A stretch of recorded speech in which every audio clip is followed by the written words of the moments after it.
world awaits the first ever Ultimate Championship. Let's go, baby! And a home crowd roaring them on.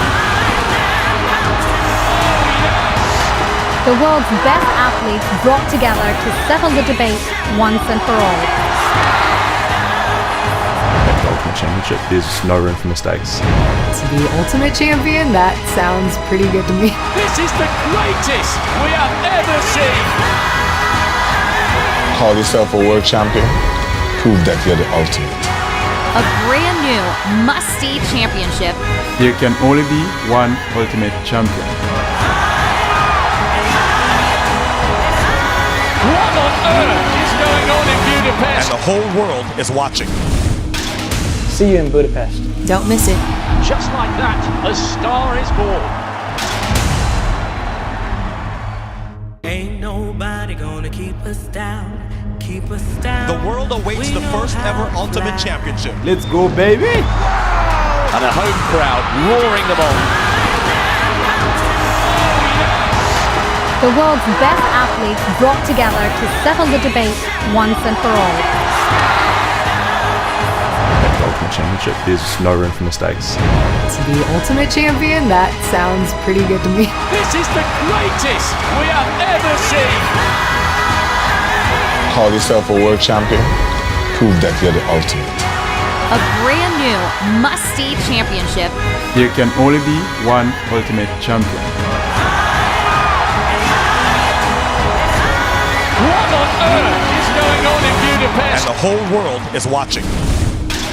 See you in Budapest. Don't miss it. Just like that, a star is born. Ain't nobody gonna keep us down, keep us down. The world awaits the first ever Ultimate Championship. Let's go, baby! And a home crowd roaring them on. The world's best athletes brought together to settle the debate once and for all. The Ultimate Championship, there's no room for mistakes. To be Ultimate Champion, that sounds pretty good to me. This is the greatest we have ever seen. Call yourself a world champion. As we welcome you back to day 2, session 3 of day 2 of the 53rd Carifta Games held right here at the Kirani James Athletic Stadium, downtown St. George's, Grenada. After some very electrifying performances yesterday, we are all set for day 2 in this thrilling encounter as the rivalry continues between the islands of the Caribbean. And to bring you the commentary this morning, I have with me Donald Smith. Later on, we'll be joined by Terry Finister and Clyde John in the mix zone. And I say a pleasant welcome to you, Donald, and happy Easter. Thank you, Leslie. Good morning to all our viewers across the globe, as you mentioned. Happy to be here again. It's raining on the outside, but it's quite the day so far for the start of day number 2 of track and field action here at the Kirani James Athletic Stadium. So, Donald, yesterday we saw some very outstanding performances from almost all of the countries that are represented here, the 26 countries, over 700 athletes, and over 170 events to be competed on over the 3 days. And there must have been some standout performances for you, for all of us from yesterday. We saw the medals being shared nicely amongst the countries, especially the gold medals. But what would be some of your more outstanding performances from yesterday? Well, I'll start with what, in my mind, is the best performance I saw for yesterday, and that came from a young lady from Barbados, and Ashlyn Simmons, who won the 1500 meters for under 20 girls, 4 minutes 36.94. Don't look at the time. What I liked was the strategy that she used to win this race. With roughly about 550 meters left in the race, she decided that, you know, she understands what she said post-race interview, she knew the Jamaicans had a good kick, a good finishing kick. So if she could have given herself a wide enough gap and margin between them, she knew she was in with a shot to win that gold medal. So based on strategy alone, I think my performance of yesterday has to be Ashlyn Simmons of Barbados in winning that 1500 meters, so under 20 girls.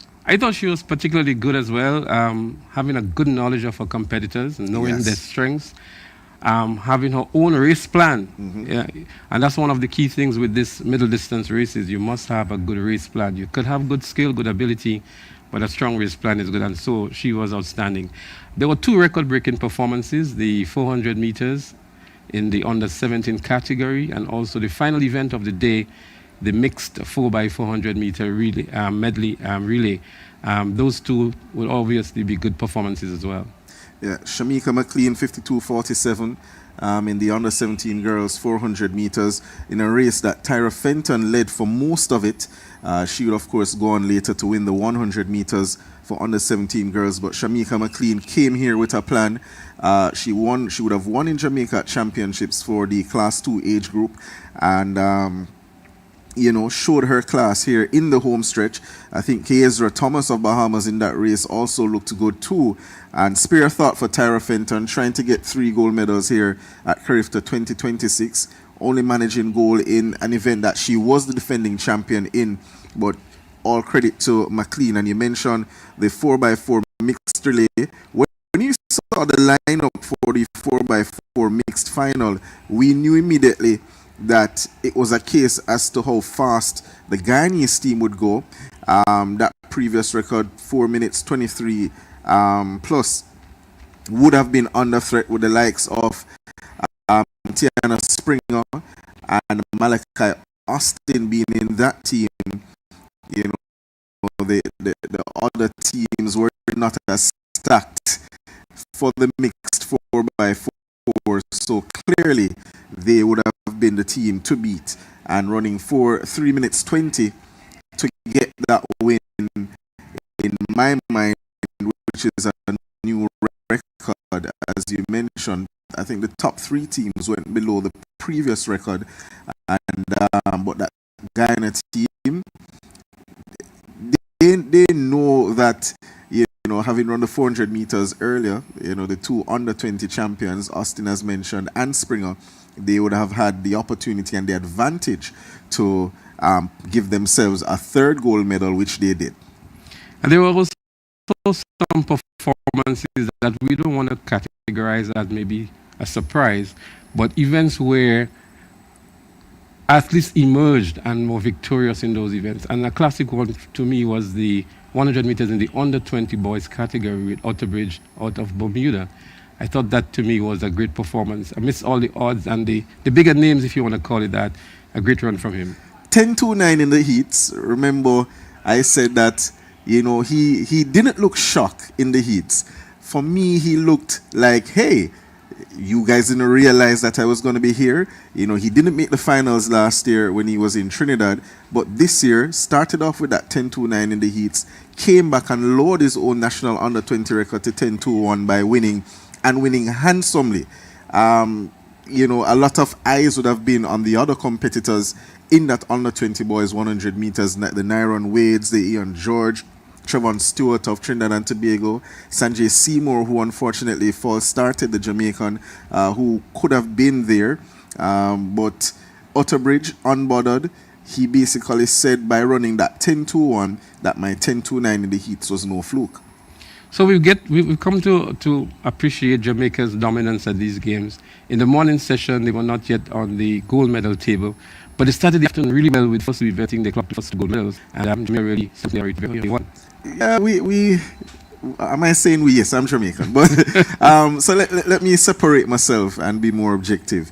Yes, we started slow in the field events, didn't get any gold, as you mentioned, rightly so, in the morning session, but you know, the plan, I'm assuming, for the team is to just capitalize where they can, because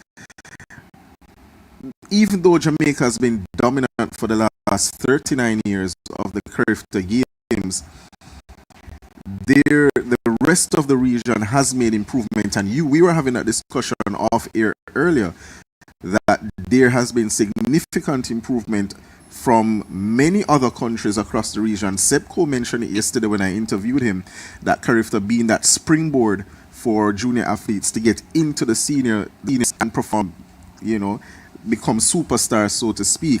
And I think we're not only seeing that from a Jamaican perspective, we're seeing it again from the Bahamas, from Grenada, Bermuda with Otterbridge, Trinidad and Tobago, some revitalization of their track and field coming through, Barbados in the mix as well, and it only shows that Carifta, it can't be seen anymore as just been a vacation for teams to come and enjoy the Easter break, and it is a full-fledged competition that you're going to get challenged, and not because you would have been dominant in Jamaica, for example, you're not going to come here and automatically be the favorite. And it's been shown over the years, and only so the competition more interesting, it does become in my mind. I think years or some years ago, moving right through to the middle distances, you could pretty much guarantee Jamaica getting a Quinello or a gold bronze or a silver bronze, or and this time around you're seeing the medals, the spread of medals being much wider than it would have been in previous years.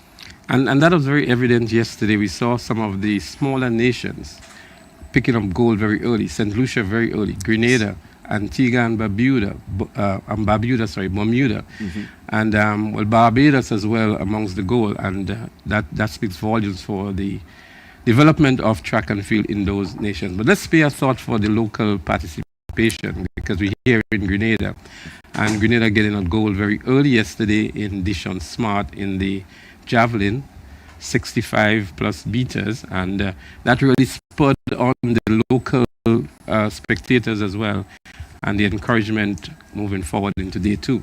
Certainly, and I think from a host perspective, you always want your homegrown athletes, your hometown athletes, the future of the country to perform well, because it not only gets people to come into the stands, but it gives the persons who are behind them, the youngsters watching, to say, hey, if this person can do it, I can get there in the future. And that's what you want. A lot has been said about track and field across the globe and why some countries remain dominant. It's largely because there are examples of successful athletes on the senior stage. So you look at a Jamaica, for example, where the likes of a Shelley and a Usain and a Safa, Elaine Thompson, Hera, Sharika Jackson, Dion Hemmings, from back in the day, Merlene Otti, Juliet Cuthbert, Flynn, all of these names from a Jamaican perspective would have been there, and even before them, from you go all the way back to 1948 with the likes of the Otto Wind, Herb McKinley, George Roden, Les Ling, those guys have set the platform, so everybody coming after them will see that, hey, these guys did well, I can do it too. So you have that development continuing in a world in where there are so many distractions. If somebody's quick these days, for example, and there are other things that are pretty somewhat lucky that we're still, for the most part, keeping athletes wanting to be a part of the sport, and it can only get better when your junior athletes are doing well, so the future sees that and want to participate themselves. And there are smaller nations that can really zone in on that. We have Grenada with the Kirani James, Alan Francis, new facilities or top-class facilities that has really propelled the sport in the Southern Caribbean and in the smaller islands. St. Lucia is getting a bit of that now with Julian Alfred, and we see what has been happening. They won two gold last year in the under 17 category, and already they're on the gold medal table. So those athletes that go from yesteryear have really laid down a good foundation, and the current ones as well. So Kirani James is here for the 3 days. Lyndon Victor is part of the coaching staff for Grenada, and Anderson Peters has been a key factor in the javelin development in Grenada as well, and that brings home the point that you're making. But let's move on to Trinidad and Tobago, who have been on the decline maybe in recent years, but we saw a resurgence last year, and then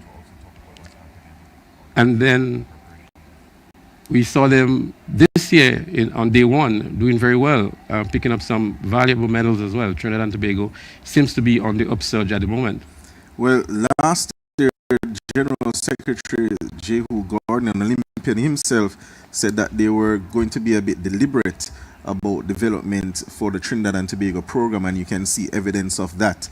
Last year they hosted, they did pretty well. They're trying to do the same here, and I think they have started off quite well, and they can only get better from here. Their track and field requires, you alluded to it, good facilities. It requires investment, and that's not easy to get, especially post-COVID. So it's going to take some time. but I'm liking the direction in which Trinidad and Tobago is going. Just to let you viewers know that you've not missed anything at the moment. We just want to go through the events that are going to be staged this morning in session 3. This Easter morning, we're going to have the Decathlon boys 110-meter hurdles, the girls shot put in the under 20 category, the boys long jump under 20, Octathlon boys 110-meter hurdles, and the Decathlon discus throw. Heptathlon, the girls would make their entrance today with the 100-meter hurdles. The Octathlon boys high jump. The girls 400-meter hurdles under 20. The boys 400-meter hurdles under 20. The girls 200-meter dash under 17. The Decathlon boys pole vault. Girls discus throw under 17. Heptathlon girls high jump open. And then we have a series of 200-meter events for the under 17 and under 20. As we see athletes line up here for the 110-meter hurdles in the under 17 category, and that will kick off this morning's procedures. Yes, the Octathlon, the combined events, those this morning. We also will have start of the girls' heptathlon competition today. So both the Octathlon on the under 17 boys side and the Decathlon, those conclude by the end of today, and the HEP will go into tomorrow's final day. So the combined events get their time to shine at the moment. And as we see on track now, this is actually the Decathlon 110-meter hurdles event. 2 sections to come there. Section 1 on track. You get a look at the man wearing hip number 4, that Tyreek Vincent, the defending champion. So Jaheim Williams of St. Vincent and the Grenadines currently in 8th position, 2,973 points. Tyreek Vincent in lane 4, he has 3,943 points leading. Shaheem Phillip is 3rd at the moment with 3,801 points. Alexander Knowles is 6th with 3,112 points in 6th. And lane 7, Caleb Campbell, who lies in 2nd overall at the moment. Off they go, first time of asking. Vincent got up well. So Vincent in charge. Shaheem Phillip has shattered the second hurdle, but no such problems for Tyreek Vincent. Caleb Campbell, his teammate on the outside, also going well. A big run here for Tyreek Vincent ahead of Caleb Campbell, and maybe Alexander Knowles of the Bahamas going through for 3rd. But it's all about finishing fast in these events to maximize on the amount of points, Leslie. Well, a strong run indeed by Tyreek Vincent. He is leading the Decathlon at the moment, and another impressive run here to extend the lead he has on the competition. And some of the other athletes really struggling. Shaheem Phillip, who is in 3rd for Grenada, crashed into a couple of the bars here, and we'll look to see how much points he would gather from this event. But a very good run from Vincent, Trinidad and Tobago.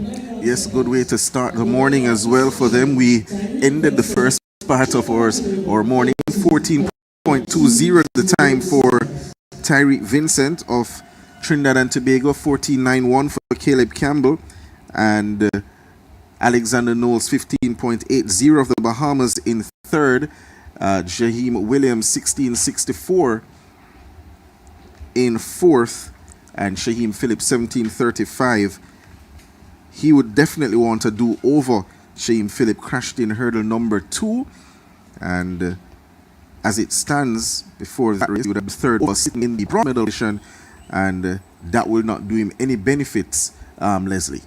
Not at all. As we are saying, he needed to have maybe something close to a personal best. He crashed into a couple of the hurdles, and a 17.35 really would not earn him the kind of points he would have looked for, being in the 3rd position and wanting to maintain that in the early runnings of this event.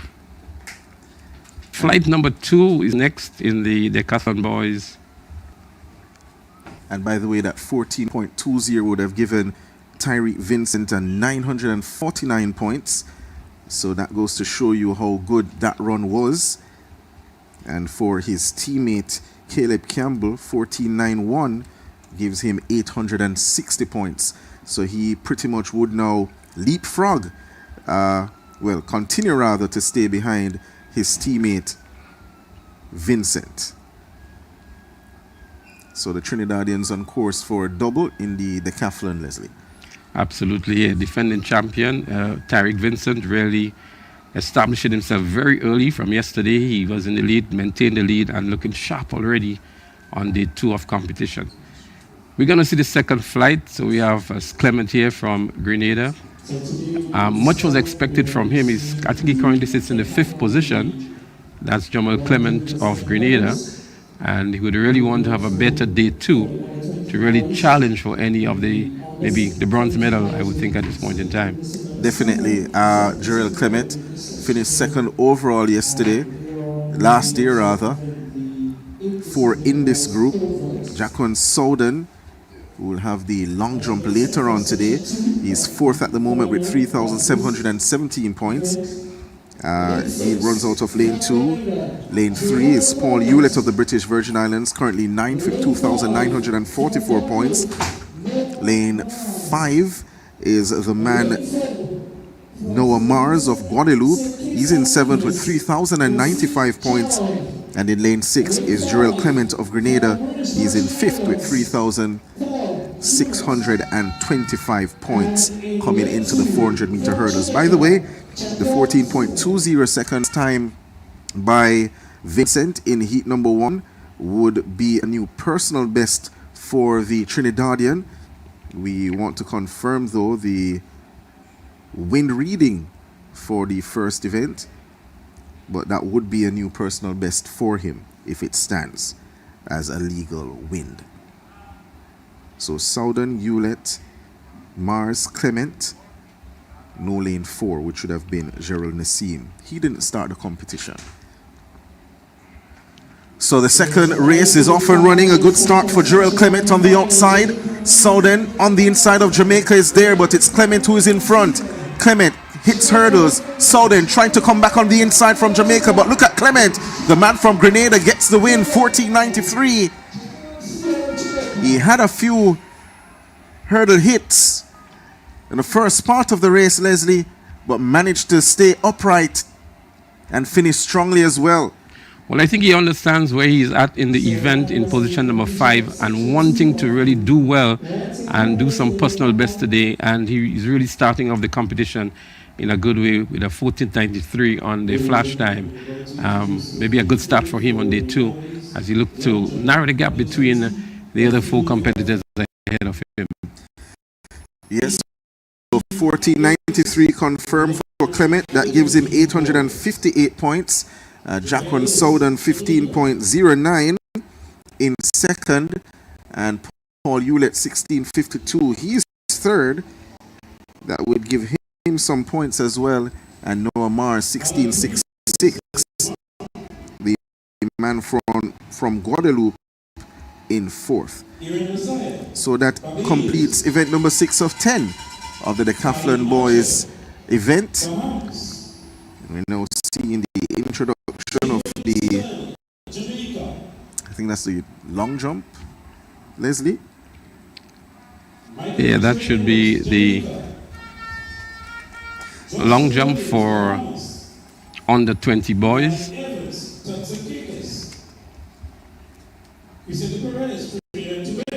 18 competitors listed in that event. The meet record 7.94 meters, one of the longest standing records at the Carifta Games. Kareem Street Thompson, the Caymanian, has that record still. No one able to get close to that mark in recent times. The competitors listed here: Jerai Lewis of Dominica,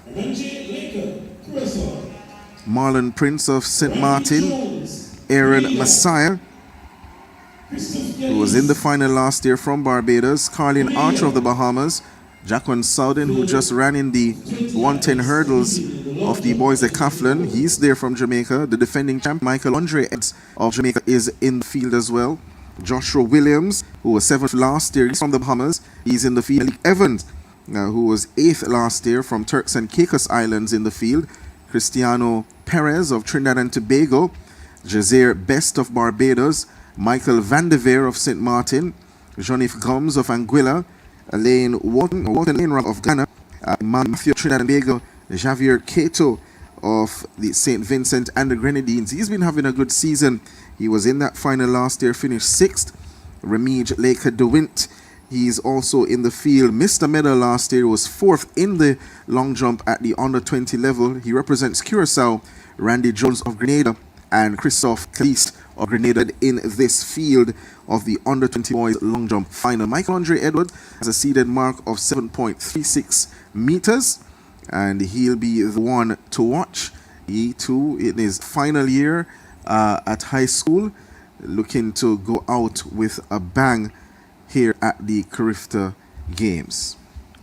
Well, also in the lineup is Christophe Caliste, who would have done well at this event in the under 17 category. A silver medal, I think it was. Last year he was second in the triple jump in the under 17 category. And now that he has matriculated into the under 20 boys category, is going to be an opportunity for him here. He has an over 7-meter personal best, but he would have to do up maybe a lot better than that to get into the medal round of competition. Certainly, and looking at just the seeded times alone, the bulk of the jumping should be coming from Michael Andre Edwards, the defending champion, as well as the man from Curacao, Ramige Laker DeWint. And from Bahamas, Joshua Williams, who has gone up to 7.40 meters, the same as his teammate Carlin Archer, who also has that seeded mark of 7.40 meters. So should be an interesting competition as well, with the rain having subsided now. As you speak about the rain, Donald, yesterday we had some very strong winds in the early morning that subsided towards the late evening. And we expect a similar thing. It's Easter Sunday, and it's a part of the year that is very most windy. But that really spoke about the kind of performances we saw in the morning as compared to the afternoon. For the jumpers here, they will be actually jumping into the wind based on the direction that the wind usually comes from. And that too can have an effect on their overall performances. But let's see, it's pretty much subdued now, the wind, but maybe it would pick up a little later on. So the long jump has not started as yet. Still awaiting the first jumper to go, which should be the man from Dominica, Jeriah Lewis. He's waiting in the wings. Also about to start is the under 20 girls shot put competition. They're at the far side of the venue, and in the shot you can see there just to the 200 meters, that's where the shot put is taking place, in front of that Kirani James sign at this magnificent stadium. Those are the 4 ladies that are taking part. So we have Peyton Winter of Trinidad and Tobago. She was the silver medalist at the under 17 level in 2024. Also there, Naomi Augustine of Grenada. And Naomi Augustine was 6th last year at the under 17 level. She'll surely finish much higher here, because you only have the 4 competitors. And I'm not just saying that because of the 4 competitors. I think that she certainly has improved from the last 2 seasons, Leslie. So she certainly could be a factor in the medal conversation. Also in the field, Marla K. Lampart, the defending champion. She would have thrown 17 meters and 44, which stands as a record. And based on what she comes into the season at 13.40, she's still, though, I think, the one to beat here. And then rounding out the field, Abel Mills of Jamaica, who won the Carifta trials in Jamaica. And those are the 4 competitors in the girls under 20 shot put final. So Donald, I find it rather interesting that we only have 4 competitors in this event from 26 participating nations. Maybe it speaks about what is happening at the federation level. But at Carifta here, we expect to see maybe a bigger field of competitors in the under 20 shot put. At least 12. Well, it certainly makes it easier to be on the medal table with just 4 competitors. And let's see what happens in the end. So we have 2 from Jamaica, 1 from Trinidad and one from Grenada in the event. So, in shot now, that's Javid Noel of Grenada. And he's in, of course, the boys' Octathlon competition. They're now at event number 5 of 8. And this is the 110-meter hurdles for their event. We didn't have the scores yesterday for that event. I believe they have been updated since. And we are able to now provide you with the updated point standings in the Octathlon competition.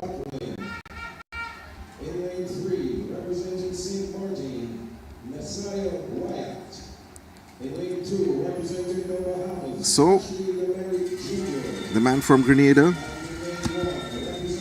we have Javid Noel of Grenada in 1. In lane 2, we have Ashley Demerit of the Bahamas. Lane 3 is Nasiah White of St. Martin.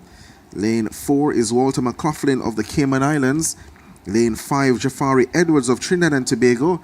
Lane 6, Niel Elaine, Trinidad and Tobago. And lane 7, Justin Shepard of the Bahamas.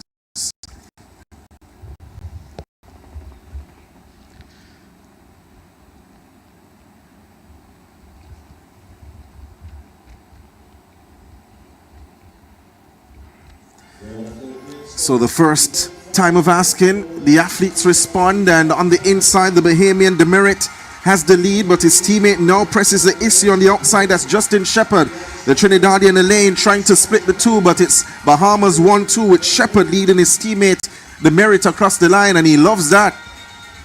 A loud shout from Justin Shepard. His coach in the background there giving him that applause. Well, it was pretty much an even contest here between the two Bahamians, and they were just going for a good time here in the end. Out of lane 7, it was a comfortable win to rack up some very valuable points in this event. So we're still not seeing the scores for the Octathlon, so I'm able to give you an update as to where the competitors are in terms of positioning, this being their 5th event of 8. Hopefully that can be sorted before the morning session ends. The times though, 15:04 for Justin Shepard of the Bahamas, the Merit of Bahamas 15.24, Tafari Edwards of Trinidad and Tobago 15.32, Nail Elaine 16.29 of Trinidad and Tobago, Javid Noel 16.40 in 5th, 6 is Walter McLaughlin 16.77, and that's Nasiah Wyatt of St. Martin 28.03. He had stopped initially but continued to get a time so that he can continue in the competition. Getting a shot there off the stands. The rain still sprinkling across the grounds. The umbrellas have come out. It's very early morning. We see breakfast happening in the stands as well. A number of persons opting to have an outdoor breakfast, if you want to call it that. But we expect a lot more fans to come on in. Yesterday, the main pavilion was filled to capacity, and there was some overflows and sprinkles in the secondary pavilion as well as on the bleachers. And today, Sunday, we expect the usual thing to happen throughout the Caribbean. People go to church, and then they use the afternoon session to participate in events like these. And so we expect some more coming in later on.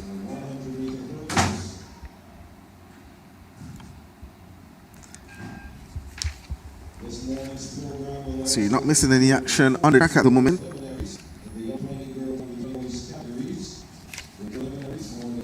So we do have some updated scores for you before the 110-meter hurdles or Octathlon. So we finally got our hands on this precious commodity. And thanks to officials who are working overtime. So we went into the 110. He has 2,918 points. His teammate, and of course, Shepard just won the 110 hurdle, so clearly would have increased his lead. Ashley Demerit, who was second, would also be second overall, 2,695 points. Javid Noel of Grenada had 2,619 points. He would have finished behind the two Trinidadians in the 110 hurdles, so maybe he would be caught now. Neil Elaine was fourth overall before the 110 hurdles with 2,498 points. Jafari Edwards, Trinidad and Tobago, 2,437 points. Messiah White of St. Martin, 2,392 points. And Walter McCoughlin of the Cayman Islands, 2,216 points. So that was the point standings before the 110 hurdles. And I can tell you that because Shepard would have won the 110 hurdles, he certainly would have increased his lead. And Demerit, his teammate behind him, would certainly have solidified his spot at the silver medal position with 3 more events to come. And as you call it, we may see a change in the 3rd position with the 2 Trinidadians, Neil Aline and Jafari Edwards, coming ahead of Javid Noel. And that may very well result in a change in the 3rd position at the moment. But it's just the 5th event. They still have the high jump, the javelin throw, and of course the 1,500 meters to round off their competition later on this evening. Certainly. So the next hurdles event you'll see may be the Heptathlon girls 100 meter hurdles. They will have their start of their combined event. Shot there off the shot put on going. That was Peyton Winter of Trinidad and Tobago, deciding to foul that throw.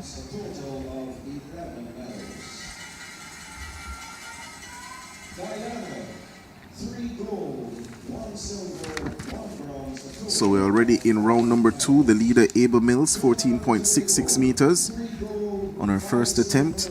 Marla K. Lampert, Jamaica, second, 13.81. And Peyton Winter, 11.11 meters on her first attempt in third. Naomi Augustine, Grenada, 10.09. The under-20 boys long jump has started already. This is competitor Joshua Williams of the Bahamas, a 740 meter jumper. And he shouts to the crowd asking for their assistance, giving them direction as to how to help him down the runway. Well, I'm sure he's getting a lot of that because the Bahamians are here in their usual large numbers and their instruments as well. Cruises down the runway behind the board. Still looks like a decent jump though. Gets the white flag. Looks like a 6 meter jump.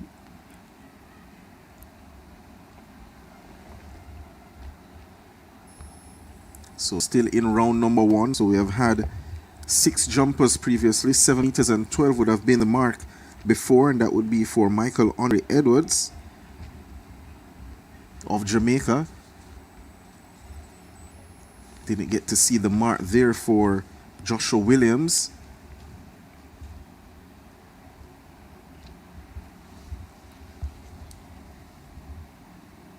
Now on the runway is Malik Evans of the Turks and Caicos Islands, comes in with a seeded mark of 6.16 meters.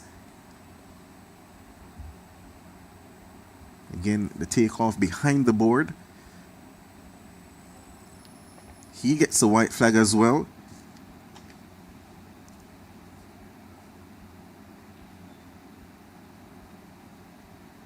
So 6.83 would have been the mark for Williams.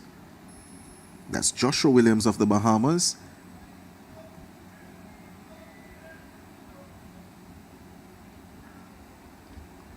Malik Evans has a personal best of 6.95 meters.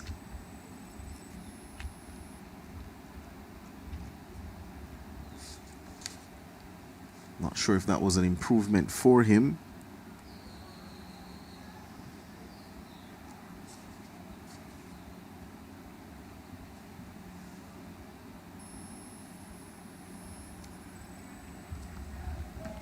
On the runway is Jazeer Best of Barbados. Oh, it's actually the Trinidadian Cristiano Perez who goes next. He has jumped over 7 meters already this season.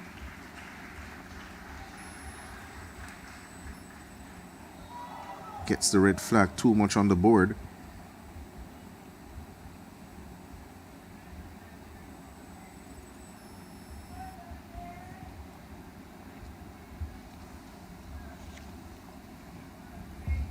This looks like the competitors for the Octathlon event for girls. The Heptap. The Heptathlon for girls, the 100-meter hurdles.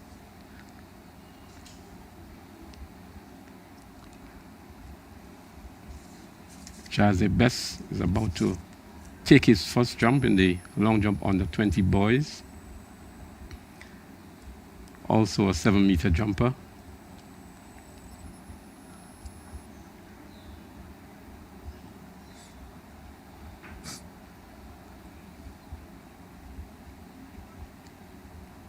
He gets a red flag as well. Overstepping. Wonder if he's related to Tino Best, the West Indian fast bowler. Never forget that cricket test match in England some years ago. He was blasting the ball about the place, Tino Best. And there was a Carlisle Best as well. Carlisle Best, yes, there's him as well. Remember a statement made about Tino Best. Mind the windows, Tino.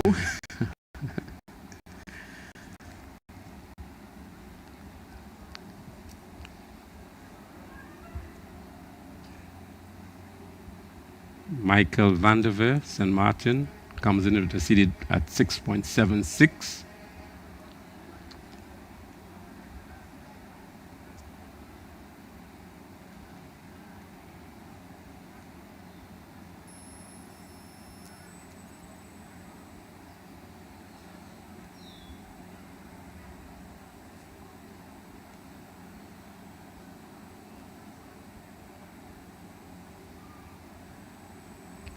With the long jumpers, Donald, most jumpers tend to want to get the best jump, their first jump. And others would just want to register a legal jump as their first jump. So there are different approaches that these jumpers take towards the long jump. But they generally tend to find that only when they're under tremendous pressure, you get a very good last jump to either get a medal position or just to qualify into the final rounds. But the mindset of most of them is to get a good jump the first time out. So right about that, Leslie. This is Jennifer Gomes of Anguilla.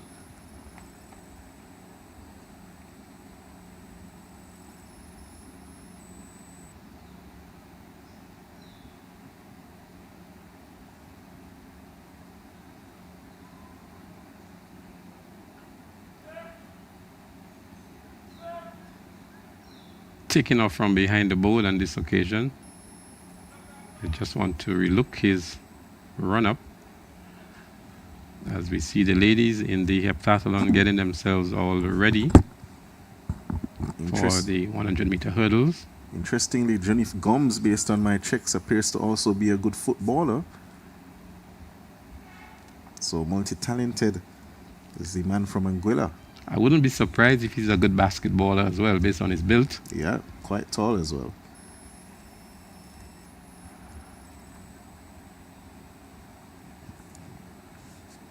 And that's a typical thing that happens in the islands. Athletes or persons generally tend to do multi-sports in growing up and then specialize in the ones they think they're most better at, or maybe one that they can develop a career out of. But growing up, we all played almost every sport.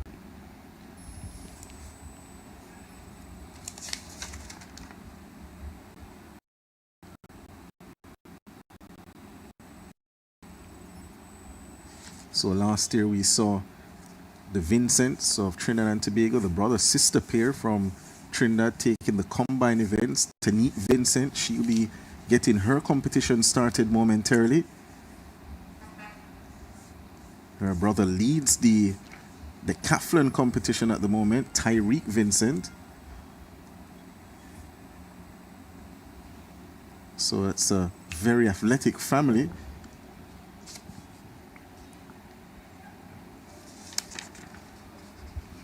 That's Curate Robley on your screen. Well, one of the Grenadians in this event, Montisha St. Bernard, she's actually from the sister Isle of Carriacou, and she was the winner at the multi-events at the Intercol recently. And she has been a bright spark for that event for Grenada, so we look forward to see how well she would do in this event. I'm sure the folks out there in Carrick with the Sister Isle are all glued to their sets now, looking to see what Montisha can do here today.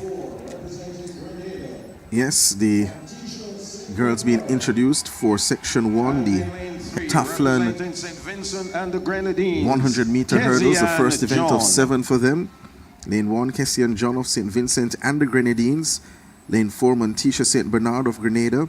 Lane 5, Zaza Franz of Curacao. And in lane 6, Kiori Robley of Trinidad and Tobago. The first event for the girls' heptathlon competition. I want to say a big thank you, big welcome to our listeners from across the globe.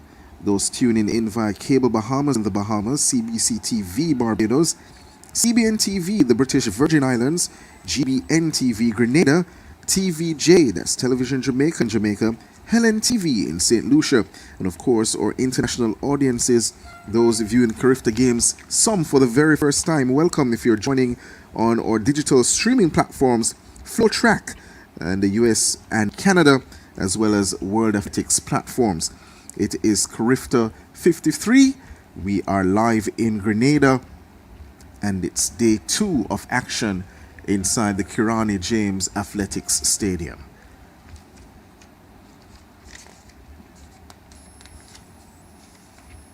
The first event for the athletes in the heptathlon, they take it off with the 100 meter hurdles, and they have today and tomorrow to complete their suite of events.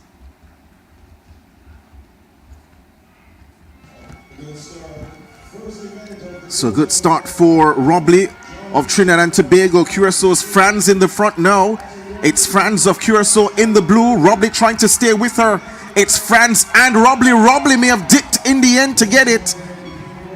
Very competitive run in that first event between Zaza Franz of Curacao and Kiori Robley of Trinidad and Tobago.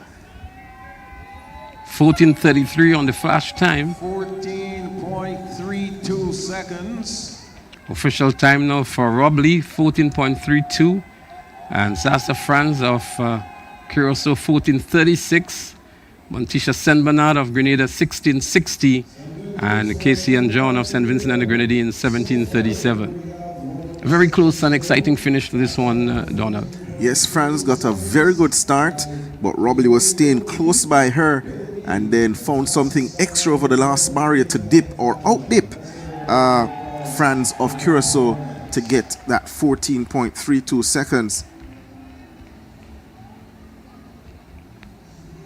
And that 14.32 seconds gives Robley 934 points to start the day off, and 14.36 gives Franz 928 points in her first event.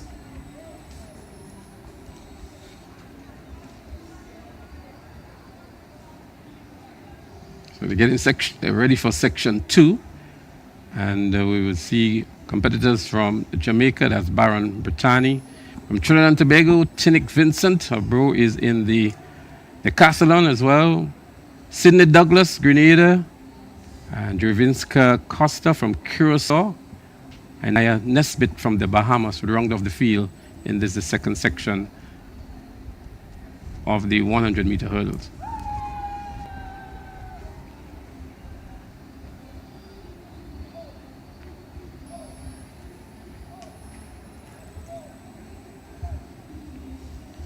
So they'll want to go faster than 14.32 seconds or get as close as possible to it.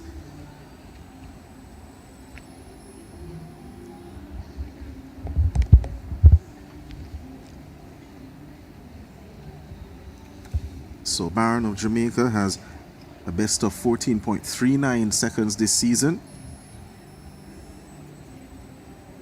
4,345 points to win at the championships, the high school championships just last weekend. Tiny Vincent of Trinidad and Tobago, the defending champion, scored 5,053 points on her way to winning last year, so she knows a thing or two about these hurdles events. It's Randy Jones here for Grenada, 6-meter jumper. He's also from the Sister Isles from Carriacou. So good representation from the Sister Isle.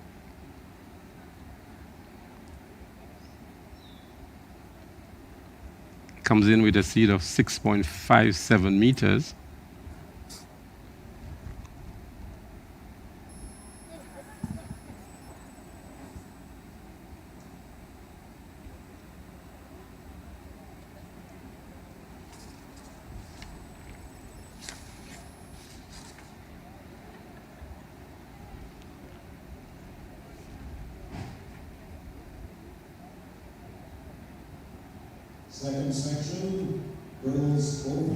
Randy Jones actually participated in the multi-event at Intercall here. He was the long jump winner last year and opted to do the multi-event in 2026.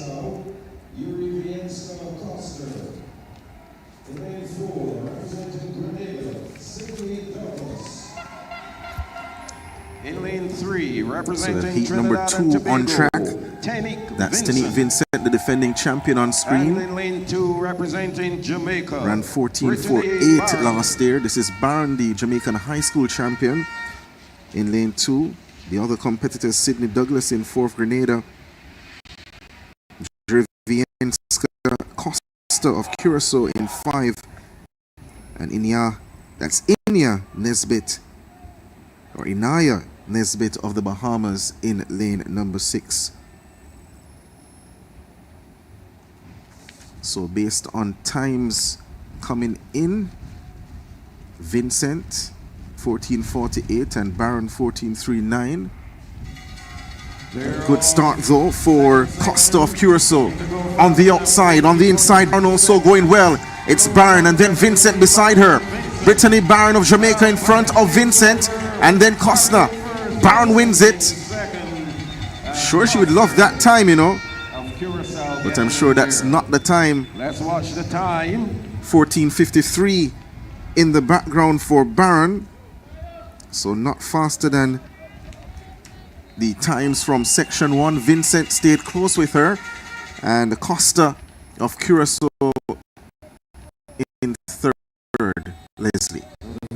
Yeah, good run from Brittany from Jamaica, 14.53, just outside of what was returned earlier, the 14.32. But the defending champion, Tanique Vincent, at 14.65 in good position in the first event for these athletes today. It's always good to get scoring going early.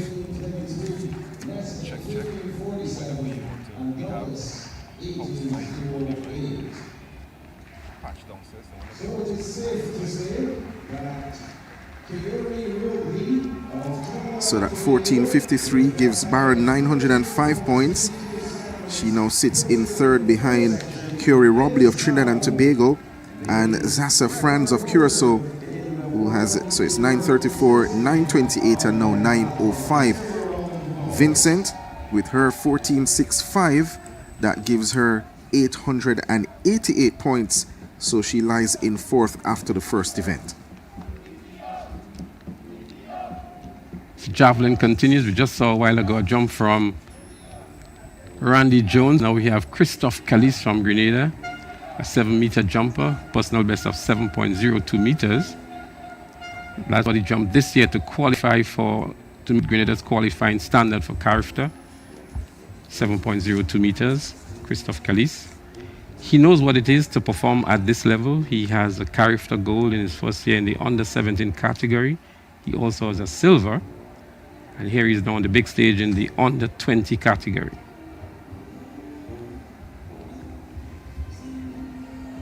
We'll give you some updated scores momentarily in the boys Octathlon after the 110 hurdles as we have the Grenadian on the runway.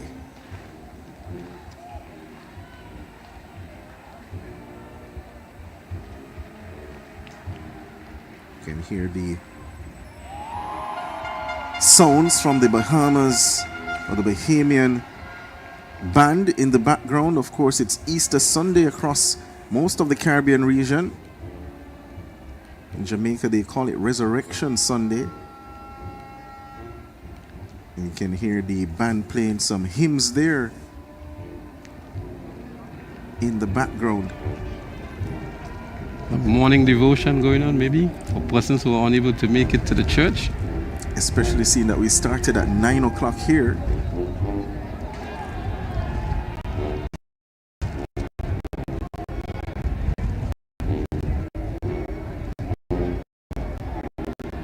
The tuba, sound of the tuba there, leading things.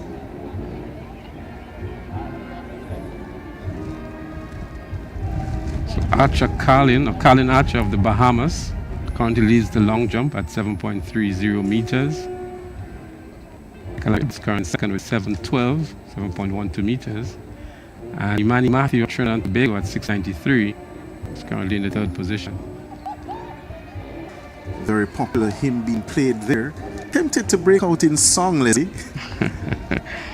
We're going to have a moment for you to do that, definitely, Donald. I heard you this morning, you know, quietly singing some of those hymns.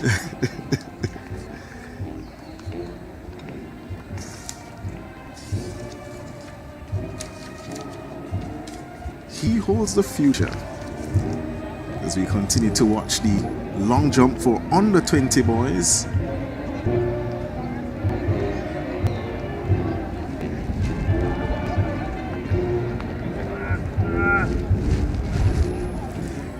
So the rain, we mentioned that it has subsided. It's cool. I believe last night into this morning was quite cool here in St. George's.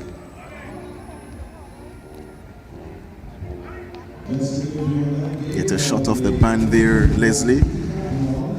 Just a small section of the band. Very small section. Quite relaxed this early morning. I know the color code for the Grenadian spectators today is yellow. I see the Bahamians yellow as well. I told you that you guys are just supporting Jamaica. You know? Was it green yesterday? It was green yesterday, it's yellow today, and it's going to be red tomorrow. But then again, so Adidas, they sponsor the Jamaican national football team, and they came out with a jersey, quote-unquote away jersey, that had red in it to symbolize the color of Rastafari. And of course, many persons, including myself, are against red being a part of our national jersey because it's not a part of our flag and colors have meaning. So maybe tomorrow, because Adidas would have included that, it may have been a foreshadowing that Grenadians will be wearing red, so they'll be supporting Jamaica tomorrow as well. Well, the green, the yellow, and the red are our national colors, I of course. know that, yeah. And so it's an opportunity to have equal representation of the colors at the Carifta Games. But these are very vibrant. As we look at the backdrop here, you see the three colors nicely adorns the bleachers and the stands. And it's a representation of a number of things. Each color represents something, just like similar to Jamaica, I would think. Yes. Each color represents a different aspect of our culture. So round 2 of jumping on the way. This is Aaron Messiah of Barbados.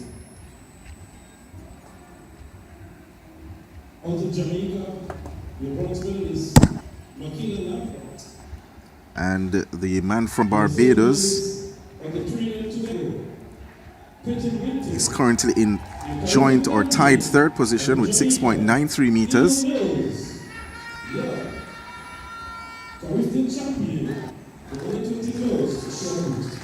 Lot of speed down the runway for Messiah.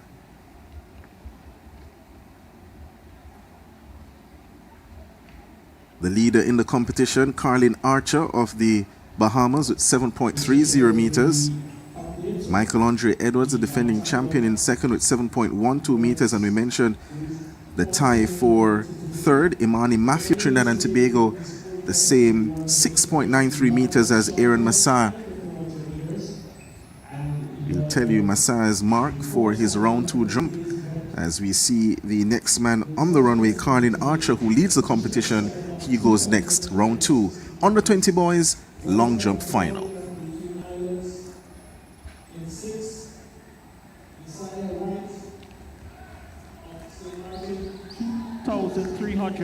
2 points.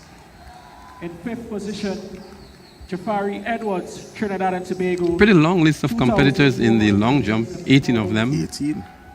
In 4th position, 2,498 points, Niel Aline, Trinidad and Tobago. Currently in the bronze medal position coming into today, 2,619 points, Javid Noel, Grenada. In the silver medal position coming into today's events, Ashley Demetra Jr., the Bahamas, 2,695 so the man from the Bahamas points. waiting to go.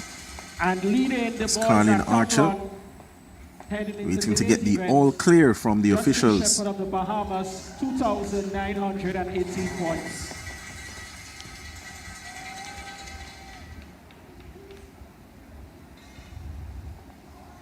Still waiting to go down the runway, Carlin.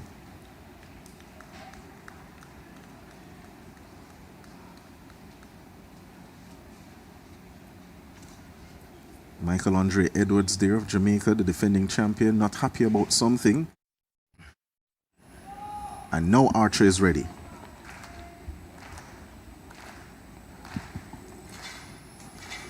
We do have an update as well, Leslie, in the shot put.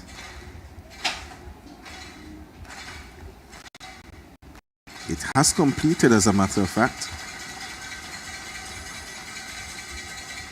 So Carlin there, that looks to be a decent jump again, you know. One of 2 athletes over the 7-meter mark already in the long jump. So confirmation, Abel Mills gets the gold medal, 14.66 meters in the under-20 girls shot put competition, ahead of the defending champion Marla K. Lampert, 13.81 meters, and Peyton Winter, Trinidad and Tobago, the bronze, 11.11 meters. So Abel Mills gets that win, and went to my alma mater as well, St. Catherine High back in Jamaica. Abel Mills, now in college overseas. And just for reference, Naomi Augustine of Grenada picked up the 4th position with 10.47 meters. We only had 4 competitors, remember, in this event. Yeah. Maybe that's why it's completed so early. But an early 2 medals for Jamaica, gold and silver, to add to the overnight medal tally. And Trinidad and Tobago picking up the bronze medal here in winter. This is Michael Andre Edwards on the runway, currently in 2nd position. He's a defending champion. Good use of the board. 7.66 man at his best.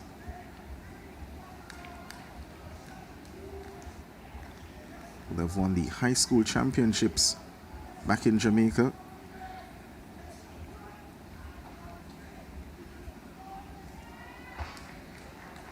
Gets the white flag as well.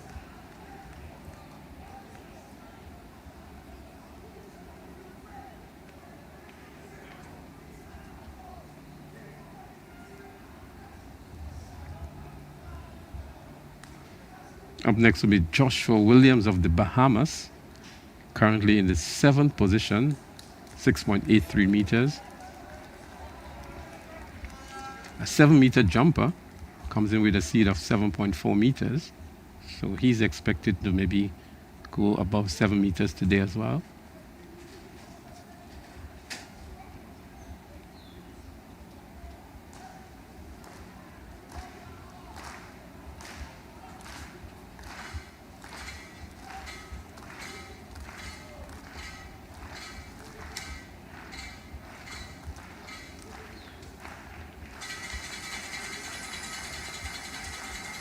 Teammate cheering him on as well. Behind the board would appear, at least from this vantage point.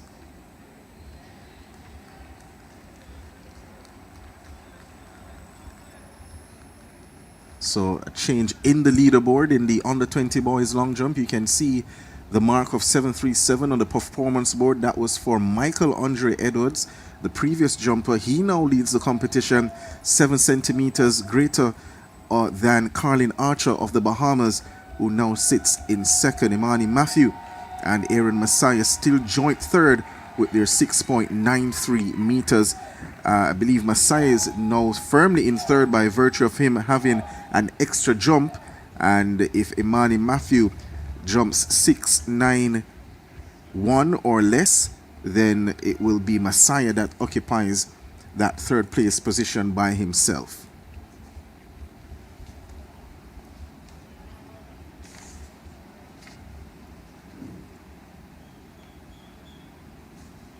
It's Malik Evans of the Turks and Caicos Islands. He gets the white flag. He's currently in 12th position, Leslie, with 6.13 meters. That's within the range that he jumped, because his seated jump here is 6.16. So I think he's well on cue with his season performance.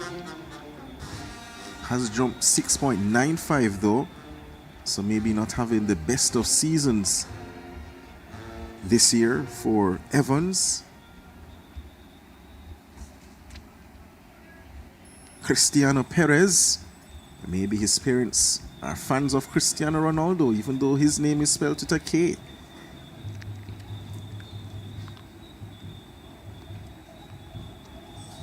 Focused, looks down the runway, just memorizing and visualizing the steps and the phase that he needs to complete.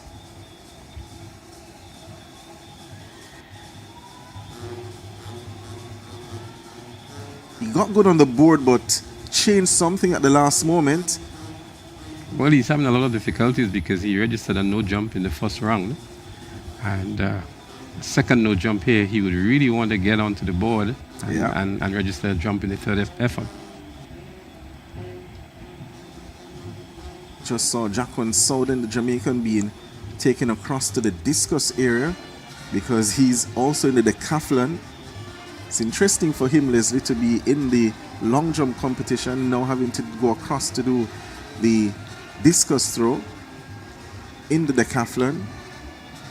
So we have seen that with a few athletes over the years as well.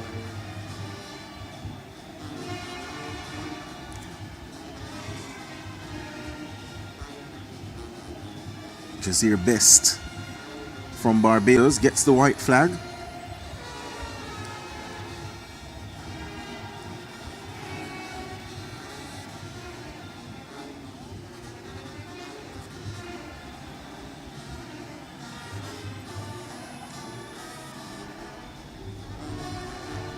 You ready to join in, Donald, to provide the vocals for the band?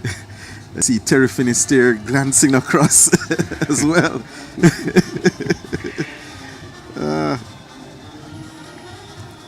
Everyone in the stands rocking and some singing as well. Sunday morning here in Grenada.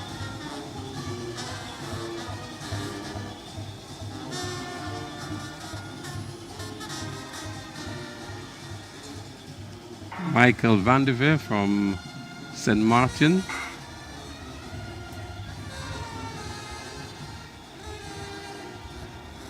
Currently sits in 11th position, 6.38 meters. Would certainly want to better this jump. Having a chat with the coach.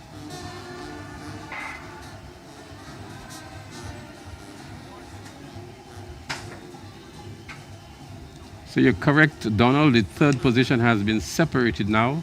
Joshua Williams of the Bahamas moves into third, 7.16 meters. And he jumps over the two that were tied for third. And I think you now be the third jumper over 7 meters, right? So the fourth position is still tied. Correct. But it shouldn't be tied because Aaron Messiah has an extra jump. So by right, he should be in the third position, and fourth should be Imani Matthew of Trinidad and Tobago, because he's yet to jump his second attempt. So that should split the tie at this point. Team Bahamas there. This is the footballer from Anguilla on the runway, Johnny Gums.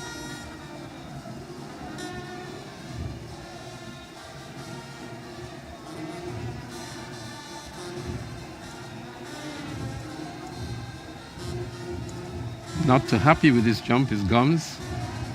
think he really didn't get enough flight on that one. He didn't land at all in the way that the coach would like him to land. Came down rather quickly. Gums is currently in the 9th position, 6.61 meters.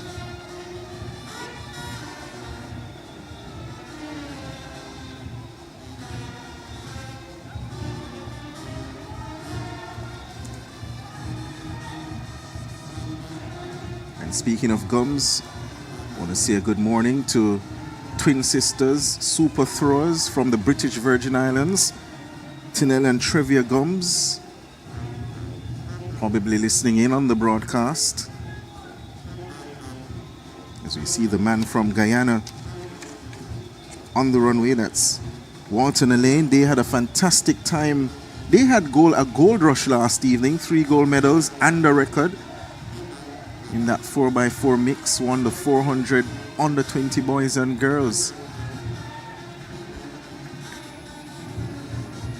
Almost perfect on the board, but just a little over where he needed to be for the man Elaine. See.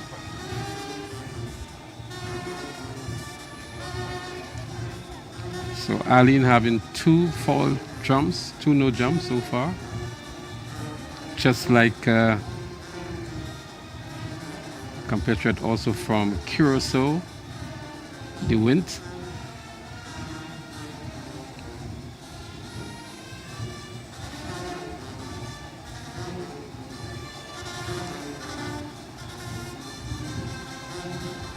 Imani Matthew, Trinidad and Tobago, currently in the 4th position at 693. Has an opportunity now to separate himself from Aaron Masai of Barbados. They're both currently in the 4th position on 693. And the extra jump that Donald was referencing there is about to be taken, and that could very well separate the two officially now. Looks like a foul jump here. Indeed it is. The red flag goes up. So he should now go into 5th position, and the Barbadian Messiah should occupy that 4th position solely at this point.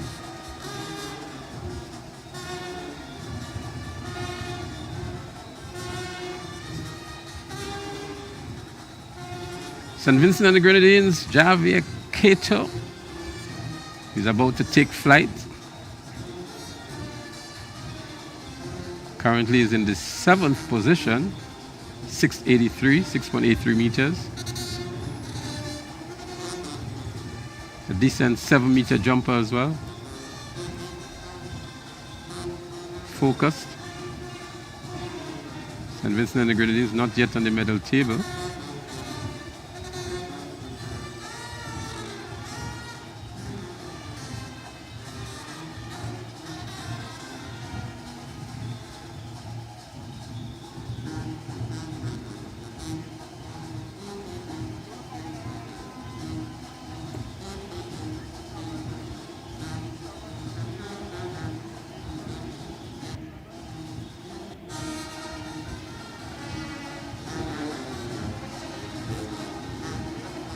Got a decent piece of the board. A lot of flight coming down the runway. Let's see if he can better his previous distance of 6.83 meters.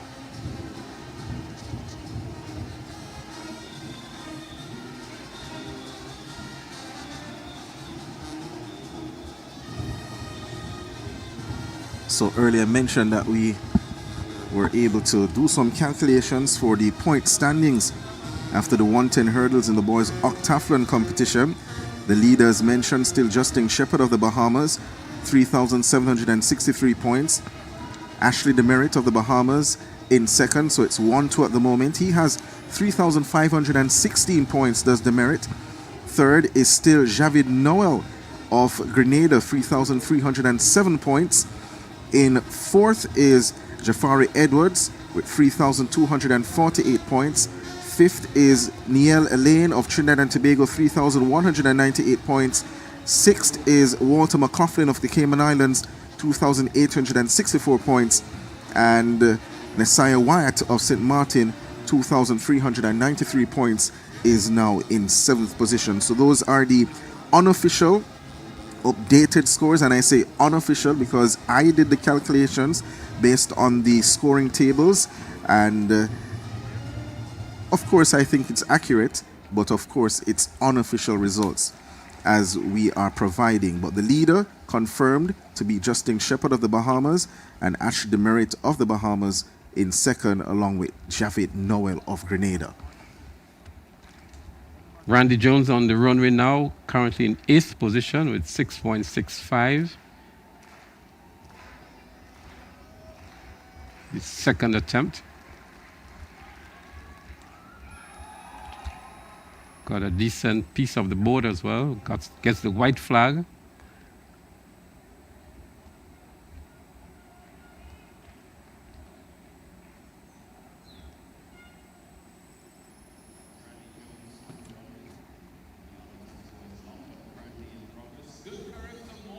So we do have that top 3 all over 7 meters.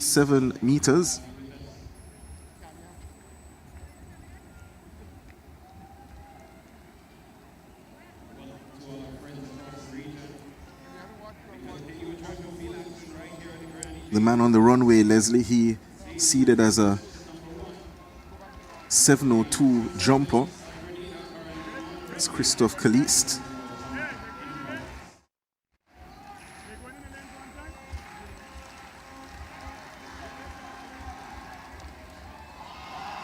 Crowd loved that jump.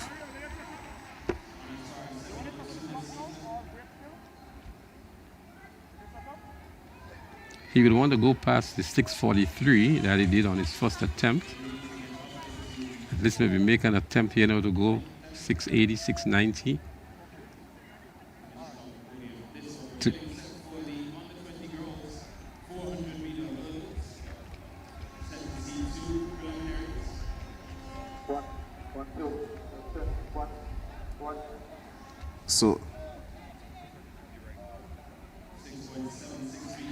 So Leslie, you mentioned Caliste 702, his personal best coming in.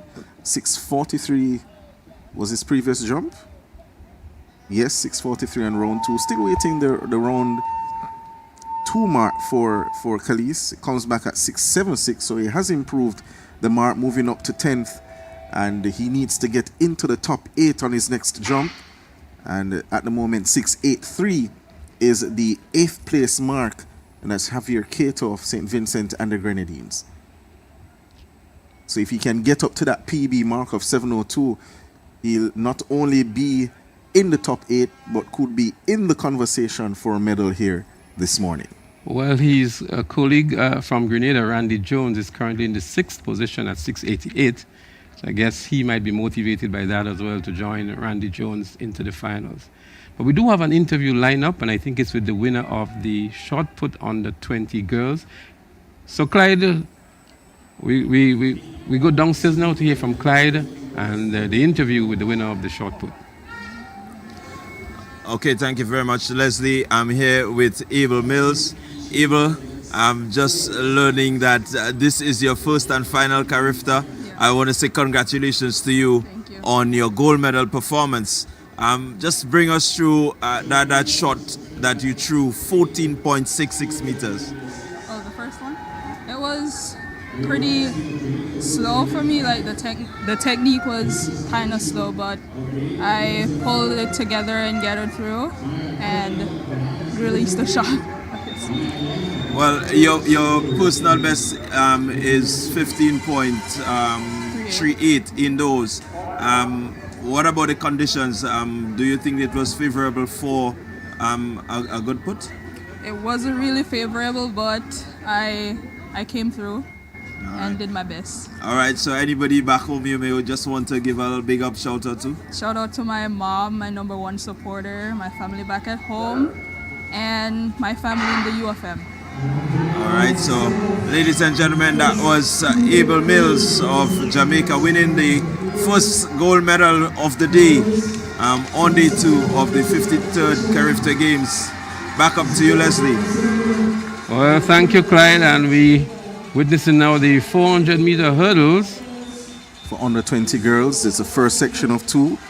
Semi-final, 8 to advance. The top 2 from each heat plus the next 4 best times. Well underway.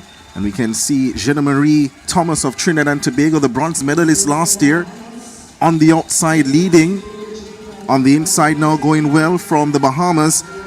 That's Samira Crawley. So Crawley now catches Thomas as they turn into the home stretch with just about 2 barriers, 1 now to clear. It is Crawley of the Bahamas and Thomas Crossfield of Jamaica, who has one of the fastest times this year, begins to press forward knowing top 2 will advance. She left it late but goes behind Crawley of the Bahamas, who takes the win in section 1. So Crawley very good in that race. Thomas led early, trained by the Jamaican Olympian Karen Stewart, Jenna Marie Thomas. Pretty decent race here ran by Crawley. She led for almost the entire race, but a good strong run back here from Crossfield from Jamaica to pick up the 2nd automatic qualifying spot going into the finals. Very strong finish. It is, as we get the times. It's 1 minute 0051 for Crawley. 6-1.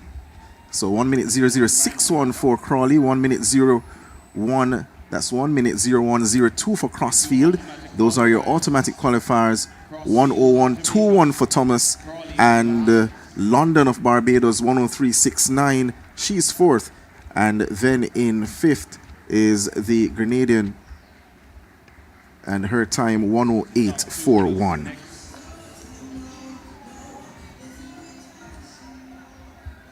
It's always easier to punch your ticket automatically, Leslie. Less things to worry about when you have one more section to come, as you get another shot of the Bahamian crew. The Octathlon boys high jump is also in progress. They're the ones you're seeing on the screen.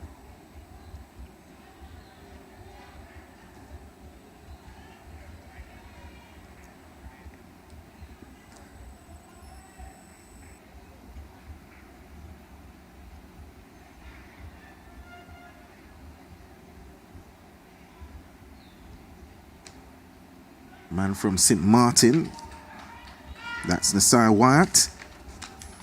Didn't have the best hurdles race, only gained 1 point from that. He had stopped, by the way, in that run and then appeared to have continued, completing the race in 28.03 seconds. Only gave him 1 point.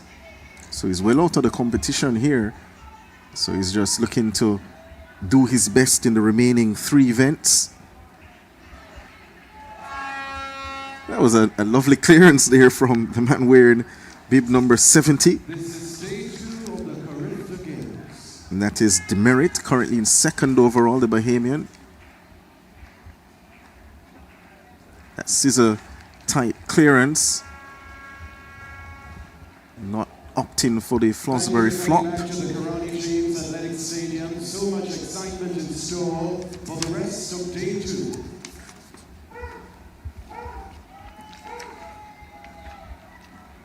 So correction, it was Nasai Wyatt who just jumped. The one before would have been Walter McLaughlin of the Cayman Islands. So we get set now for heat number 2. Nastasia Fletcher of Jamaica goes in 4. Doc Ina of the Bahamas goes in 3. Tania Lashley of Barbados, she goes in 2. Liliana Rose of Trinidad and Tobago goes in 1. Top 2 will advance automatically, plus the next 4 best times. We head over to the start for heat number 2. So the athletes in heat number 2 of the 400-meter hurdles in the under 20 category. A call to order. Top 2 goes on to the final. Next 4 best times will join them as well. Rouse, Lashley, Dean, and Fletcher. Nastasia Fletcher, the one to watch in this one. She won here The under-17 level back in 2024. Didn't participate at Carifta trials last year. Won at the high school championships this year. Has a nice rivalry going with Kelly and Carr back home. Those two good friends, as well as we see Fletcher down the backstretch being caught here by the Bahamian Darvanique Dean, who was second in 2024 behind Fletcher. So Dean in front based on the stagger. The Bahamian top two will automatically be in that final. And Darvanique Dean of the Bahamas in cruise control, similar to her teammate in section 1, Samaria Crawley. And now Fletcher takes over the lead. It's Nastasia Fletcher, slows a bit over the final barrier and creates some distance between herself and Dean. A sub 1 minute time for Nastasia Fletcher of Jamaica, taking section 2.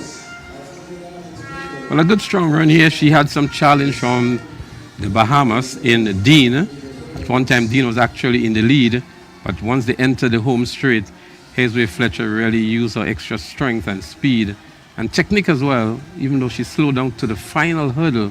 But a good, comfortable and strong run from Nastasia Fletcher from Jamaica. 59.25 is her time as the automatic qualifier, and for Dean from the Bahamas, 59.85. These two would be the automatic qualifiers. Lashley from Barbados, 1 minute 2.41 seconds, and Rouse from Trinidad and Tobago, 1 minute 2.58. So let's do the math, Leslie. So 101.21 will be in the final. 101.02 will also be in the final. That's Jenna Marie Thomas. Well, let's go back because Crawley won of Bahamas and Crossfield. Those are your auto two from Heat 1. Jenna Marie Thomas with 101.21 is one of the 4 that's into the final. We also have Lashley at 102.41, also advancing. We also have 103.69 from London of Barbados, and rounding out the rest of the qualifiers will be Rose 102.58 of Trinidad and Tobago. That will be good enough to get her in. Was the maths right, Leslie? Well, I'm hoping it's correct, because I've been tracking the times as well, and you seem to have it covered here. But as you mentioned, it's unofficial. We're going to get the official lineup for the finals from the designated officials. But nonetheless, just to bring you viewers up to date with what's happening, these are our predictions going into the finals. So back to the long jump competition. That's Jazir Best of Barbados on the runway.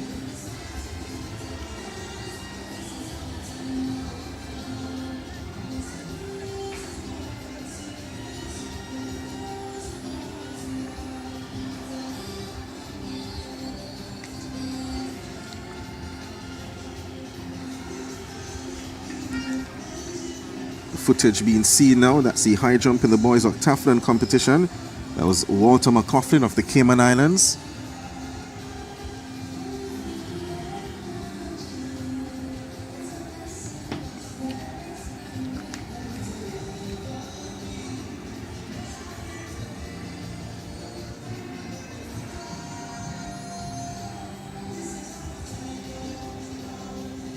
Quick switch again back to the long jump, Leslie. That's Van der Veer of St. Martin. 6'3", 7-meter jumper at his best.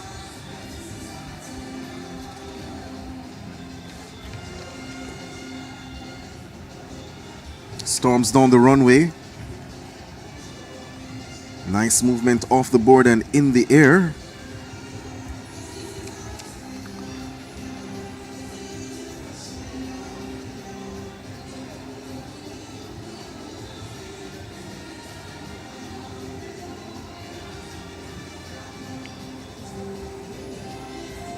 currently in 14th position. Van der Veer, 6.38 meters is best. And this is round 3 of jumping in the under 20 boys long jump. We mentioned at the start some 18 boys started in the competition.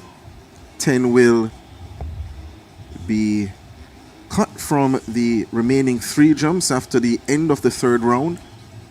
8th place at the moment, still at 6.83 meters from Javier Cato of St. Vincent and the Grenadines. Say good morning to the people across St. Vincent and the Grenadines. Some good friends from that island probably tuning into the coverage. It's day 2 of the Carifta Games here in St. George's, Grenada. We're live at the Kirani James Athletic Stadium. This is Gums of Anguilla on the runway.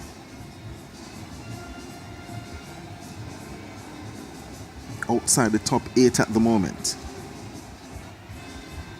And he gets a red flag, so no improvement for him. It shows on his face he's not happy with that jump at all.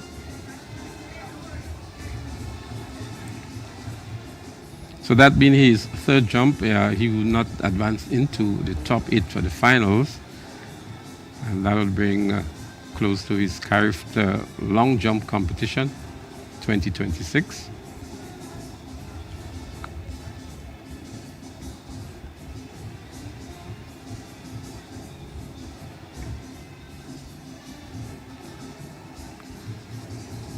Walton Aline is the man next on the runway from Guyana. And at the moment, he has not recorded any jump. He had 2 no jumps on his 2 previous attempts, so you just want to get one in on his 3rd and final attempt. Now or never for Alain of Guyana.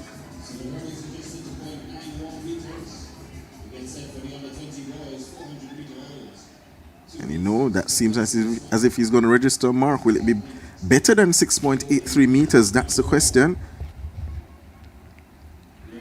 By the way, the height of the bar crossed there for the Octathlon boys high jump, 1.63 meters, 1 meter and 63.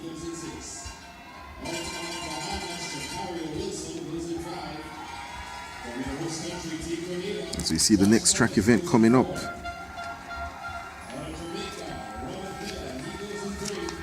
That's the under 20 boys 400 meter hurdles semi-finals.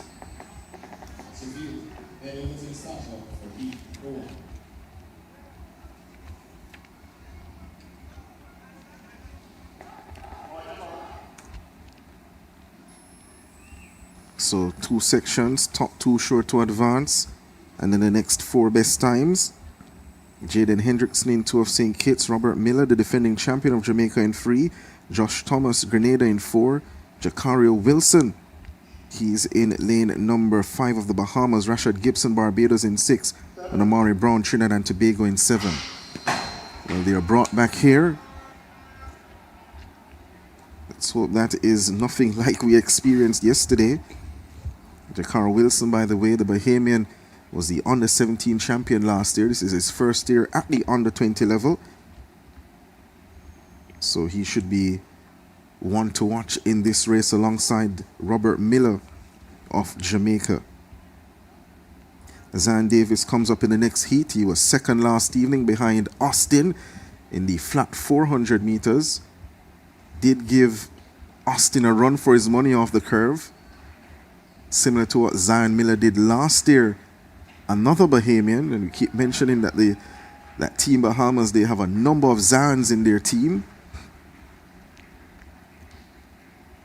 As we await the decisions of the officials at that recall.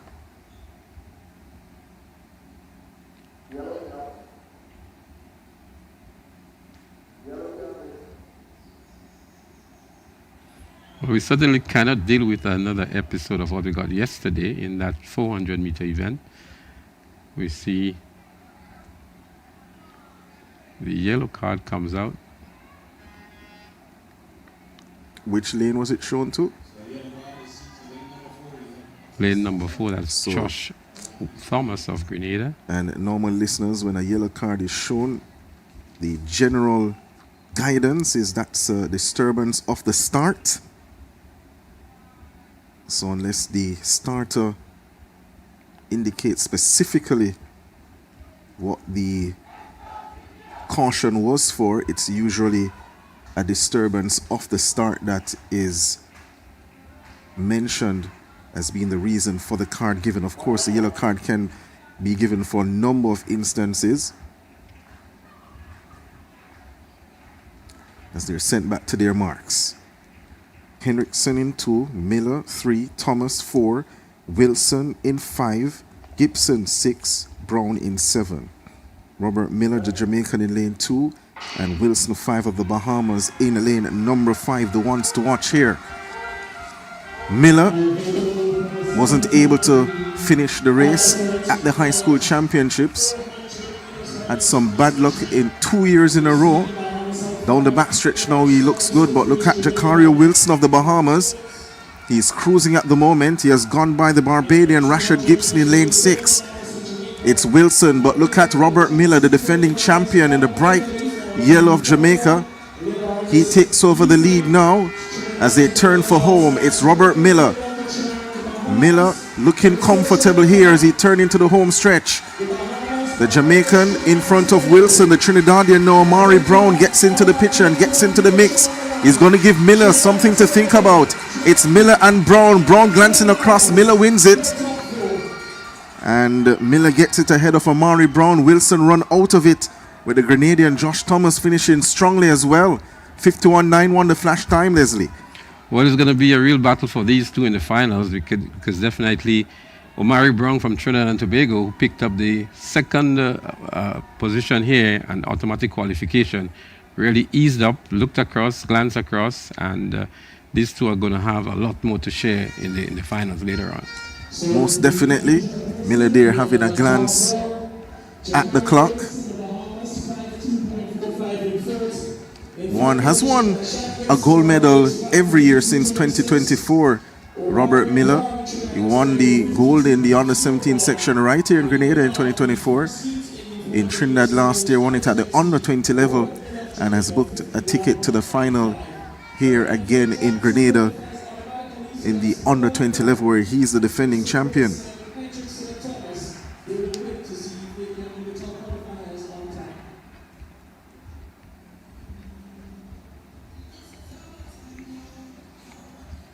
So that was section 1 completed.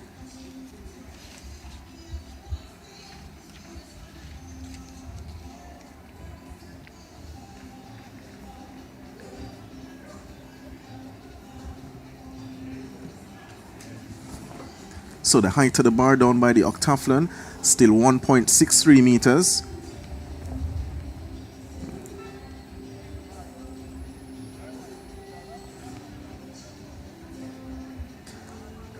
And if you clear at this height, that's 488 points. So with the long jump, the third rung has been completed, and we can safely say that the 8 finalists have now been decided. And let's just go through them very quickly. So Michelangelo Edwards of Jamaica, still with the best jump at 7:37. Colin Archer, Bahamas, 7:30. Joshua Williams, also of the Bahamas, 7:16. Aaron Messiah, Barbados, 7:12. Manny Matthew, Trinidad and Tobago, 6:93. Jariah Lewis of Dominica, 6:91. And 7th, we have Randy Jones from Grenada at 6:88. And the 8th position to round up the finalists, Java Cato of St. Vincent and the Grenadines, 6:83. So a nice top 8 there. That bronze medal battle will be interesting. Williams and Messiah of Bahamas and Barbados respectively. Grenada Cooperative Bank and Grenadian General Insurance Company Limited. A mere 4 centimeters separating the two. Of course, as the day continues, we'll acknowledge our sponsors, ensuring that they understand how much we appreciate their support.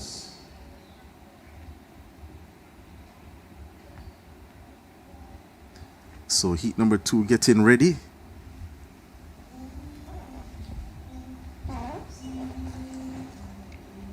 Can also tell you in the Decathlon boys discus throw, Tyrick Vincent, the current leader in the event, he is leading the discus with 41.49 meters.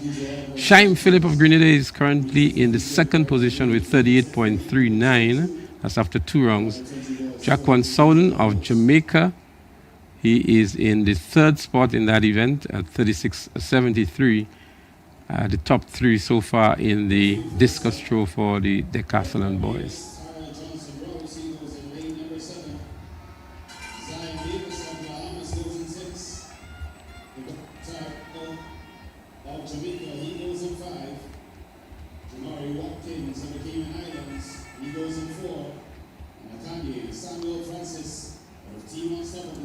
So section 2.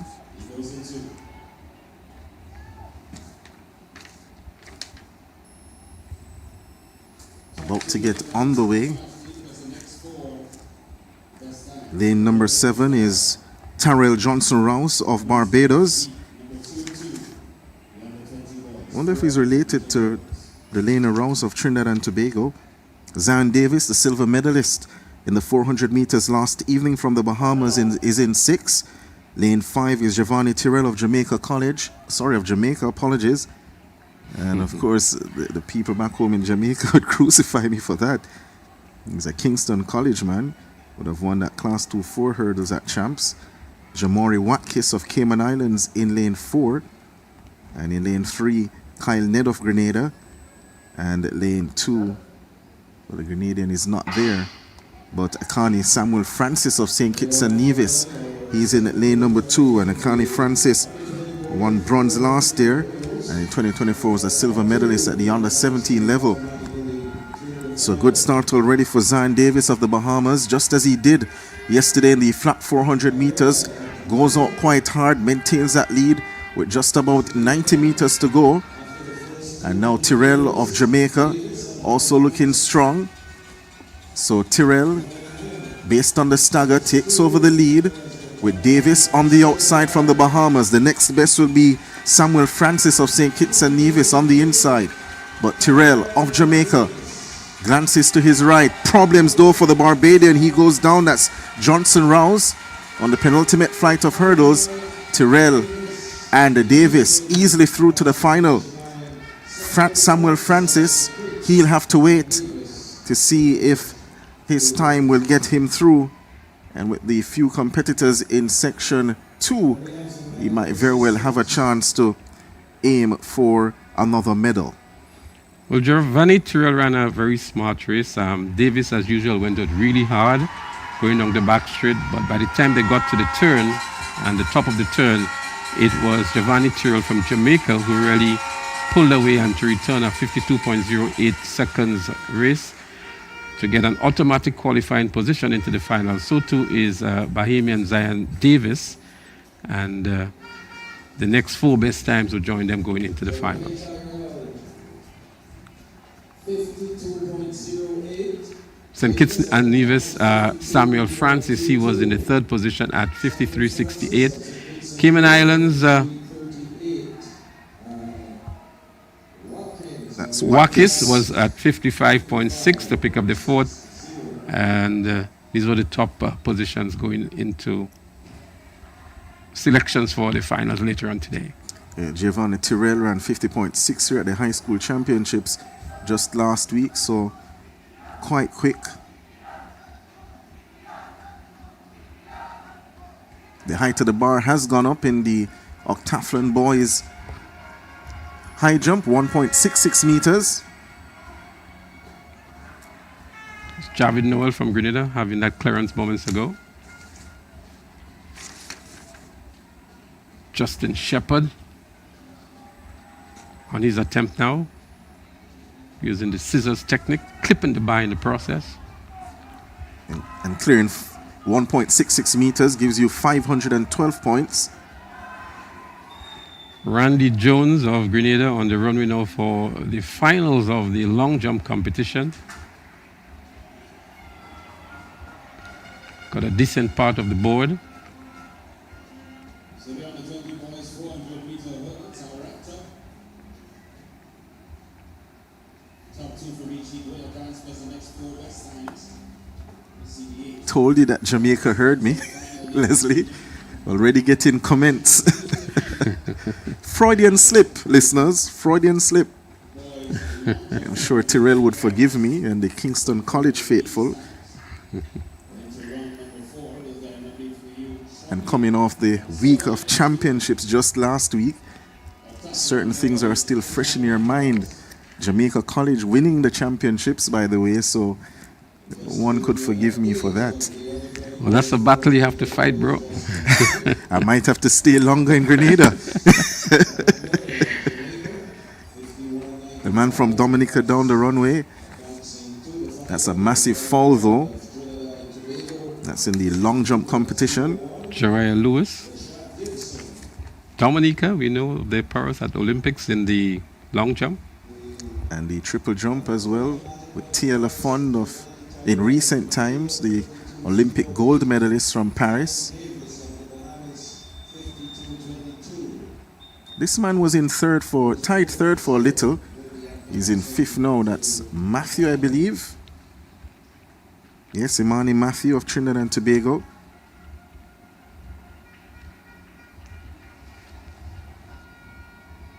.93 meters, his best mark so far. Hovering on that 7 meter mark. He's had 2 no jumps. It was only his first jump that he jumped the 6.93. And you mentioned, Leslie, earlier that some jumpers want to play it safe early, some want to get the big one early. He has decided to get the big one early and then play around with the rest of the jumps. Beckoning the crowd for some support here to usher him down the runway.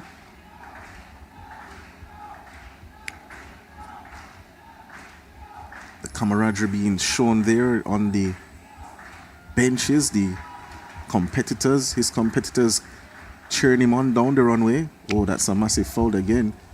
You love to see the wind speed because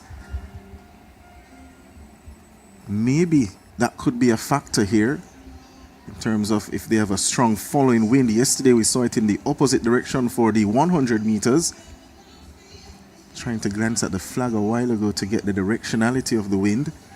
Well, typically they would be jumping into the wind once the wind is consistent with its direction. And so again, that can influence or have an impact on the level of performance here. They're jumping into, if it's the kind of winds we had yesterday, 6 meters per second and so on, 4 meters per second, we expect that it will have some negative effect on the jumping today.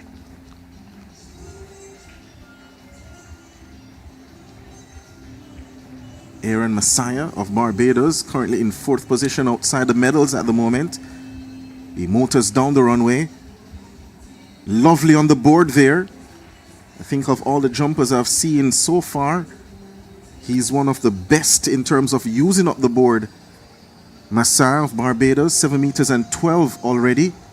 Well, he's only 4 centimeters outside of the bronze medal, and that looks like a pretty decent jump here, so that may put him maybe just ahead of Joshua Williams of the Bahamas. We'll wait to see what the jump is.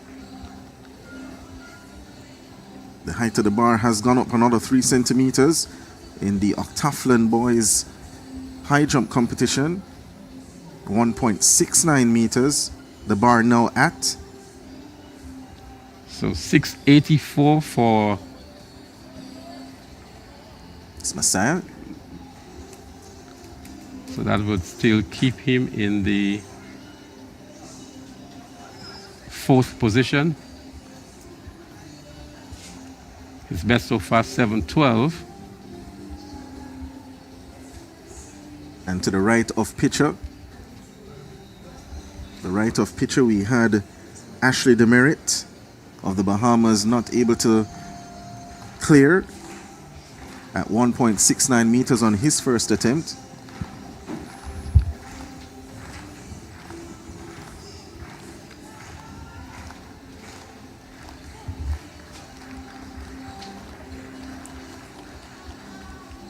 Joshua Williams, the man in the bronze medal position, left off pitcher, gets the white flag. 7.16 meters, his best so far. And with 2 more rounds to come, he knows that persons are chasing him. But he's also chasing those ahead of him. Another clearance there for Javid Noel in the Octathlon high jump.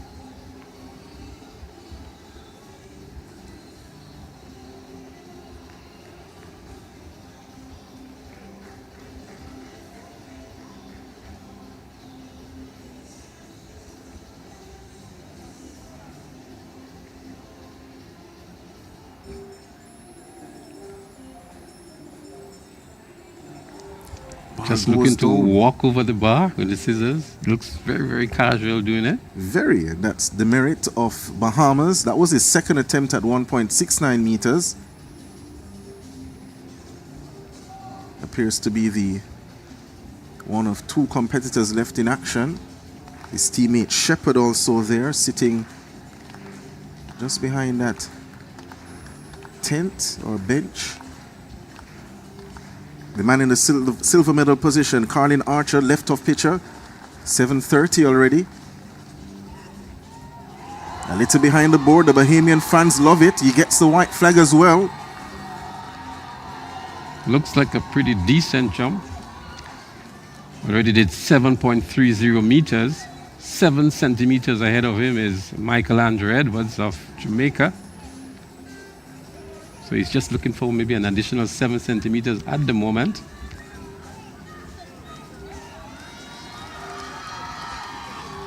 Wow.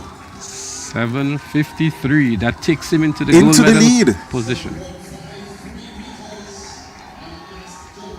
So he means business here, Archer. Has jumped 7:40 before.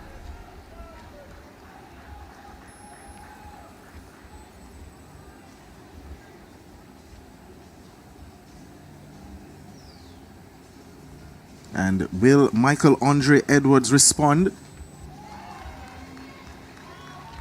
For the second time in the competition, he finds himself in the silver medal position, the defending champion. Justin Shepard just clearing the bar here for Bahamas in the Octathlon. And that's a new personal best as well for Archer. Well, confirmation of the wind speed though will need to be done. But that's his best jump all conditions, as Michael Andre Edwards of Jamaica gets ready to go in round number 4.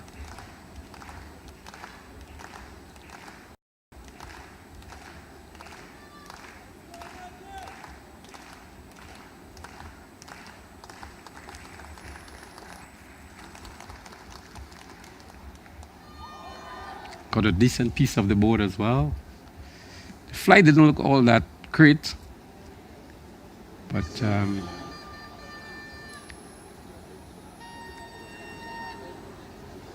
seems to be hobbling a little bit.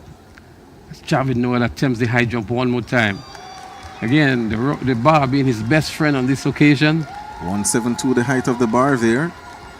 He has to maximize his points total here because he's in 3rd at the moment. Just sitting a little behind the merit of the Bahamas, 3,516 to 3,307 at the end of the 110 hurdles. So Noel knows that if the Bahamians remain here, he has to remain as well to get close to them. 7 meters and 42 for Michael Andre Edwards. It's an improvement for him, but he remains in 2nd position. And also want to say good morning to the world champion 100 meters gold medalist from the 2003 Paris World Championships. None other than the man from St. Kitts and Nevis, Kim Collins, celebrates his 50th birthday today. Good morning to you, Sir Collins. Hope that you have a blessed and fun-filled day.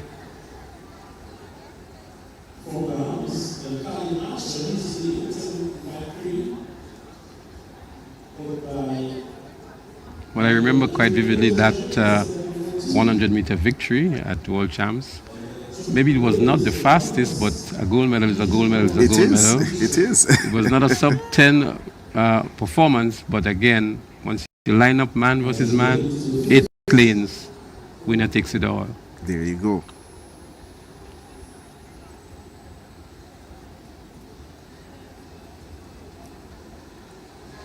So you're seeing the two events ongoing at the moment. In the field, the long jump under 20 boys to the left, the Octathlon boys high jump to the right. So the Merit of the Bahamas on the right, he'll go next at 1.72 meters.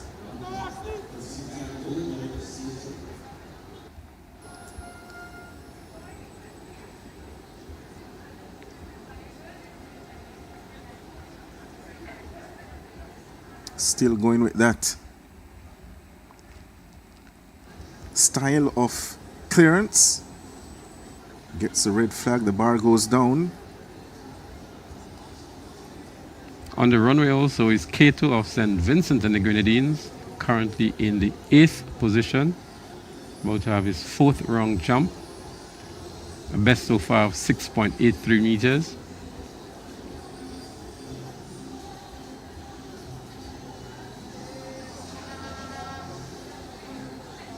St. Vincent and the Grenadines is one of the nations we've seen some development in track and field. They now have an artificial track there as well that is helping in their development, and a number of clubs, athletic clubs in St. Vincent. Occasionally they go around the region as well. They participate in St. Kitts and Nevis. They come to Grenada, Trinidad and Tobago to participate in the various meets that are held regionally. So some development is happening in St. Vincent and the Grenadines, and we see Cato here now into the finals of the long jump competition.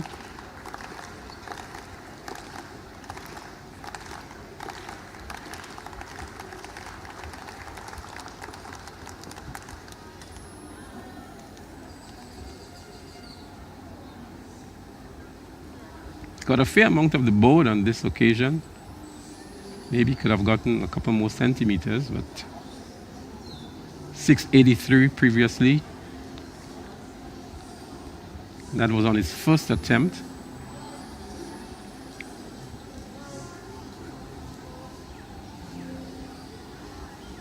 Jafari Edwards of Trinidad and Tobago. Just saw him moments ago in the high jump.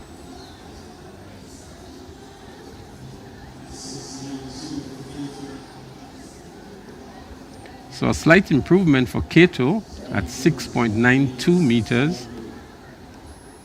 That takes him now into the 6th position.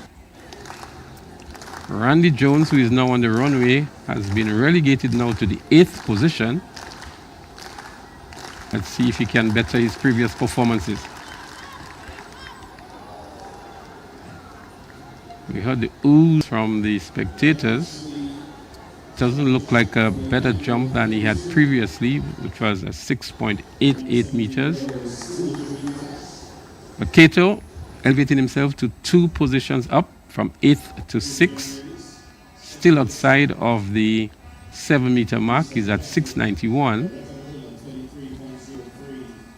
And 624 for Randy Jones, so he'll remain in the 8th position. As we see the ladies line up on the track here. On the 17 girls, 200 meters comes next on the schedule on the track. 3 sections to come, 8 to advance, the top 2 from each heat. That's the next 2 best times. Section 1, lane 8 is Micaiah Frederick of Grenada. Lane 7 from Barbados is Taylor Ray Wiggins. In lane number 6 from the Cayman Islands, Daquana Howell. Lane number 5, representing the Bahamas, the silver medalist in the 400 meters last evening. She won silver in this event last year. That's Kezra Thomas. Lane 4 is Cadella Victor of Dominica. Lane 3 is Daniela Clark of Jamaica. And lane 2 is Jill Peters of Trinidad and Tobago.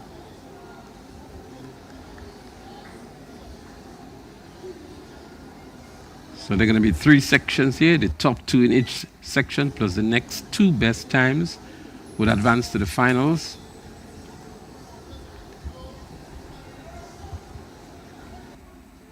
If you look at the flags in the back, it's not as windy as it was yesterday morning around this time.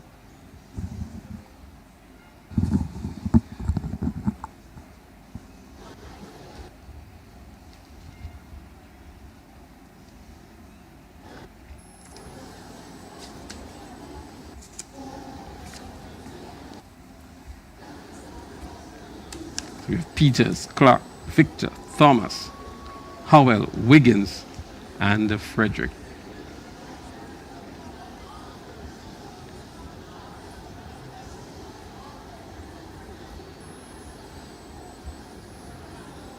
Would feel this for the first section.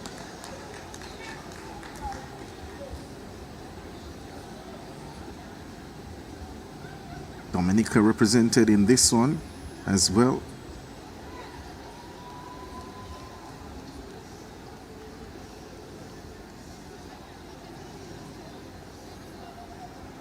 Her mom, Desiree Lawrence, has been here since the first day cheering on her daughter. And I'm told that her family and friends in Dominica are tuned in live to the coverage.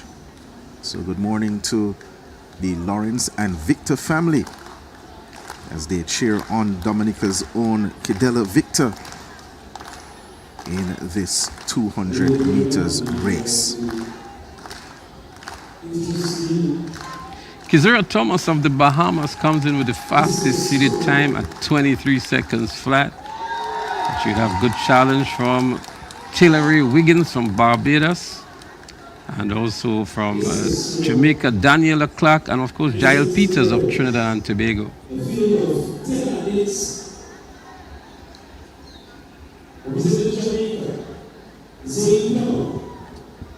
So we have an introduction being made here. The discus girls on the 17 final.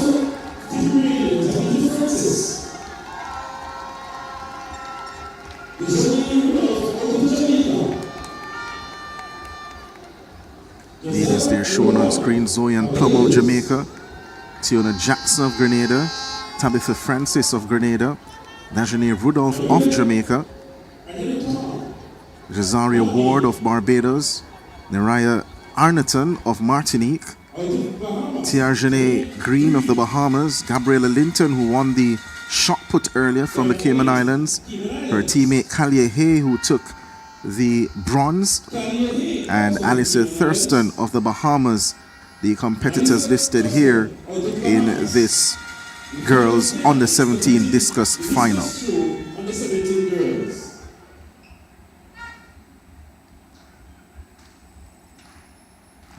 The girls in the 200 meters under 17, again a long wait for their race to go off. They have been introduced already.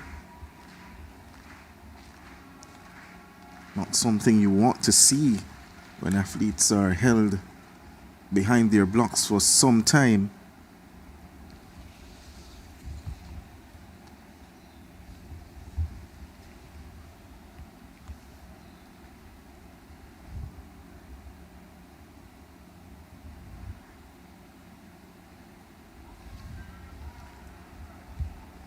So now they're sent to their marks.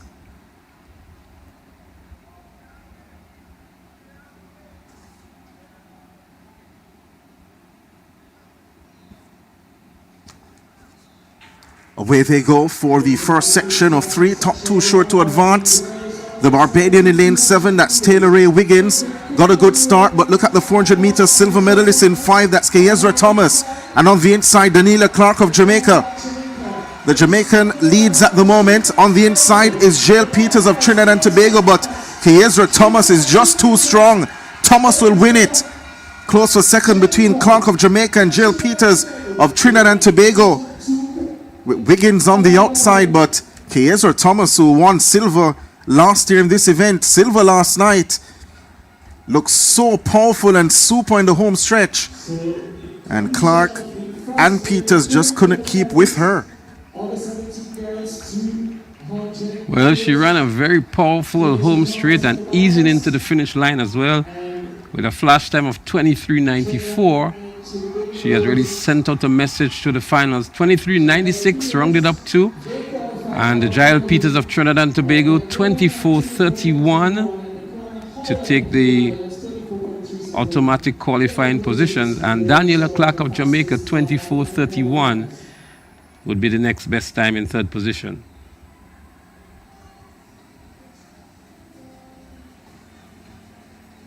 So good way to start for Thomas. She's having an Very good Carifta games, the Bahamian.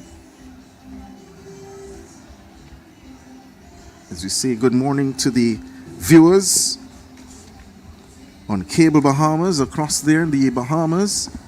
You are tuning in live to these Carifta games here in Grenada.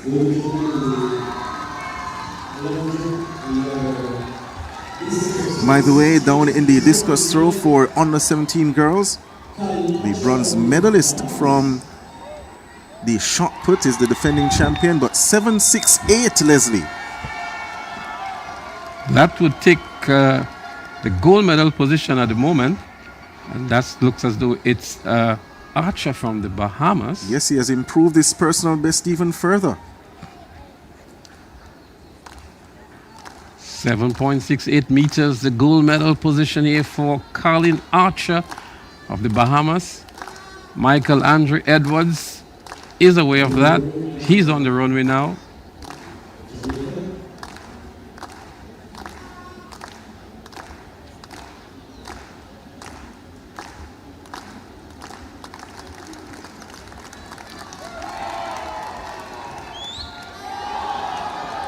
Well, he loved that, you know.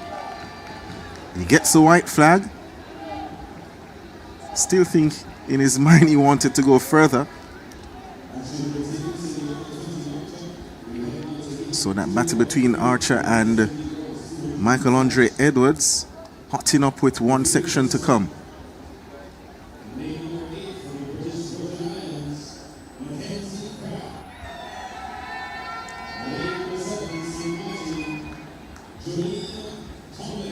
The second section of 3 comes up next. The times on the bubble: 24.31 for Daniela Clark of Jamaica and 24.37 for Howell of the Cayman Islands.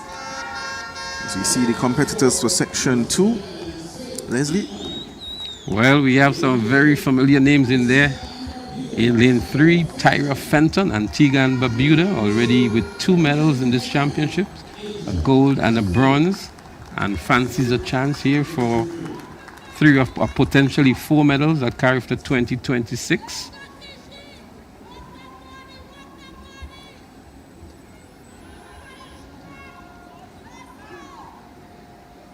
So they're sent on their marks. Angel Jeffrey Gaina in 2, Tara Fenton and Tiga in 3, Faith Eatman, Virgin Islands in 4, Sharon Smith, Jamaica in 5, Tishona Bascom, Grenada in 6, Jolene Tomlin, St. Martin in 7, and Mackenzie Crabb, British Virgin Islands in lane 8. Set position. Oh, break at the start for sure. Lane number 4, by my eyes at least, Faith Eatman of the Virgin Islands appeared to have just gotten too quick of a step out of the blocks. No cheers there inside the stadium, and it's because the Grenadian has cleared the most recent height in the high jump of the Octathlon boys. Suddenly looked as though it was Faith Eatman of the Virgin Islands who got ahead of the starting pistol.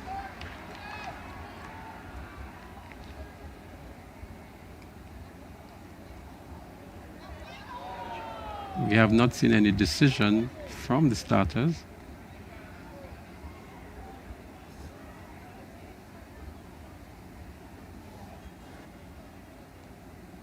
We see 4 fingers going up, and here comes suggesting the dreaded lane decision. 4, and the red card will come out for her.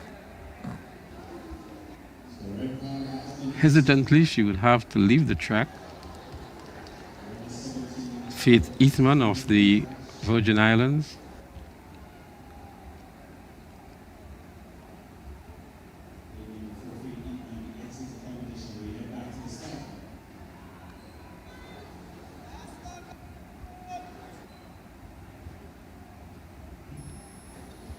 They're going to have another attempt at it. The 200 meters, flight 2 of 3 in the girls' 200-meter dash under 17.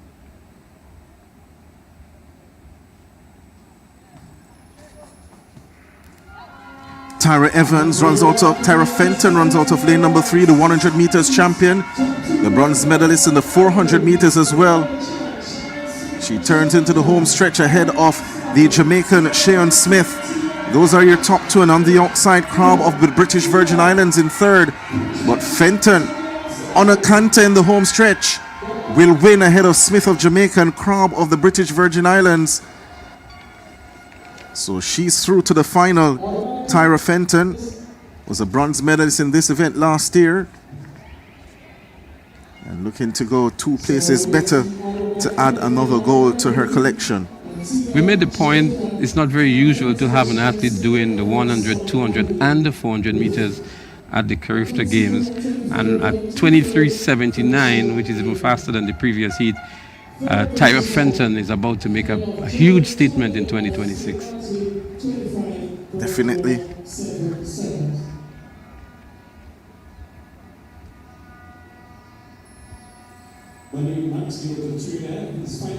So Krabby would have to see what time comes back in the third heat at 24:34.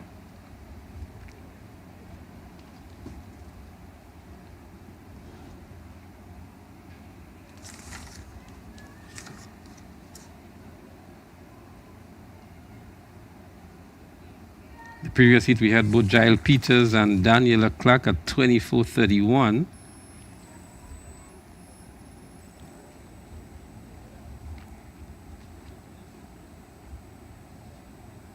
Imani Matthew of Trinidad and Tobago, currently in the 5th position. And that's the final round of the Under 20 boys long jump. It seems such a long time ago, Leslie, that this competition started with some 18 jumpers, and we're in the final round with roughly 4 more jumpers to come in the competition. So they're running into a negative wind in the 200 meters. So as I presumed in the long jump, they were facing a positive, they were receiving a positive tailwind, it would appear. The height of the bar in the Octathlon boys high jump, 1.81 meters. That's Javid Noel of Grenada, 3rd overall coming into the high jump competition, not getting over on that attempt at the height.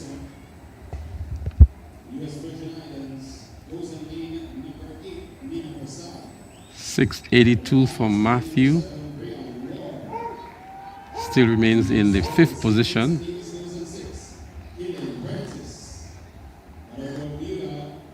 Aaron Messiah, Barbados, currently in the 4th position. 4 centimeters ahead of him is Joshua Williams of the Bahamas.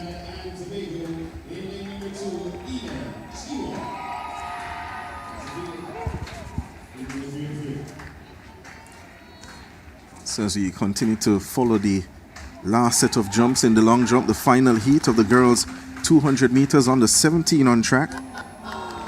Lane 8 is Amina Prasad, Virgin Islands. Lane 7 is from the Bahamas, Brian Ward. She was 4th last year. Lane 6 is Clean Prentice of St. Kitts and Nevis. In lane 5, Omara Samuels of Bermuda.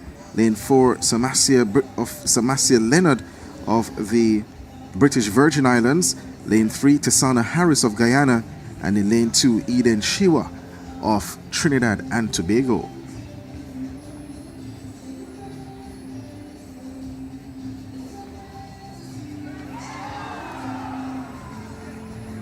Well, Chiwa of Trinidad and Tobago comes in with the fastest seeded time, and Brian Ward of the Bahamas, the next fastest seeded time. So we're looking at potentially lanes 2 and 7 for the early runnings in this, the final heat. So off they go then. A good start already for Brian Ward of the Bahamas. She won the bronze medal last evening in the 100 meters. On the inside, Eden Shiwa of Trinidad and Tobago is making this a race indeed. It's Shiwa on the inside from Ward of the Bahamas on the outside. That's your top two, with Shiwa looking fantastic.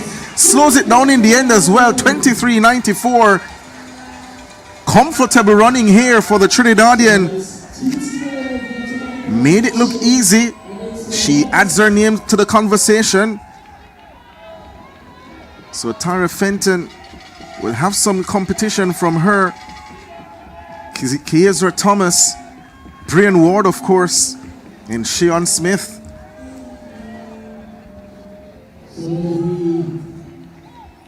good, strong, and consistent run here for 23.93.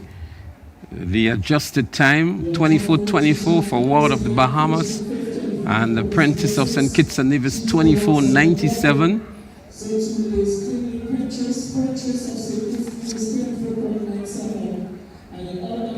And then we have Harris out of Guyana, 25.06. Samuels from Bermuda, 25.17. Leonard of the Virgin Islands at 25.30. And Prasad, 26.68. Joshua Williams currently in third position on his final attempt in the long jump for the under 20 boys.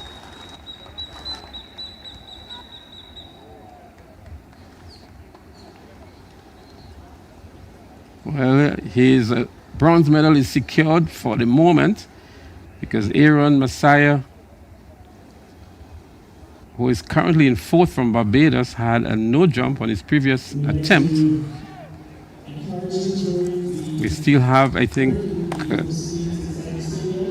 a couple more athletes to complete the jumps. We still have Archer and Edwards. So I think the bronze medal is secured now because the others are already ahead of him.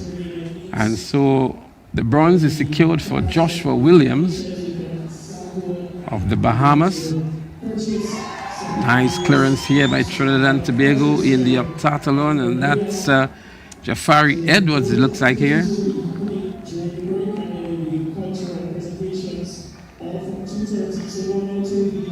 It is.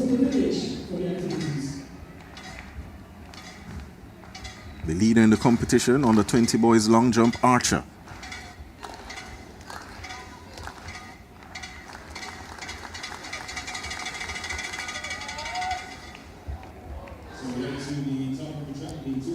So Archer would remain at 7.68 meters and still leads, but Michael Andre Edwards still has the final jump in the competition, and he has an opportunity to challenge for the gold medal. So the bronze is secured for Joshua Williams of the Bahamas. The Bahamas would have 2 medals in this event. Currently they are at first and third, but Michael Andre Edwards, the only man in the competition who can change the order of the gold and silver medals.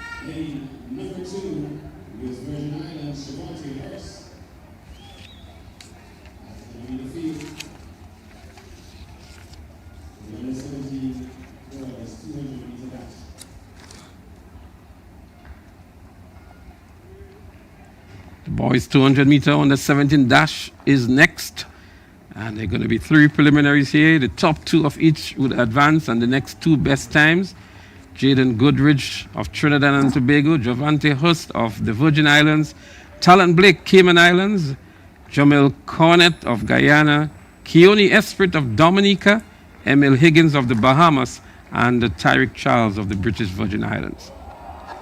Jaden Goodridge, second last evening in the 100 meters behind Kai Kelly of Jamaica. No Kai Kelly in the 200s though. They're brought back. Well, Goodridge is not here because we did see him pull up in the 100 meters towards the end. Did hold that right. And the lane is scratched at the moment. Lane 2 is scratched. So there is no Goodridge here. But he was at the lead going into maybe the last 20 meters in the 100 meters. Yeah. And we saw him grabbing onto the hamstring. Obviously an injury, he's not in. So both of them are not into the 200 meter finals, the top 2 of the 100 meters last night. Leaves it open then. Emil Higgins, the Bahamian, had a very good start to his outdoor season, running for Kingston College in Jamaica.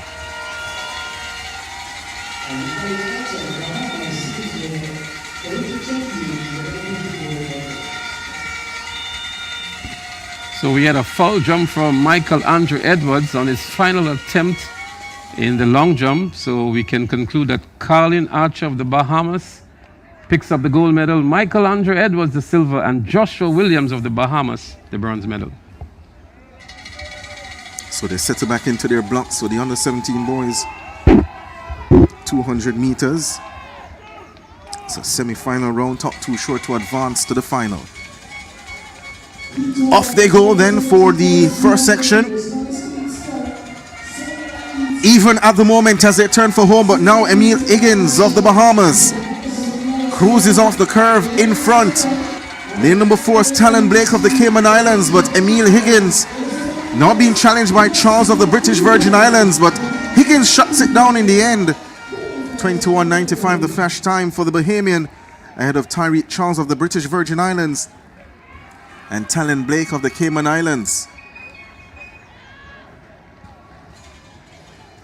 So look back here at the final, 60 meters, Bahamas here really in cruise control and shutting it down with maybe 10 meters to go for a comfortable win and securing an automatic position going into the finals later on this evening.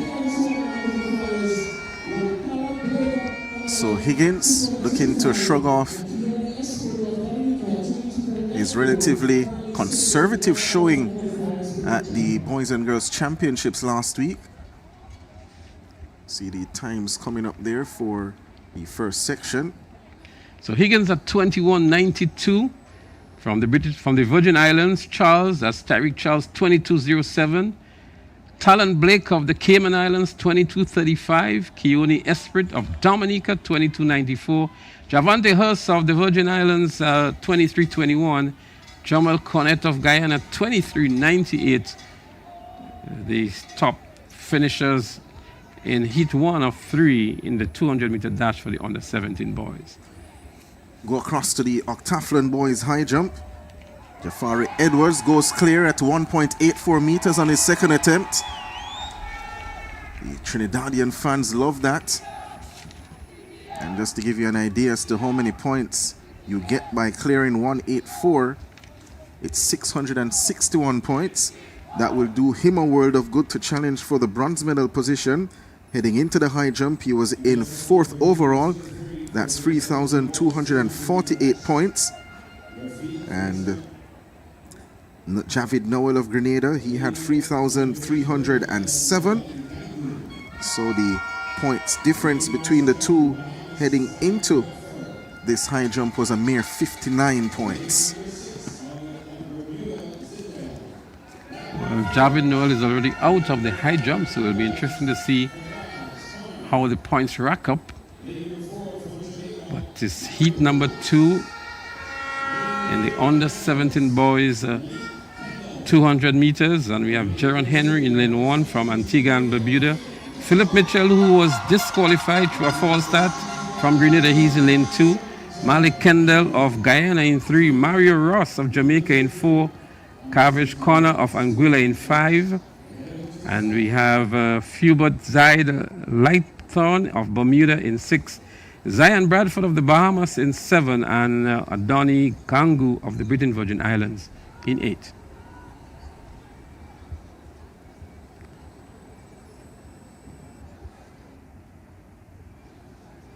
All of Grenada came out to see Philip Mitchell yesterday in the 100 meters.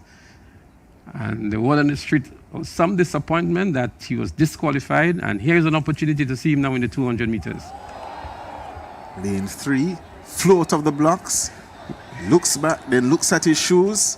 Malik Kendall of Guyana. Now he's doing something different than the other athletes. He didn't immediately put his hand on his mouth or on his head. He looked back at the blocks, then he looked at his shoes to say to the officials, hey, blame the shoes. It's not so lucky though he gets the red card, Leslie. Well, that dreaded red card came out in his lane, indicating that the false start is accredited to him. Malik Kendall from Guyana.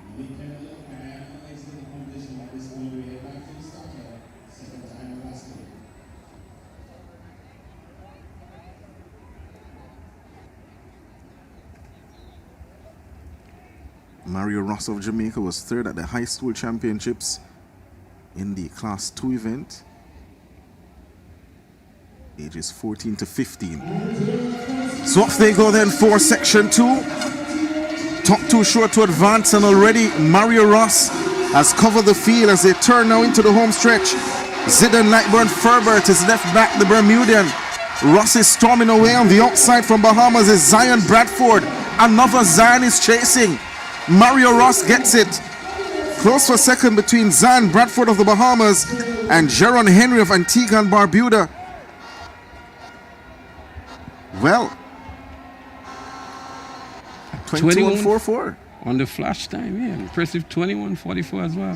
21.48, the official time. I think that's a new personal best for the Jamaican. Zion Bradford also sub 22 at 21.86. And also is Jaron Henry of Antigua and Barbuda, 21.92. So the top three finishers here, sub 22. And then we had Zion Lightburn from Bermuda, 22.17. And Philip Mitchell from Grenada, 22.22. Anthony Gangu of the Virgin Islands, British Virgin Islands at 22.55. And those were your top finishers here. Carvage Corner at 22.67. A quick one. Yeah, the second of the three preliminaries. The bronze medalist from the 400 meters last evening, Zion Bradford of the Bahamas, and the man who missed a medal in the 400, Jaron Henry of Antigua and Barbuda, looked quite good just now.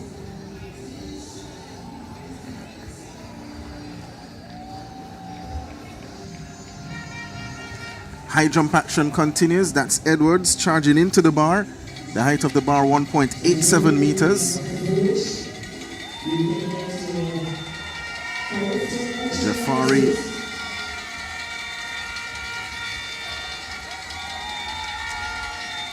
section of the crowd there. Beat and vibes.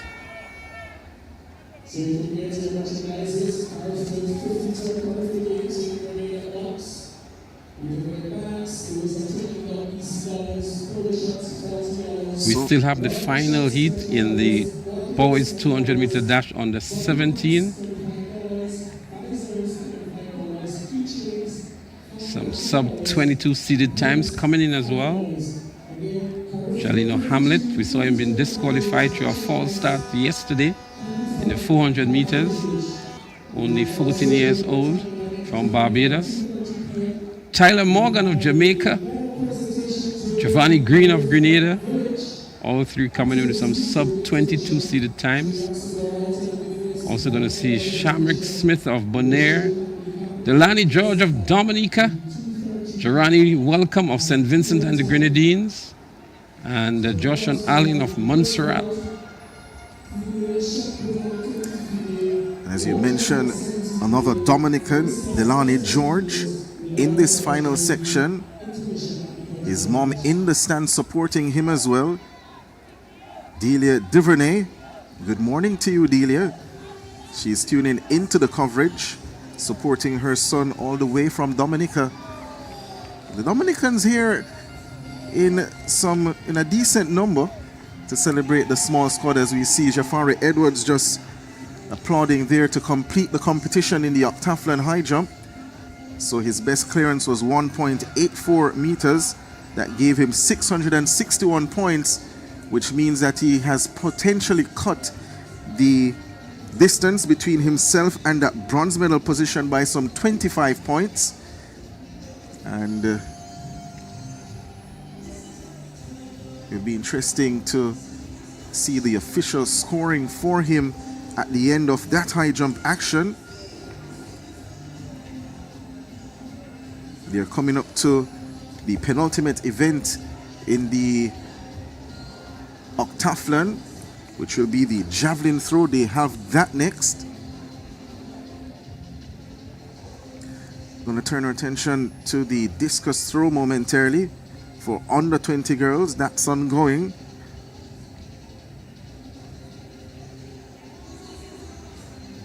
The start list there for the final section of the under 17 boys 200 meters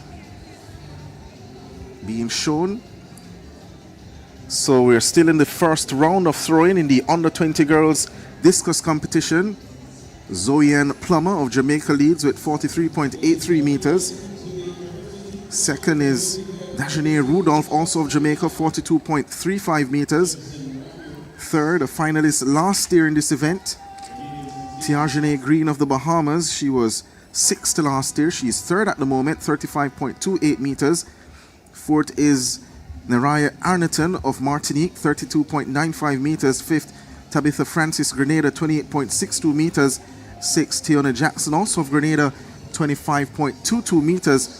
And we have had a foul each for Jazaria Ward of Barbados and Gabriella Linton of the Cayman Islands. And the defending champion, Kalia Hay of the Cayman Islands, just through. And she has gone out to 35.99 meters, so she moves into the bronze medal position, the defending champion there. And let you know as well that the gold medalist from the shot put, as mentioned, had a foul on her first attempt. We have one more throw to come in round number 1. That's Alicia Thurston of the Bahamas. So we get set up for the 33, number 17, boys 200 meter dash. Tyler Morgan, Jamaica, who's in the number 8. Jaleel Ahmed of Barbados,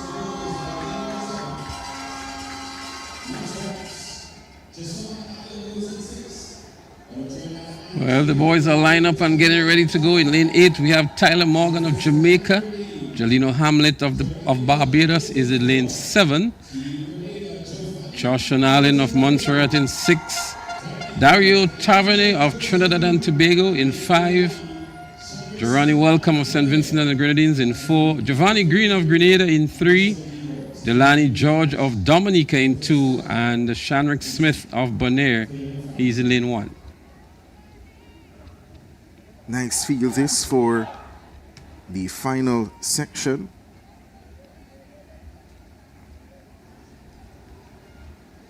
Dario Tavernier of Trinidad and Tobago, Tyler Morgan of Jamaica.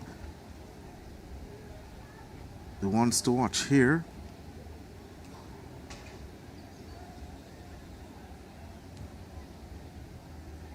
In the set position now.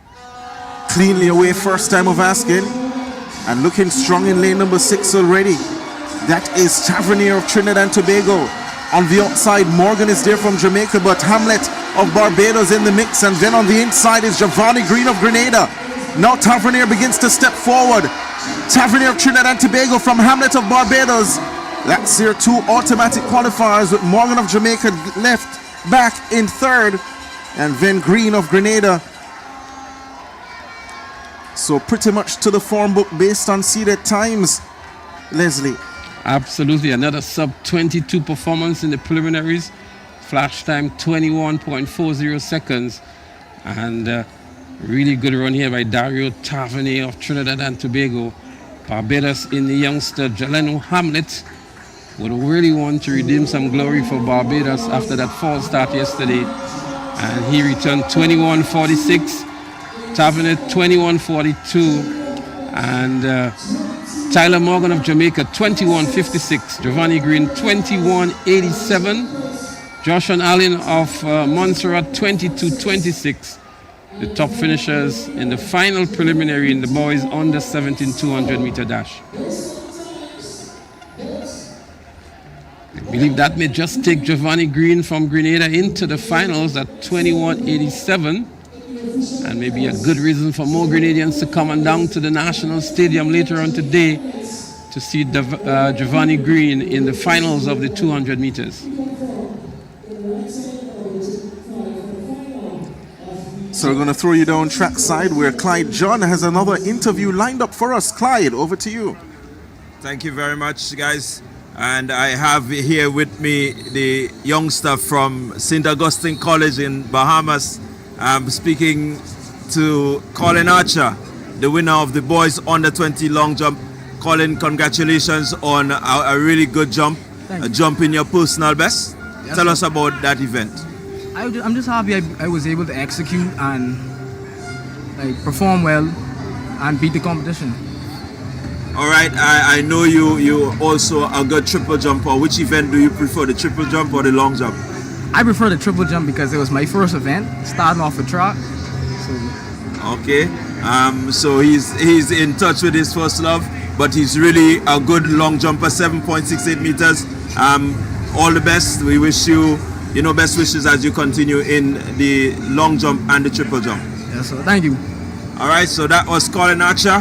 Back up to you guys at the top. Well, thank you, Clyde. The young man had a real battle on his hands here from the Jamaicans and the Bahamian, his other Bahamian counterpart. And the lead was going back and forth. Eventually, he had some very good jumps to win the gold medal for the Bahamas. Colin Archer of the Bahamas, the winner, the gold medalist in the long jump.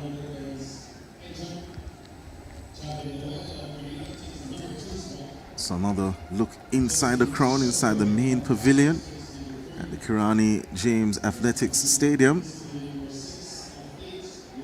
Having their mid-morning conversation. Just some minutes after 11 here in St. George's. Trinidad and Tobago have made some adjustments to their outfit today. Yesterday they were in the black with their images on it. Today they're in the white, and I'm suggesting that tomorrow they may be in red. Strong so they'll contingent. be going with Grenada or with the red. So it will be a sea of red here tomorrow, most likely at the National Stadium. A very strong contingent from Trinidad and Tobago. We've always maintained very close relationship with Trinidad. It's only 90 miles away, and so it might just be the most economical trip to come to Grenada of all of the visiting countries. And there's always been a strong exchange between Grenada and Trinidad. Same thing happened last year with a strong Grenadian contingent going down to Trinidad for Carifta Games. The Trinis are here.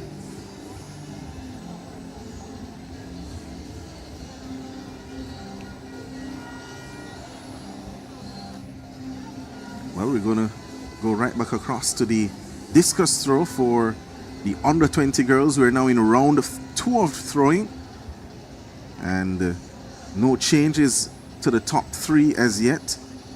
Zoe Ann Plum of Jamaica leads, has a foul on her second attempt though. Najane Rudolph of Jamaica, no improvement for her, 38.94 in round 2. She remains in the second position. Rosaria Ward of Barbados, she had a foul in round 1, 27.89 in round 2. She's in 8th. And Tiona Jackson has an improvement, slight improvement, 26.94 in round number 2, but she's in 9th position.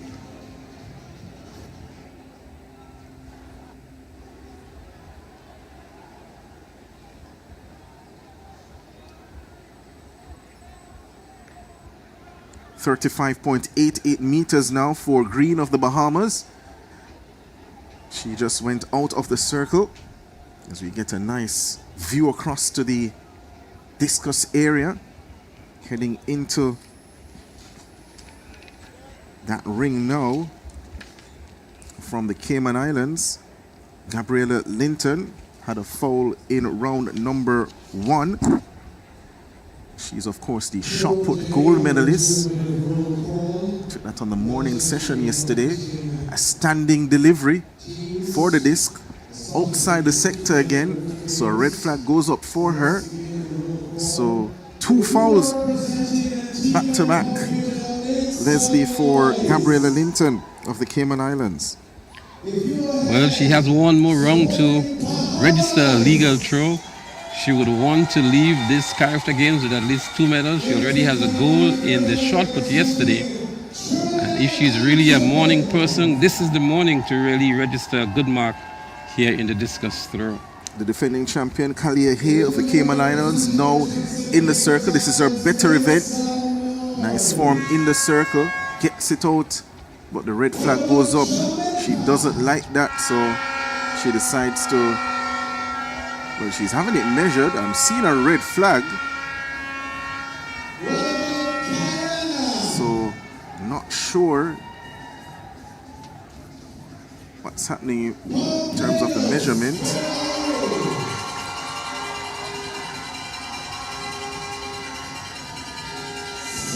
So, round 2 of throwing. Discus throw action on the 20 girls.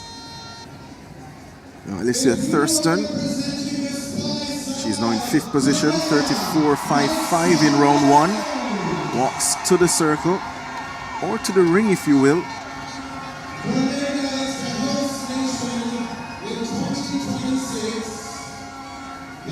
right-hander, as most throwers are. Swings that one go into the netting, so that will be a foul for her. So no improvement for Thurston of the Bahamas in round number 2.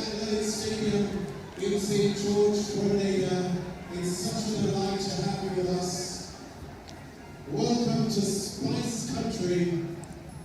So we're now in round number 3 of throwing. Zoe-Ann Plummer of Jamaica, who leads the competition, had a foul in round 2. She goes into the ring for her third round throw, 43.83. Remind you, is her best mark from round 1. Only 2 throws over the 40-meter mark. The other being Dajanay Rudolph, also of Jamaica, 42.35. She'll go next. Strong throw here from Plummer. She gets the white flag. Thank you so much. The Investment Migration Agency Grenada, the National Lotteries Authority. So she awaits her mark to see if it's an improvement on her 43.83. 43 meters 83 from round 1 for Zoe-Ann Plummer.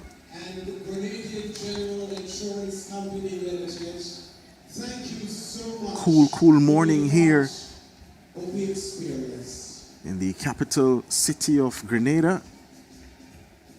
And heading into the circle is Theona Jackson of Grenada.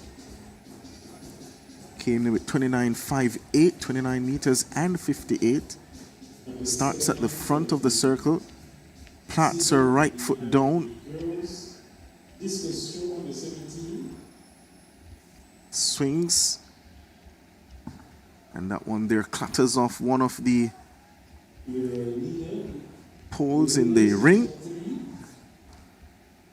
Very interesting way to develop the momentum for the discus. Most throwers these days, they start at the back, spin with some speed, generate that momentum so that the velocity can push that disc as fast as possible, or far as possible rather. You see the girls for the 200-meter dash on the 20, getting themselves ready. There are going to be 3 preliminaries in this one, and the top 2 of each of the preliminaries would advance automatically to the finals, and then the next 2 best times would join them as the non-automatic qualifiers.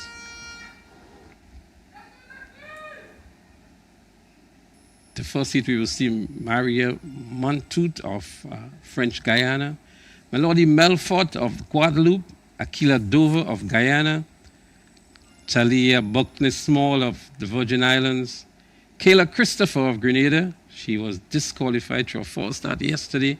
Alex Roberts of the Bahamas, Kayla Charles of Trinidad and Tobago, and guess who's in lane 8? Chanel Douglas of Jamaica. The defending champion won the 100 last night, slipped out of the blocks. When I saw the highlights last evening, thought she got a poor start, but was on course to run faster than that 11:03 record that has stood for a while. She now has a chance to touch that 22.77. Shawnee Miller-Weber now. That was her record back in 2013, the Bahamian.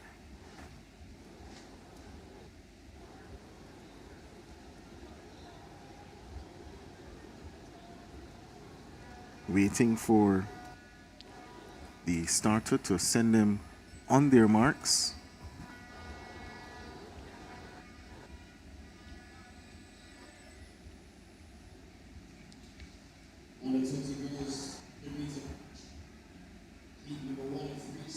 Douglas comes in with a seated time of 22.58. She's running out of lane 8. And she has gone much faster than that, as you would know, Leslie. At championships would have broken the Jamaica under 20 record, which stood at 22.50 for some time since 2018. Brenna Williams would have won that double gold in Tampere, Finland back that year, would have set the record at the World Under 20 Championships.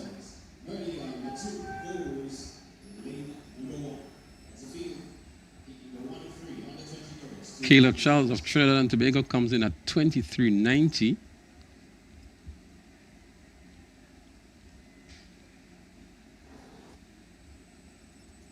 So lanes 7 and 8 would lead off this one.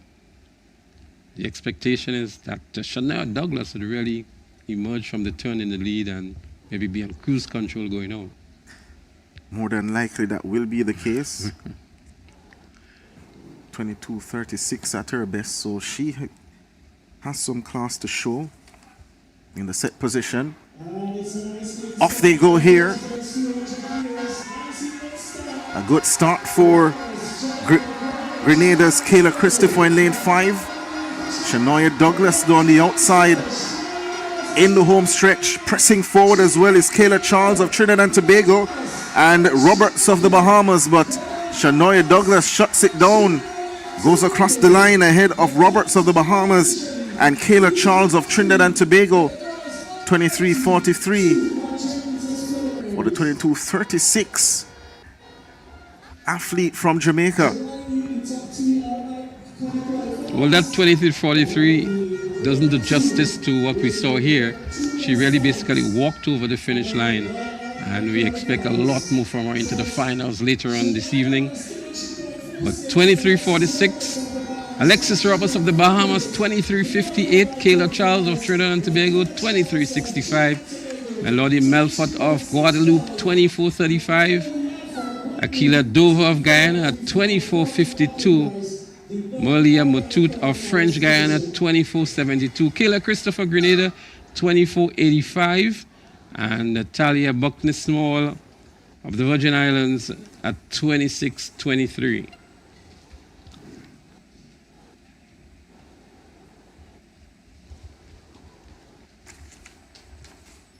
So the defending champion into the final. Action continues as well in the discus throw. We have a change in the leadership of that.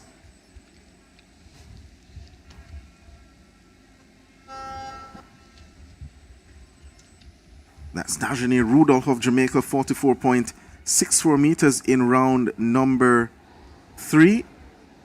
Zoe Ann Plummer, 43.76. That was her mark in round 3. Tabitha Francis of Grenada, she has 27.28 meters, so no improvement on her 28.62 meters. She remains in 7th.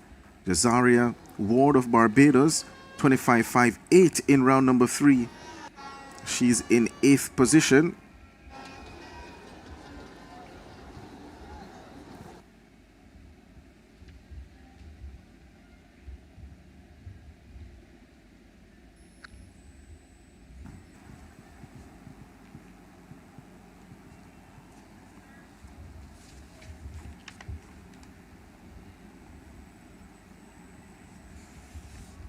So an update as well coming in the Decathlon. Leslie? Yeah, we've just learned that Tariq Vincent from Trinidad and Tobago has broken the discus under 20 boys record with a throw of 41.49 meters. And also some sad news for Grenada. Gerald Clement has pulled out of the Decathlon, and he was one of the potential medal hopes for Grenada in the Decathlon. He has pulled out, but congratulations to Tariq Vincent, the leader of the Decathlon, who has just broken the record in the discus for the under 20 boys. Also a new event best established there. They turned the mark that Joel Clement set last year, 37.97. As we continue to watch the girls under 20 discus competition, round number 3 at the moment.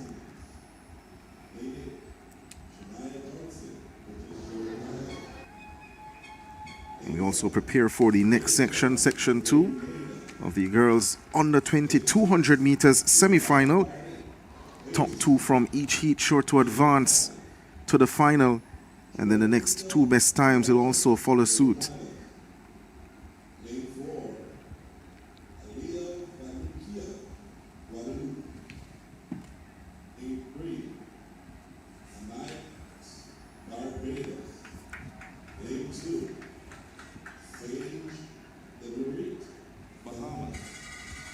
And lane 1, Melody Pearl, Martinique. Your lineup for event 34. So heat 2 of 3 in the girls on 200 meters under 20. Melody Prue of Martinique, she's in 1. Sage Dimitri of the Bahamas in 2. And Ian Nurse Barbados in 3. They're on the starters orders. And we're going to see what they have to challenge for the likes of Shania Douglas and others in heat 1.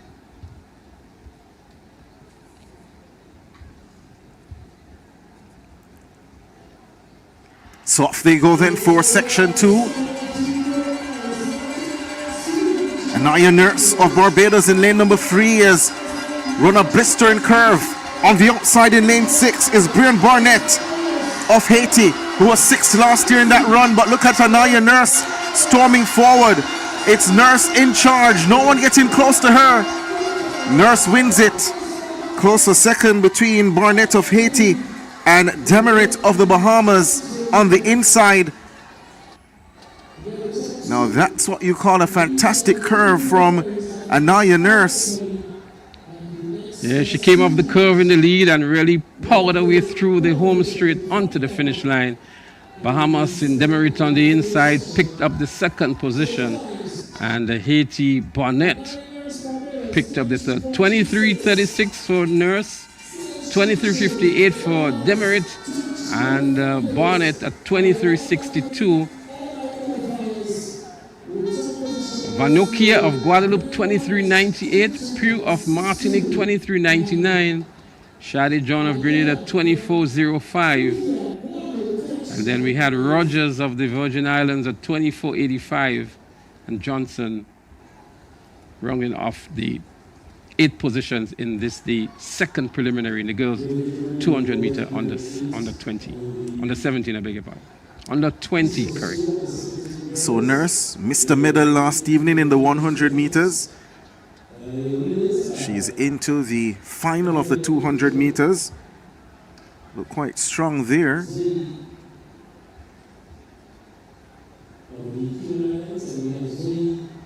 We still have the final preliminary to go in the girls 200 meters under 20.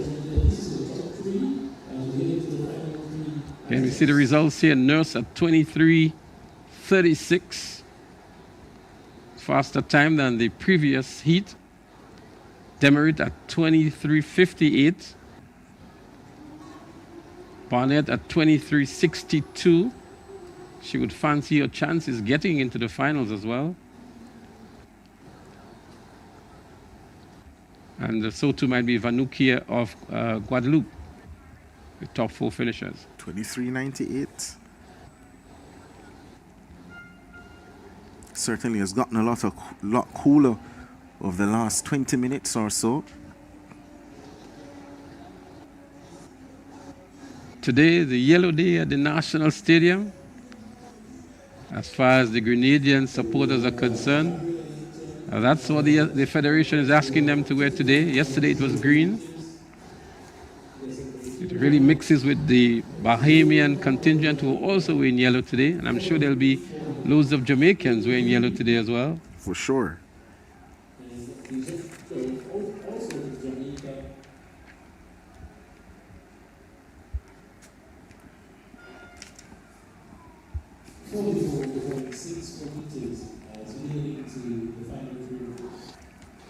So we continue to get a shot off the crowd.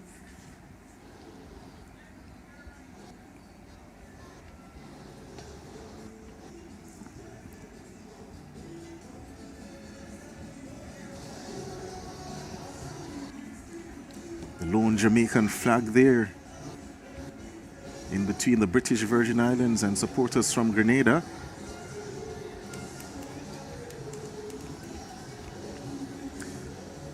So you're speaking with some of your Barbadian friends earlier, Leslie. They have a nice little crew just below our commentary position. So I was saying to them, Donald, that, you know, whenever the Barbadian name, the Bajan's names are called on the stadium microphone, they scream and they make so much noise, and the whole of Barbados is hearing them because it's coming through the microphone.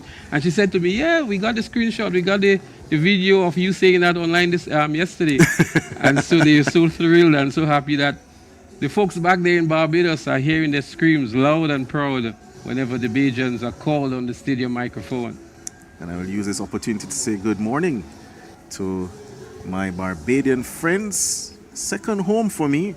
Lived there for some 4 years. Big up to the University of the West Indies Cavell campus, and to the residents of Oxnards and Wanstead, as well as Blackrock. Some of the communities that I would be quite familiar with in the parish of St. Michael across there in Barbados. Good morning. Hope that you're tuning in to the coverage here of our broadcast as the rain comes back out of nowhere here at the stadium. Colorful umbrellas across the ground adds to the already colorful Carifta games. Carifta 53. By the way, I'm still haunted by that jab yesterday. Well, that was a cultural explosion. It was. Of Grenada's culture in totality. What was on show yesterday was snippets of the various traditional and cultural pieces. So we have what is called the jab, which we have made a name for within the region now. And then there were the other aspects like the short knee, something we call the veko, and there were various aspects of our traditional culture. The belly dancers and so on were there as well. And the jab, which is something that is, I don't want to say unique, but something that we have grabbed onto here in Grenada and really have marketed. We have a jab festival. Is the biggest part of our carnival, if you ask me. And people really come to see and to be part of this jab experience. So there you saw it yesterday in the full regalia with the helmets, with the horns, the chains, the oil, the body covered with the engine oil and the black paint and so on. And that is a really staple in the Grenadian traditional culture and carnival. And I think that's one of the experiences you get with Carifta. You get to see the different countries that hosted their culture coming on show as we see the next section, section 2 of the under 20 girls 200 meters on track. So in section 3, sorry. Section 3, we will see Naomi Theodore of Trinidad and Tobago, Nyasha Harris of Belize, Katisha Ambrose of Antigua and Barbuda, Saraya Doreska of Haiti, Arima Turner of Bermuda, Natri East of Jamaica, Mavon Ville of Martinique, and Deschanel Thomas of St. Kitts and Nevis. Natri East of Jamaica. Natri East, yes. Definitely one to look out for in this preliminary. She should emerge here as the top finisher and to secure an automatic spot into the finals. So they are on the starters' orders in the set position. Away they go then for the final section of the girls under 20 200 meters. On the outside is Deschanel Thomas of St. Kitts, but look at Natrice East. Runs a strong curve as is expected and cruises into the home stretch. It's Natrice East. On the inside is Theodore of Trinidad and Tobago, and Thomas on the outside trying to come back. It's Theodore and East. The Trinidadian in lane 1 might have edged it. Indeed, at 23.74 on the flash time, it looked as though it's Naomi Theodore of Trinidad and Tobago and Natrice East of Jamaica would have picked up the second automatic qualifying position. Remember, the top 2 emerges automatically into the finals, and then the next 2 best times from the 3 preliminaries will join them as well. So, very close, you know. Natrice East gets the nod. 23.77 for Natrice East. Also 23.77 for Theodore. And Thomas of St. Kitts and Nevis at 23.92 was in 3rd position.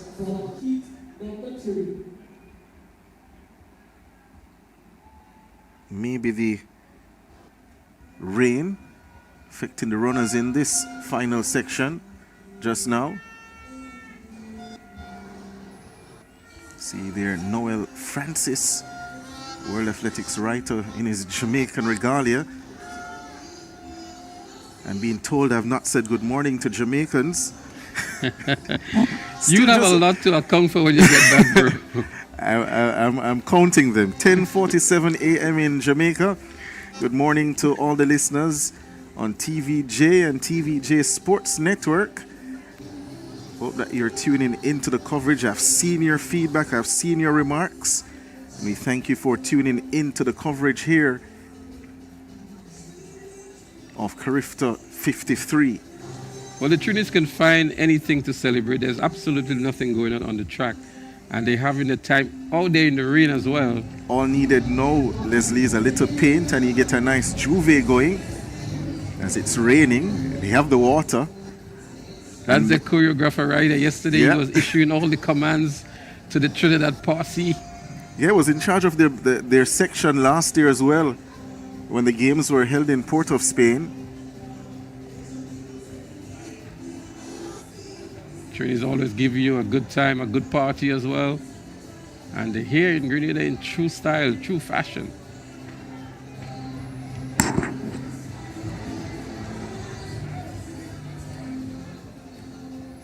So that would bring around we have one more round of events on the track, which is the 200-meter dash for the under 20 boys. We have a much light morning this morning. Well, at least on the track, the field event continues because we do have the combine eventers going. I think the high jump for Heptathlon girls supposed to be going as well. Yes, that's true. The pole vault for the decathletes should have also started. As we see some of the competitors there in the Heptathlon being given final instructions from the officials in the high jump area.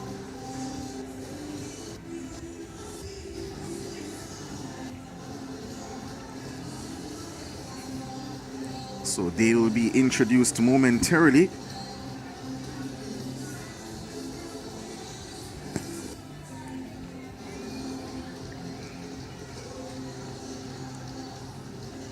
So far, they have completed just one event, the 100-meter hurdles. And their current position here, we have Robley out of Trinidad and Tobago.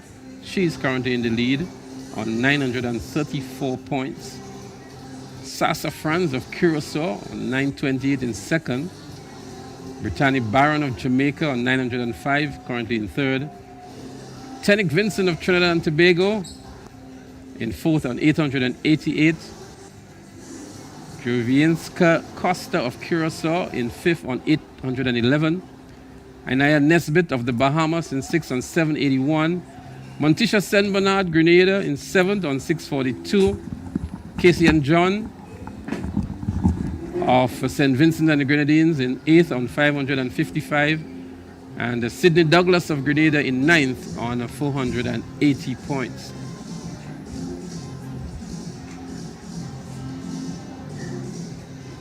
And then, as we mentioned, next for them would be the high jump. And then they have the shot put.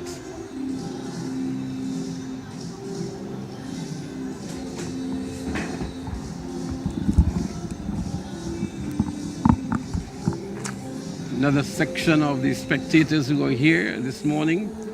And they've been here very early. I got here just about 8 o'clock and there were already long lines trying to get into the main pavilion. Be remiss of me not to say good morning to Nzinga Mawuto, the chairperson for the liaisons, who have been attached to most of the teams and special guests and delegates.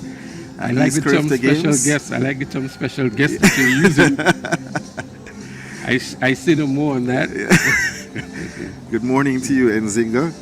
She has been quite the help for us here at the Carifta Games in Grenada.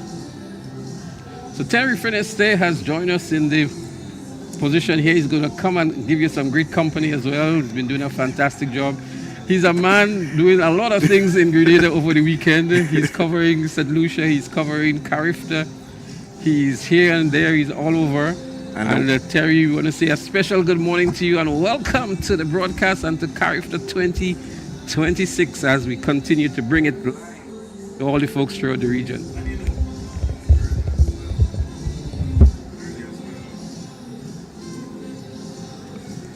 Terry had the best seat in the house, in the booth. Looked very comfortable So we're going to take a quick break as we switch commentary positions for a bit. Send you back to your respective studios. We'll be returning in a short moment from now.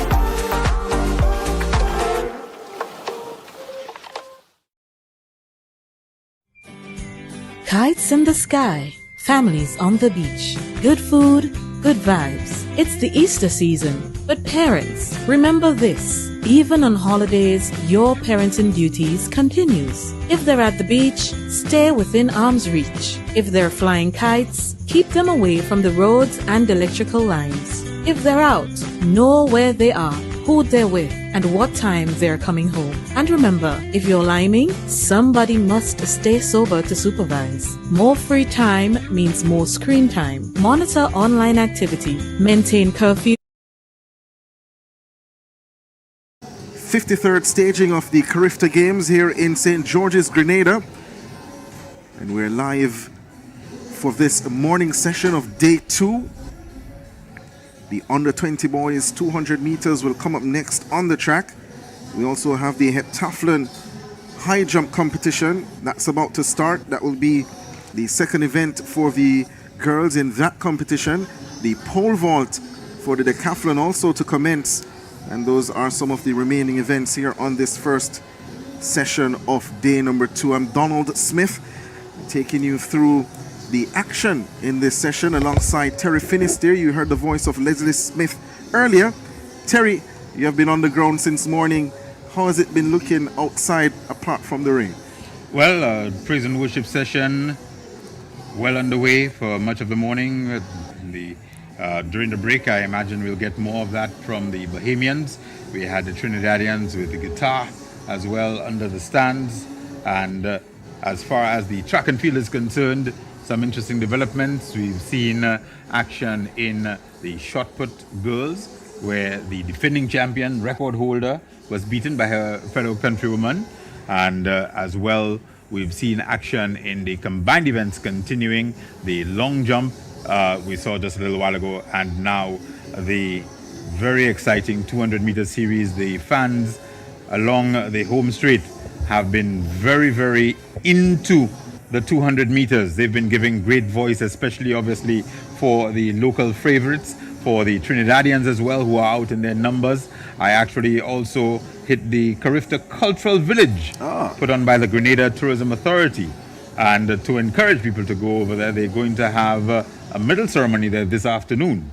So some of the events from last evening are going to have their medal ceremonies over in the Cultural Village, where there's plenty of food, drink, craft, books. So a lot happening around the Kirani James Stadium on the first session of day 2 at the Carifta Games. So you have been out and about, man.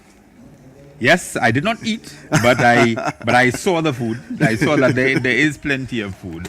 And the Decathlon seems to have lost Jarrell Clement, unfortunately, pulling out the champs, gold medalists last week in Jamaica, and silver medalist from last year in the Decathlon. Hometown favorite. They would have been looking forward to seeing him do his thing.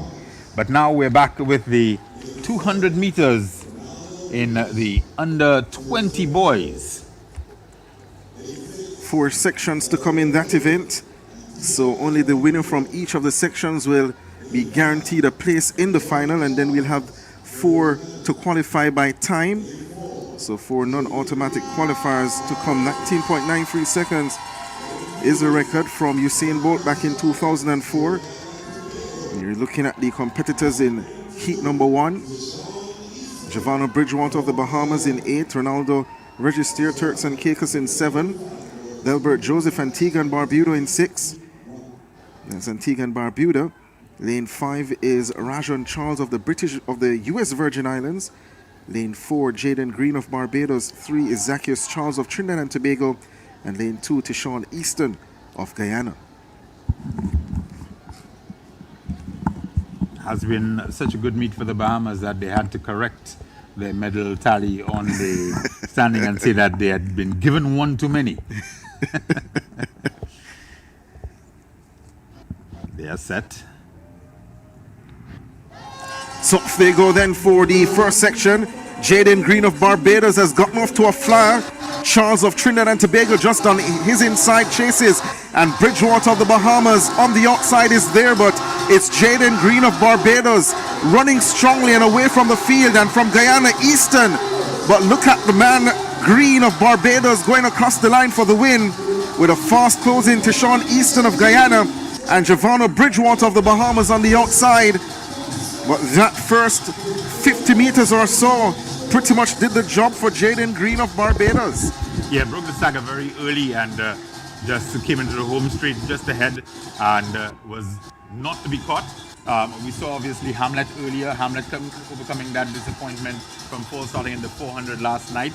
At the finish line, the entire Bajan press corps had a little interview with him just to ask him about his thinking, his emotions going into the 200, and now Green putting his name on the board, and he will be going into the finals tomorrow of the 200 meters under 20 boys. So the winner guaranteed a spot in the final, and you can see the times there on the clock. 20.49 for Green, Easton 20.54, Bridgewater 20.76, Zacchaeus Charles 21.01, Ronaldo registered 21.72, Albert Joseph 21.73, and Rajon Charles 21.95. All the times there, so 2 sub 21 seconds times, but the wind positive 5.4 meters per second. And we saw some heavy winds yesterday, 6.0 meters per second. Again, some heavy winds this morning. We did notice last evening that the winds had died down somewhat and were reasonable. So we're hoping that the same will be true tomorrow evening for the 200-meter finals. For sure. Action continuing in the heptathlon high jump.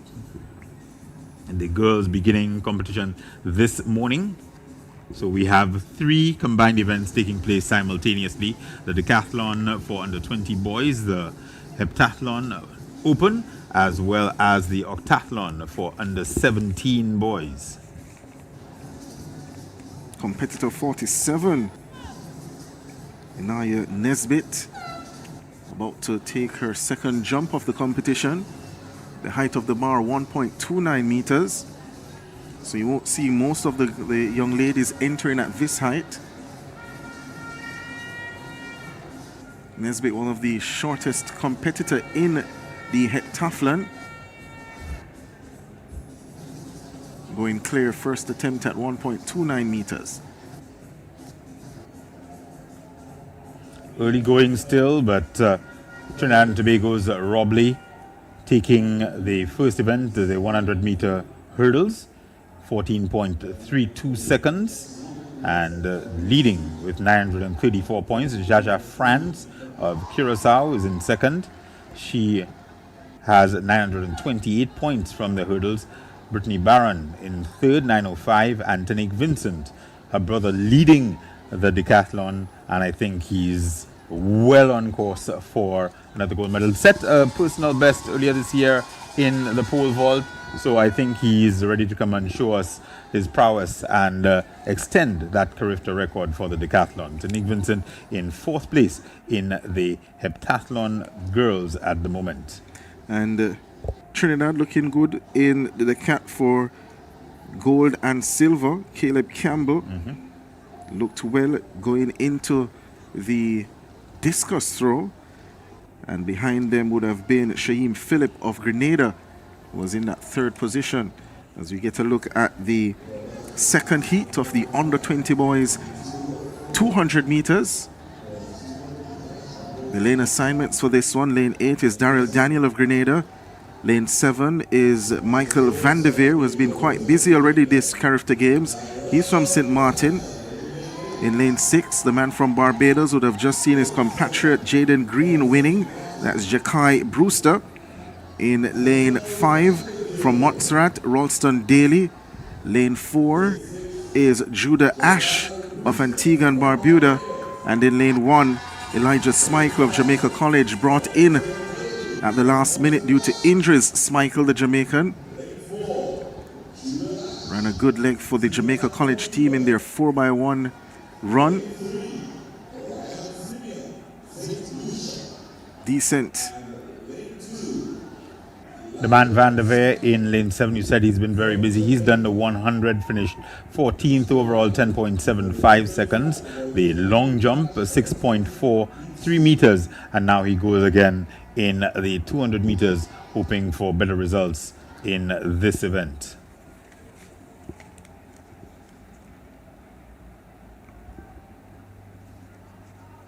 Brewster of Barbados, believe he was at the Carifta Games last year as well.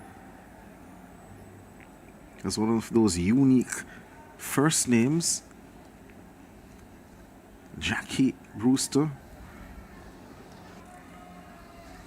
Away they go then for the second section, and Brewster got the best of starts just as his teammate did in the first section. Smikle on the inside of Jamaican for Grenada, Daniel on the outside. It's Brewster and Smikle. Smikle powering through in the home stretch. Smikle of Jamaica from Brewster, and look at this strong finish from Daniel. Smikle wins it. Daniel of Grenada on the outside, maybe second. We'll wait the replay as well. Those two athletes in second and third will both be looking at the clock very closely, seeing if they can get by on time. One man who does not need to check the clock, Smikle, he's through. Nice high knees coming down the home straight. And of course, Daryl Daniel, the hometown boy, hearing those roars from the grandstand and coming through to take second place in the heat. And this heat considerably slower. The wind quite helpful to the first heat. Helpful to the first heat. 0.9 meters per second this time around. So just 21.07 for second place, Daryl Daniel. And he'll not be pleased with the lack of cooperation from his hometown wind. Yeah. You would expect better.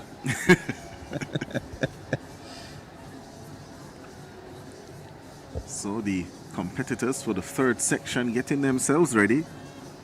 We're going to see Sanjay Seymour back in action.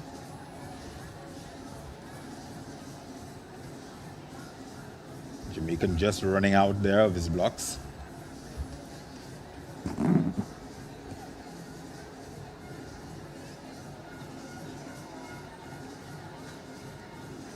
That looks like a change of uniform for some of the Guyanese, Dequan Farrell. Shout out to Emmanuel Archibald and Roll Tooney monitoring the broadcasts from Guyana. Emmanuel Archibald, the South American 100-meter champion, very good long jumper as well, trained in Jamaica as well. Spoke to Coach Michael McIntosh last evening regarding Sanjay Seymour. See if he was okay, and I'm told that he is. Just wanted to get that quick start last evening in the 100 meters. The 200 meters, in my mind, his better event. I'm no coach though. He would have prevailed at the championships 2 years running now, Sanjay Seymour. Well, he'll want to make no mistakes in this one. Height to the bar 1.32 meters in the Heptathlon girls high jump competition. That was Grenada's Montisha St. Bernard going clear on her second attempt at that height. As we see section 3 on track. In lane number 8 from Montserrat, Aiden Corbett. Lane 7 from Trinidad and Tobago, Trevon Stewart. Lane 6 from Martinique, Mehdi Jean Eli. In lane 5 from the British Virgin Islands, Mario Carter. Lane 4 from St. Martin, Adio Williams. Lane 3 from Guyana, Declan Farrell. And in lane 2 from Jamaica, Sanjay Seymour. Stewart of Trinidad and Tobago looked quite good in the 100 meters. Yesterday evening.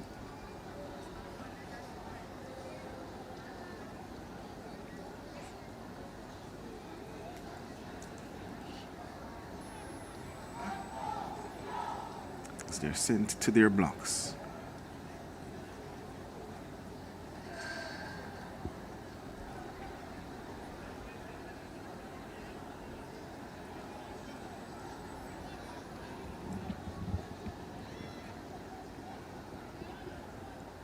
In the set position now. Off they go for the first time of asking. And Trevon Stewart is expected from Trinidad and Tobago. Turns off the curve, but the rest of the field catching him up. Sanjay Seymour now on the inside. Storms forward with those high knees. Moves away from the field. Stewart of Trinidad and Tobago finishes fast. So too did Declan Farrell of Guyana. 28.8 the flash time. We'll wait confirmation. 21.07 for Daryl Daniel in the previous heat to finish second. He is the man on the bubble.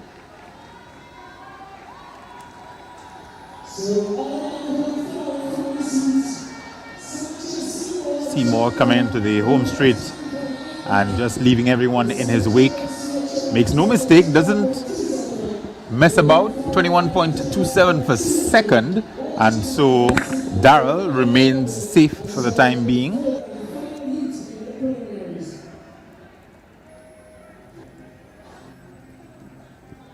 Stewart will not make the final. At the moment, Jaden Green winning the first heat, Elijah Schmeichel winning the second in 21.00, and then of course Seymour winning that most recent heat. And the qualifiers by time thus far: Tishon Easton of Guyana, Giovanni Bridgewater of the Bahamas, and Daryl Daniel of Grenada. And I'm sure the Grenadians will be very pleased if it remains exactly that way as far as the time qualifiers are concerned. But in the high jump, they are now at 1.35 meters. Robley, the event leader, has now entered and cleared at the first time of asking, 1.35. Sydney Douglas, Jaja France, Imaya Bisset, Nesbitt, and Montisha Saint Bernard all went clear at 1.32 meters.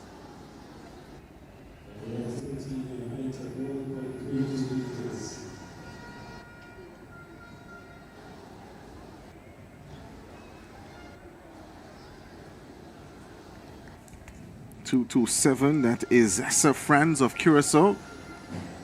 Franz with a, in fact that's Costa, I believe, unless Costa already went. That's Franz, 227, her number. Okay, Franz, so Franz clear. This is a second height. Yes, confirmation just coming through here. Brittany Barron also cleared. That's the high school champion from Jamaica. No stress there, just a nice easy scissors technique. Bar is still pretty low for her.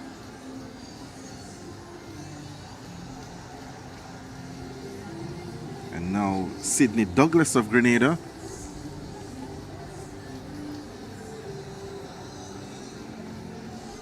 Vincent still not getting involved in proceedings at this stage. Long time to rest as well. She goes to escape the sun. Nice shelter. White flag goes up for the Grenadian. That's Sydney Douglas.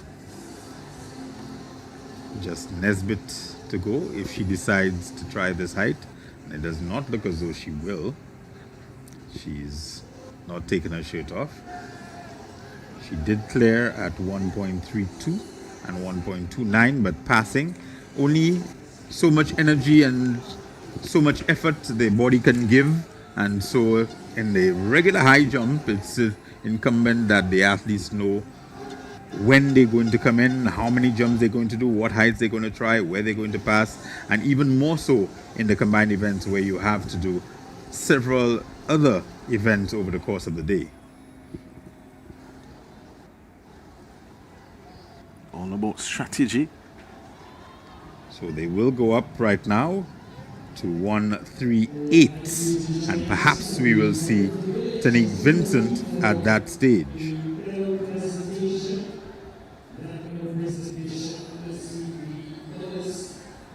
Kalia Hay threatening the Carifta record. She's still a little ways off it, 47.06 at best. The Cayman Islands as a discus throw under 17 girls.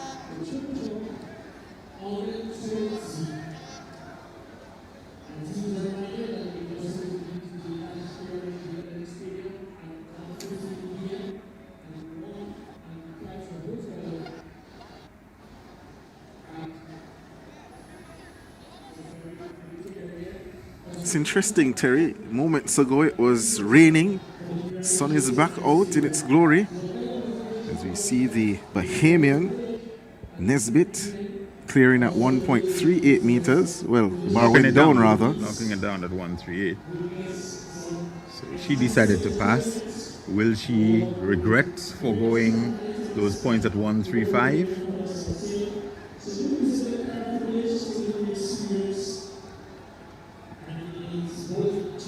From St. Vincent and the Grenadines, Kezianne John.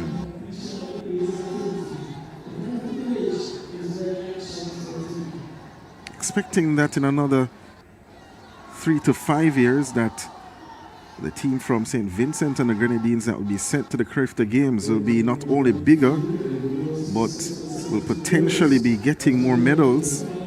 They have been improving in that area as well. They do have some coaches being trained now at the GC Foster College in Jamaica, which has done a very good job, I would think, for the Jamaican coaches. I want to shout out Michael Olivier. I know he's said to me that he's relaxing on his couch. Yeah. Lived and worked for quite a while in Jamaica. Best stint would have been at St. Elizabeth Technical for some time. The father of the reggae icon or artist, protege. Zaza France of Curacao goes clear. So we're seeing a nice little procession of clearances at 1.38 meters. Quickening the pace of the competition as well. Yes, Costa, Kezianne John.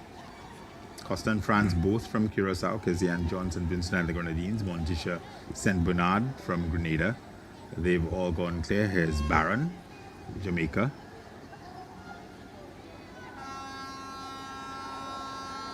This time opts for the Fosbury flop. And gets over at 1.38 meters.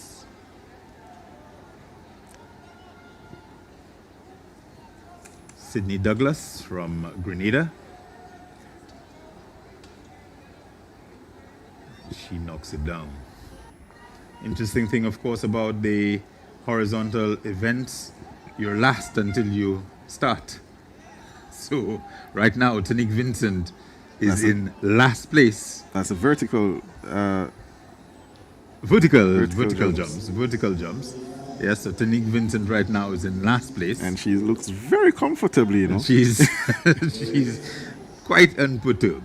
And folks, if you're looking at the screen, just under the bench where the high jumpers are sitting, that's Vincent relaxing, getting the shade from the bench. As we see Nesbitt going for her second attempt at 1.38 meters. And she's over. Nice clearance. so she doesn't regret it, Terry. Shoots herself over the bar very nicely. Well done. We're now at the final section of the under 20 boys 200 meters. Egan Neely of Bahamas, you remember that name. He's back here in Grenada. He's in lane number 8. Lane 7 is Ian George, the 4th place finisher in the 100 meters last evening. Lane 6 is Nazario Gums of Anguilla. Lane number 5 is Danes St. Hilaire of Turks and Caicos Islands. Well, lane 6 is actually empty. Gums not there. Lane 4, Jaden Jackson was in that 100 meters finals last evening from the British Virgin Islands. The newly minted 100 meters champion is in lane 3. That's Miles Outerbridge of Bermuda. And lane 2, Kennedy Coggins of the Virgin Islands, the US Virgin Islands. He completes the field.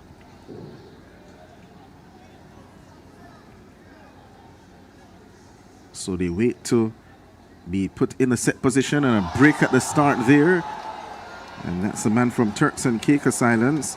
Dane St. Hilaire immediately grabbing the back of the left leg.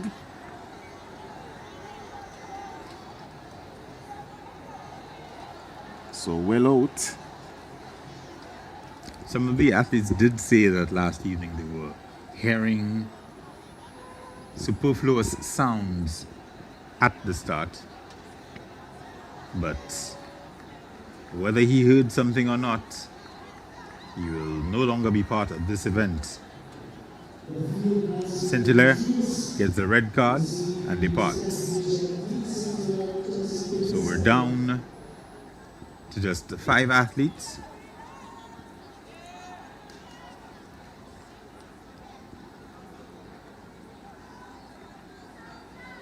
We have 1 false start, and then we had an athlete just absenting himself. The person of Gums from Anguilla. First year at under 20 for Egan Neely. Won in the under 17 section last year as they're cleanly away, second time of asking. And that lovely running form of Ely on the outside, but Outerbridge with his chain in mouth turns onto the home stretch with the lead. Is Outerbridge the 100 meters champion? Neely on the outside trying to come forward to reel him in, but it's Outerbridge with the win here in the final section. And Neely will have to wait to see if his time is fast enough, as the man who won the double 200 and 400 last year, Neely, entering the competition for the first time here in Grenada, sees Outerbridge cruising away from him. Yeah, and Outerbridge, we saw him yesterday dominating the 100 meters, coming through the fastest time in the heat, setting a national record for Bermuda and lowering that national junior record later in the evening and taking gold in the event. He's come back in the 200 and he started as he means to finish. Cheers going up from the crowd. I think that's not confirmation. The young man Daniel will miss out and Neely will advance to the next round. So Neely into the final on time. He places second in 20.83 seconds. Yes, 20.63 seconds, 20.63 seconds, and Outerbridge 20.54. Second fastest time, joint second fastest along with Tishon Easton, and Tishon Easton had that roaring wind, whereas Outerbridge ran with a wind of just 0.7 seconds, 7.7 meters per second. Tishon Easton had a wind of 5.4 meters per second to finish second in that opening heat. As we turn our attention again to the Heptathlon event, the second of 7 events for the girls. The bar has been raised again. 1.41 meters. And they nearly all clear at that height. Costa, the most recent clearer. St. Bernard takes it down as well on her first attempt.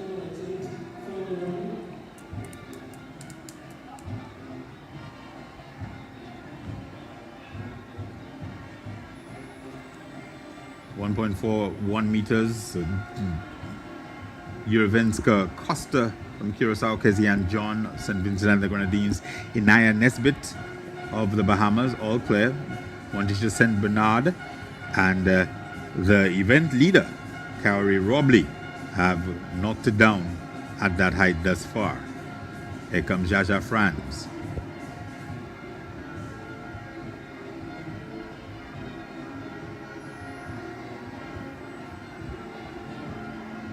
Franz presently in 4th overall. Well, 4th in this event, the high jump.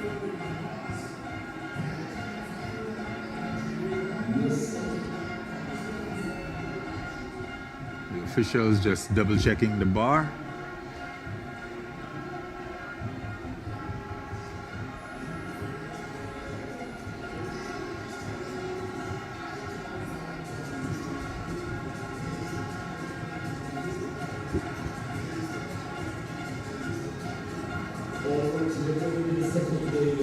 France, unbothered by the delay, goes over cleanly.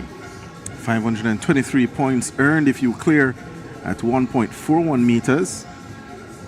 And as Terry would have explained, with these combined events starting from yesterday for the boys, and the girls would have started their competition today. The faster you run, the farther you throw, the higher you jump, or the farther you jump, is the more points you'll attain in each of the disciplines. Baron there touching the bar, but the bar remains up, goes clear first time.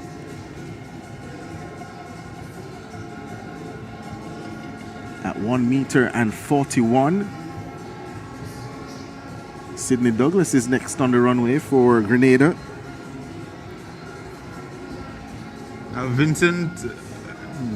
Vincent now having a conversation. I think that's her teammate. Yeah, but she's at the back chatting. So she's at the back having a conversation, and she is a former high jump champion at the under 17 division in Carifta. So she'll be very, very comfortable going a lot higher than what these young ladies are attempting at the moment. You're her teammate on the runway now, Carrie Robley. Robley missed the first time at 1:41. This is the second day of Carifta Games. You hear those horns in the background. Doesn't break the plane. That's the most important thing. She has about 25 seconds just about now to make that jump.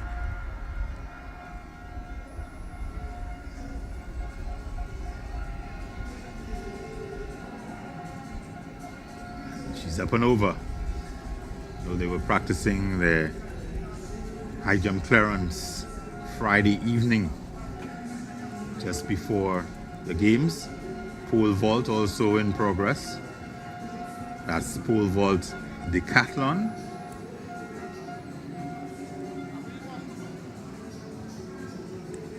Could separate a lot of these young men.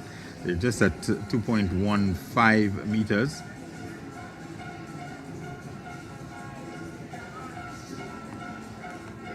Said yesterday, Donald, that it was a very healthy field. Attrition has had its way. We're down to 7 young men from 10 starting yesterday. We're down to 7 in the Decathlon. And let's hope that the pole vault doesn't claim another 1 or 2. Definitely. Bar taken down by St. Bernard of Grenada.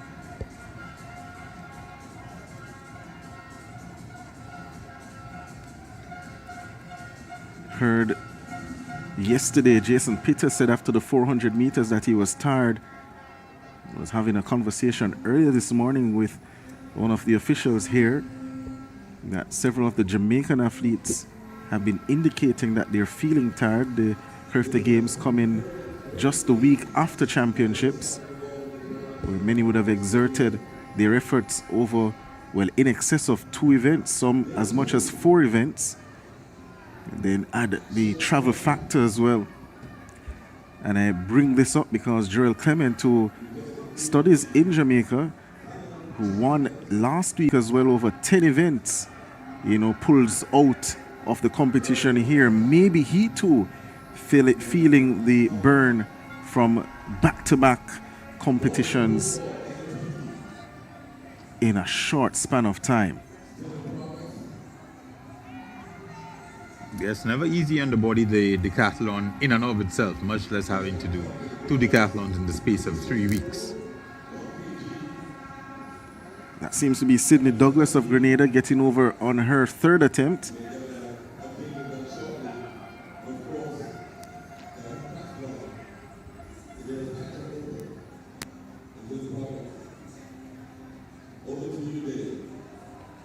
Bar goes down, so I think it was the other way around. It was St. Bernard who cleared on her 3rd attempt, and Douglas takes the bar down on her 3rd attempt, so she'll exit the competition.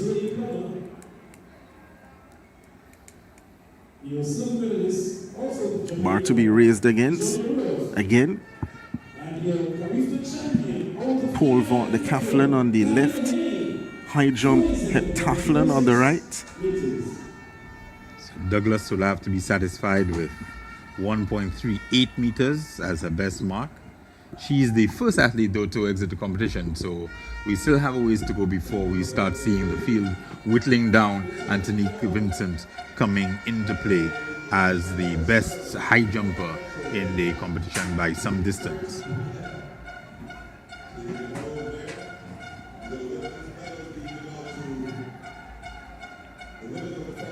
So Tariq Vincent is on the runway in the pole vault of the decathlon.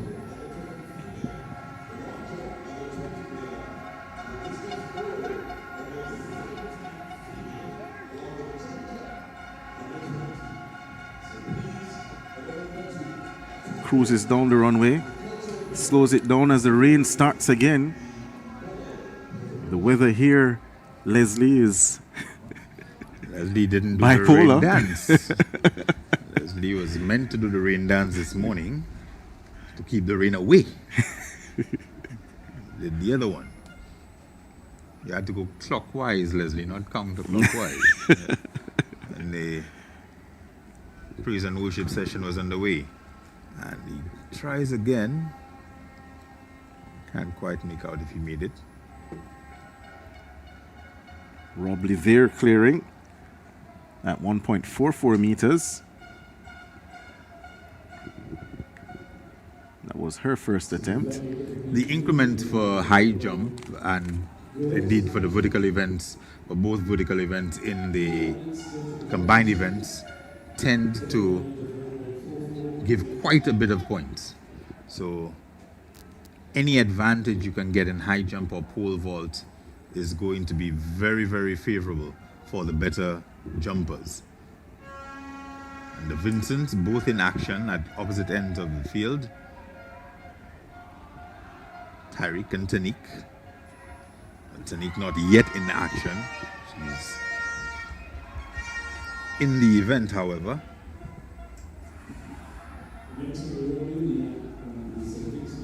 And the rain has chased her from her comfortable perch. She is now under the tent.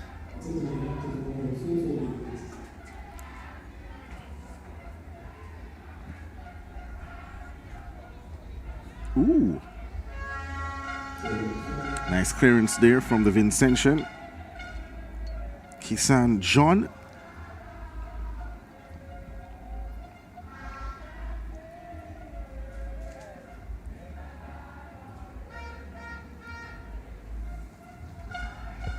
This is Driveneska Costa of Curacao. She's almost over. I think calf caught that.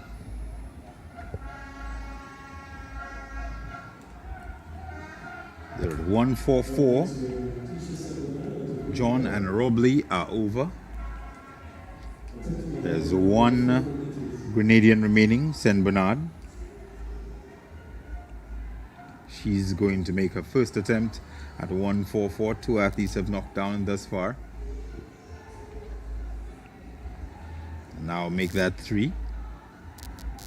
So Saint Bernard,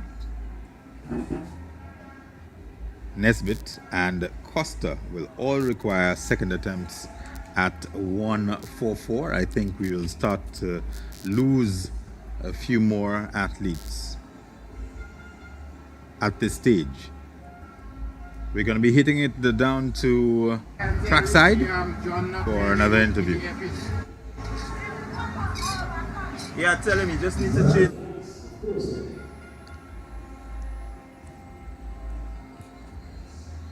But before that, action continuing in the high jump Jazza France. Another athlete who will need more time to think about this height. Brittany Barron has a clean slate thus far. And let's see if she can stay in the hunt for more points. I think we're ready with that interview at the moment. Let's head back down trackside. Okay, we're being asked to hold off. So we are here once again with the defending champion in the girls discus, the under 17 girls discus, Kalia. Hey Kalia, a really good show, a performance over 47 meters. How do you feel? I feel great. I feel like it just proves that all the hard work that I did paid off.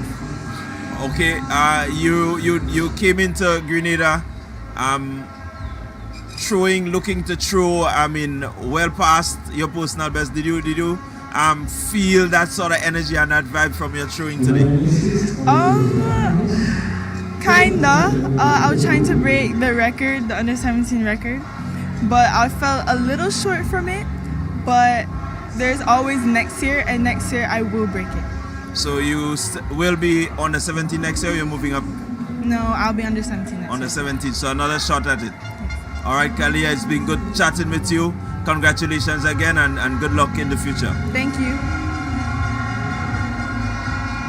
All right, guys. Very confident Kalia Hay that she'll be able to break Cedrica Williams' record, 47.94 meters from 2019. She did go over 47 meters, did Hay? If she can stick in the event, let's see how it goes next year, as we just witnessed a fine clearance the second time of asking at 1.44 meters. Costa. Jurewieńska Costa.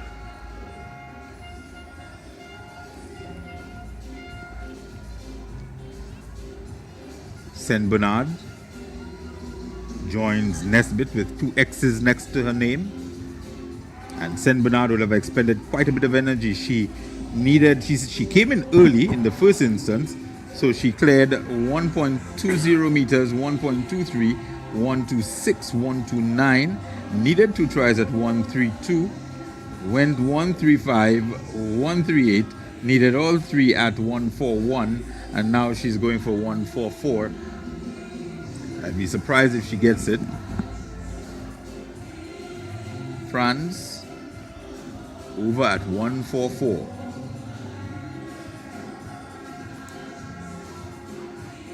She joins Casey Ann Johnson, Vincent and the Grenadines, Carrie Robley, Trinidad and Tobago, and her teammate Costa, Jurewieńska Costa of Curacao. Barron, second attempt, 1.44 meters. Pretty straight approach and goes for the scissors. She basically just ran into the bar, and she was too far into the bar to really be able to get a good clearance. So crossing the pole vault for the Decathlon boys, that was Caleb Campbell of Trinidad and Tobago going clear at the height being challenged now.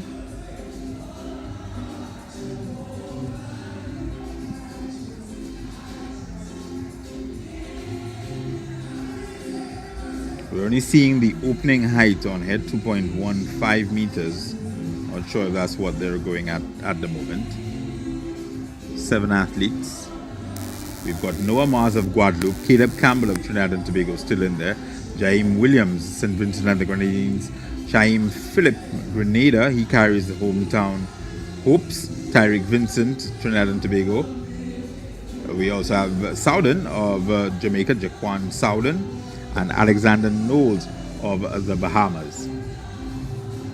Hewlett BVI, Clement, Grenada, and Gerald St. Kitts and Nevis have all dropped out.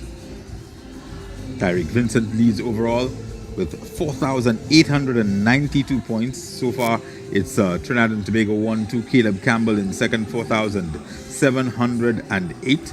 Souden in the bronze medal position, 4,556. And Clement is still in the standings. He is fourth, but he is not continuing in the competition. But that's after the 110 hurdles earlier this morning, and Saint Bernard goes clear 144. And at the other end, so too does Shaim Philip at 215.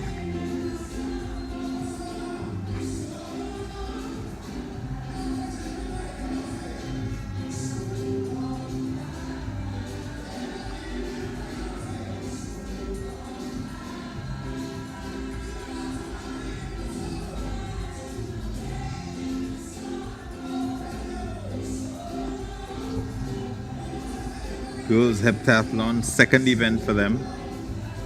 Vincent there, well, that's actually Robley. It's the far end of the picture. Vincent won't be interested in this competition for a little while.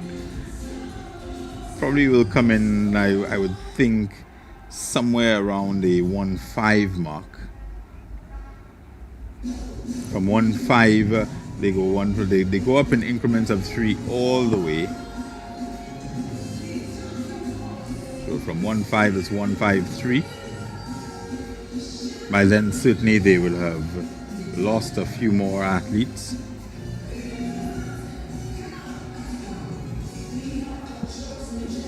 So we have 3 athletes who are trying again at 1.44.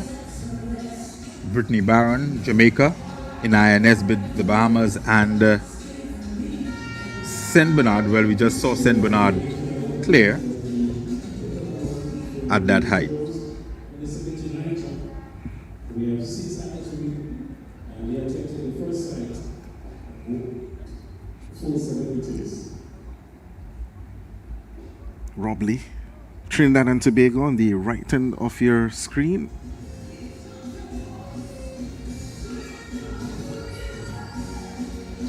Takes the bar down. I think they would have gone up to 147 because Robley's already been clear at 144. Can't quite make out. Yes, they are at 147. So 147. The expression on the face of young Tanique Vincent says, these heights are not for me. Not interested. Kezzy and John, 1.47 meters.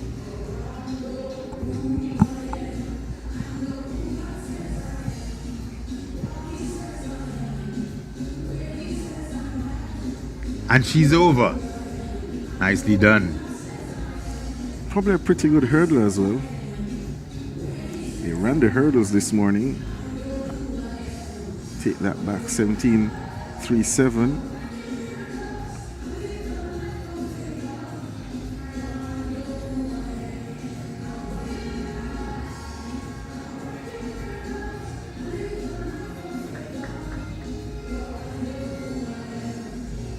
That's Costa.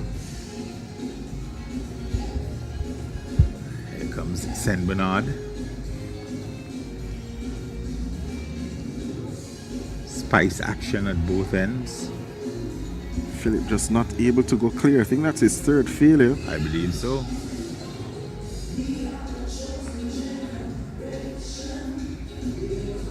And if that is indeed the opening height, there is no indicator board. But I think that may be the opening height for them.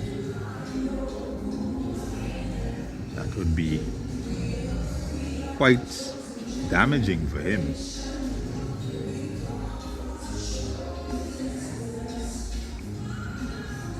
Ooh. You hope that she's okay after that. Not just a question of not getting the height, but she smacked into the upright.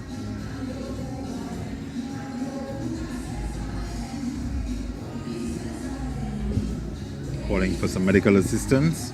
Right into the stanchions there, or standards as you call, depends on where you are in the world. The vertical bars that the horizontal bar is attached to. She clearly hit it with some real power. Not able to move just yet. I think a leg went into it.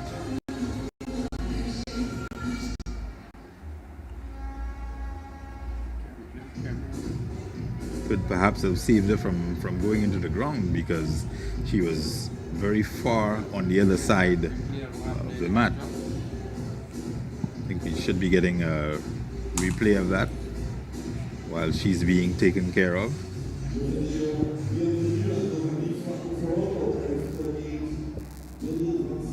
Zaza Franz of Curacao on the runway. She'll be going next at 1.47 meters. Has to wait a bit as medical attention comes to Montisha St. Bernard of Grenada.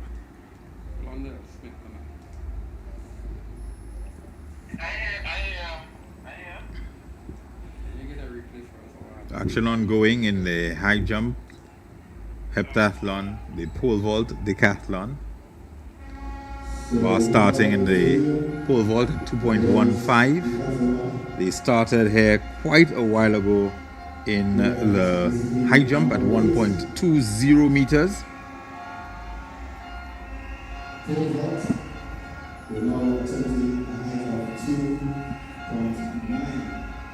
Oh, they're up to 2.9 in the pole vault. So it seems that Shaim may have registered a mark. Yeah.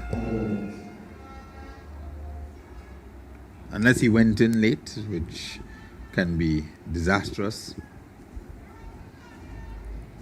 Don't want to say too much about my boy Kidon from Jamaica back in 2009. Kidon Samuels. Kidon does not like to be reminded of 2009. I will not help you. I have no part to play in this. But I love him.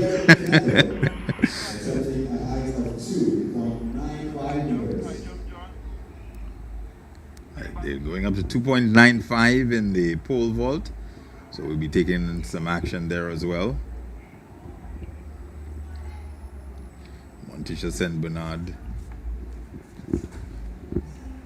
has been taken off the pit. Looks like Caleb Campbell. Unsuccessful clearance for him at 295.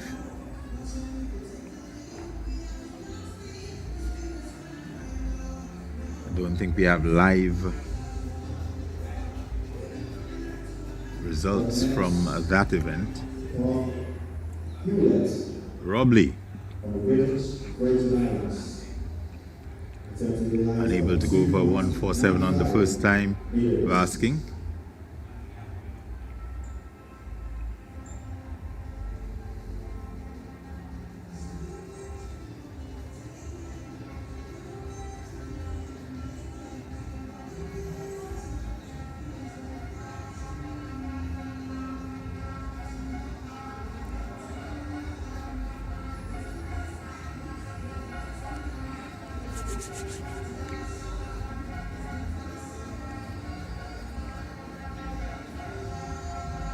Pole vault action continues.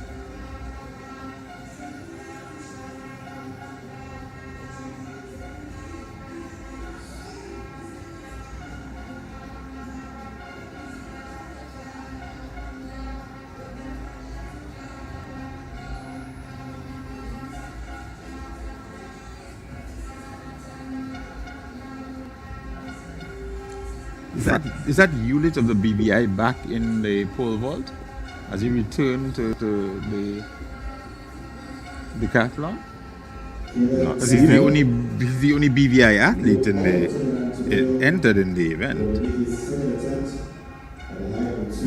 He was in 8th last evening, or 9th rather. Yeah. This is Caleb Campbell of Trinidad and Tobago. On the left of picture, his teammate on the right in the Heptathlon, Robley. And the bar goes down for Campbell. He gets over, but the pole knocks it down, and at the same time, Robley unable to get over at 147. Now Robley has a decision to make here. Does she go third attempt at 147, or does she have the bar raised to the next height? She likely take the final jump at 147. Vincent is going to be entering the competition shortly. Kezia and John, the only athlete, in fact, herself and Costa, the only two athletes over at this height. There's a young man from the BBI. You're right, Hewlett. Hewlett seems to have returned to the competition. I was confused a little while ago because I knew that that the athlete from the BBI was out. But he seems to have returned. Not a bad attempt. Almost flew off the bed.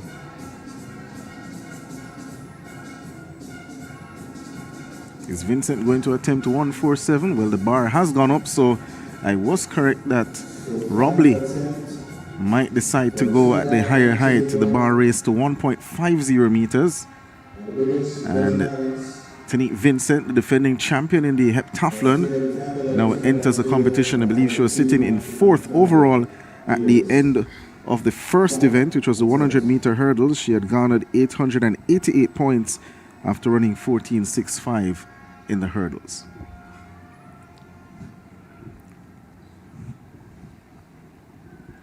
So I was right, she's coming in at 150. And there are 5 athletes aside from herself remaining. And Caleb Campbell goes clear at the third time of asking. That was Caleb Campbell on his final attempt. Clear height of 2.95 meters the height of the bar in the pole vault. So that's Campbell. And Campbell of Trinidad and Tobago. Decathlon, that is discipline number 8. Remaining in the competition.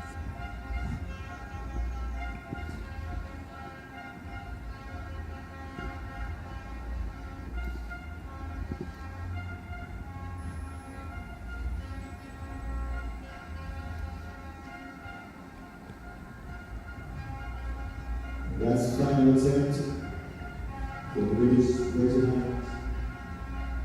Vincent comes in out of the rain. We'll take a height of 2.95 meters. A 171 high jumper. Started her Carifta career, the Concord athlete, at the age of 14 back in 2022 with gold in high jump. From British Virgin Islands, with a height of 2.95. The officials, Leslie, also waiting out the rain. So the high jump area is now empty. Everybody is trying to get another tent. It's the only sport that, one of a few sports that continues in rain, except if there's lightning, as we experienced last week at Champs in Jamaica, the final day affected by severe lightning storms. Common in Texas. Yeah, it caused a 2+ hour delay of the championships. I recall Helsinki, the World Championships. Pouring rain. Competition continues. But last year in Japan, Tokyo, for the World Championships, the final day, the men's discus final impacted by that rainstorm that we had. The competition continued. It wasn't the safest, the quality, but it ended. Yes. Well, that was perfunctory. Made it look very easy, Vincent. I've got a mark. Are you all happy now? I've got a mark. It'll be interesting to see, in fact, how she maneuvers the heights, whether she's going to go for every height. I don't think she will. Reserve a lot of energy as possible, or conserve a lot of energy as she can. And especially because I'm sure this height is going to claim at least 2 or 3 more athletes. So she'll be jumping with perhaps 3 more young ladies as the event continues. And that was Kissan John of St. Vincent and the Grenadines taking down the bar on her first attempt. Now we have Costa of Curacao. That was a nice quick approach, but again, perhaps a little bit too close to the bar on takeoff. And her calves smack into it. Teammate Jaja France.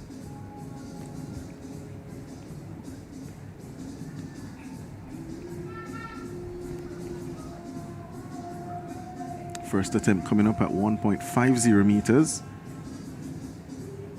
The bar goes down for her as well. So 4 attempts at 1.50 meters, only 1 successful. That's Tanique Vincent of Trinidad and Tobago. Second attempt coming up now for John of St. Vincent and the Grenadines. Terry did mention that we could see a few more athletes exiting at this height.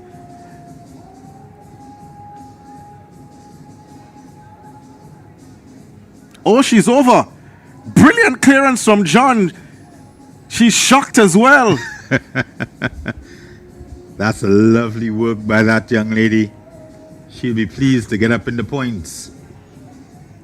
She looked back to say, it's still up. Now, Drvienska Costa of Curacao. Second attempt at 1.50 meters. She's motioning to the officials about something.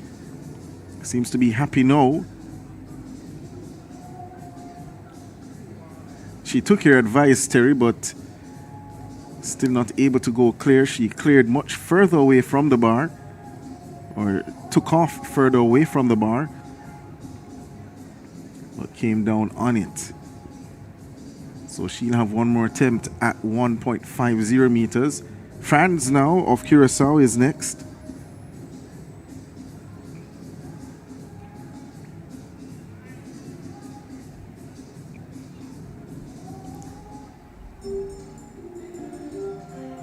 Franz just smacks into the bar.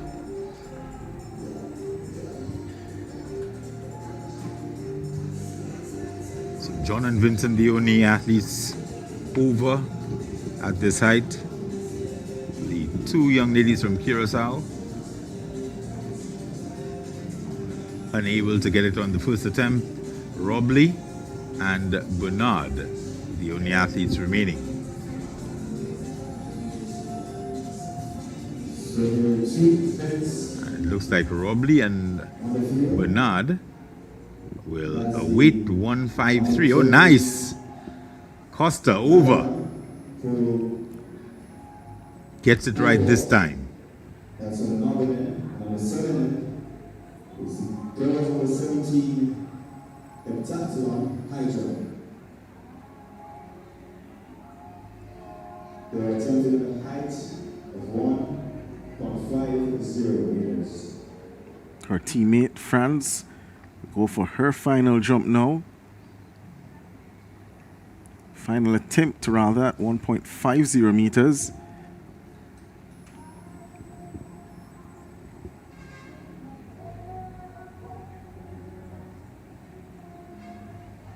The bar stays up. She is pleased as punch. So they all survive at 150, Terry. So 150 claims no victims. Bar will go up again. Robley and St. Bernard though. Robley is one miss away from exiting. Well, it's interesting because she's not attempted 150. After missing twice at 147. Yeah. So is it that those two competitors are still in the competition or are they retired? We shall see as they proceed.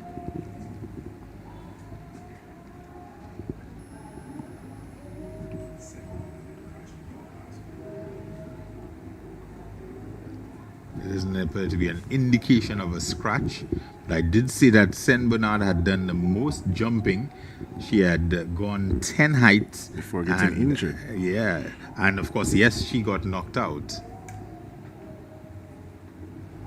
She's still in the competition area, but I don't think she's able to continue. Hewlett, bar's gone up. Red flag for him.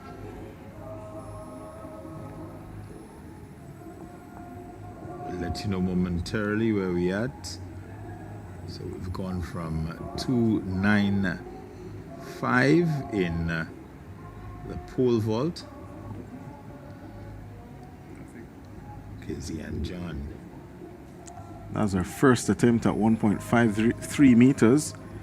Don't mind the number 3 on the measurement, the performance board.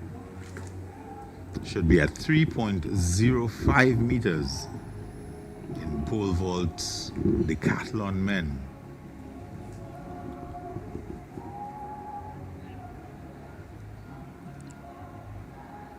Now they adjust the performance board. I think Costa can go clear at this height as well. Yeah, I think she's capable. She's just not got her technique entirely right. And for a combined events athlete, that can often happen because you don't have time to concentrate on multiple events. So you sometimes decide that you're going to focus on the events that you're strongest at and see what happens with the rest. And especially when you're this young. Franz now, first attempt at 1.53 meters. Jumps into the bar.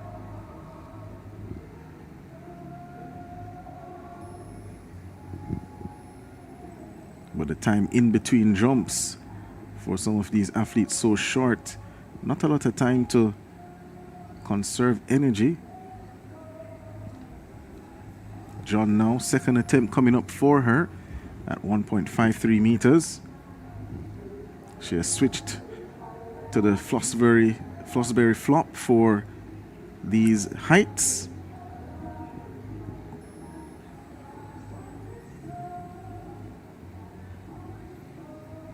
Left off pitcher, that's Hewlett of the British Virgin Islands. The bar goes down for him again.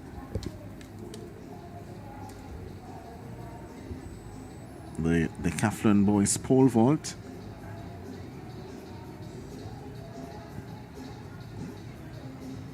See that white line just at the base of the mat? That's the line that she dare not encroach. Cross that line and that's a legal attempt.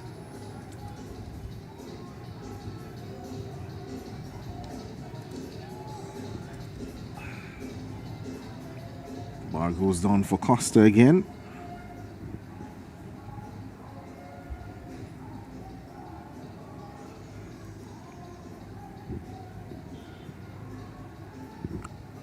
Second attempt coming up now for France.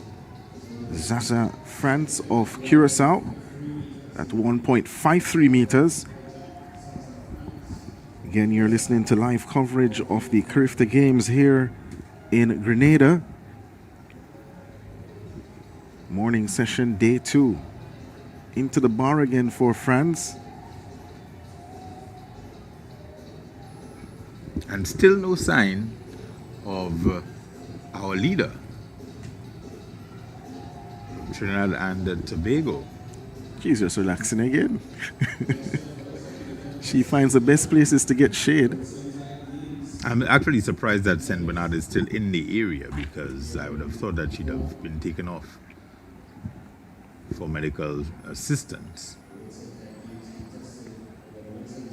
She has her heads down, St. Bernard, as John goes for her third and final attempt.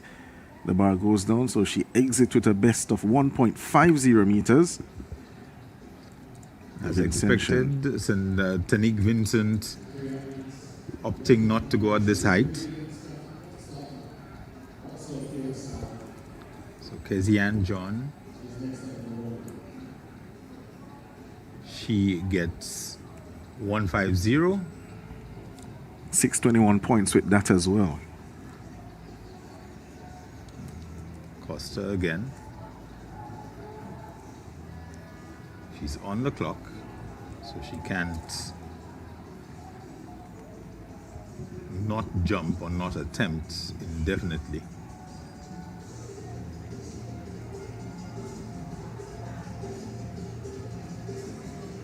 Oh, fine work by that young lady. We did say that she could go higher, and she proves us right. No commentators curse on her. Spread eagles herself, kicks the legs, and she is over 1.53 meters. Yurivienska Costa. Oh my, St. Bernard is coming back in.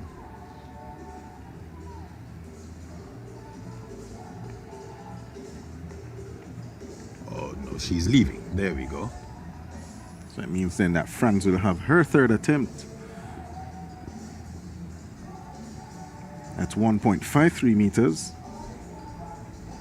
Or maybe St. Bernard is going to be coming back. Well, I hope St. Bernard can just continue in the competition as a whole, because that was a really bad spill, and one hopes that they can give her the support that she needs in order to continue. She is returning to the high jump area, is St. Bernard, as conferred with her coaches, and will in fact try 1.53.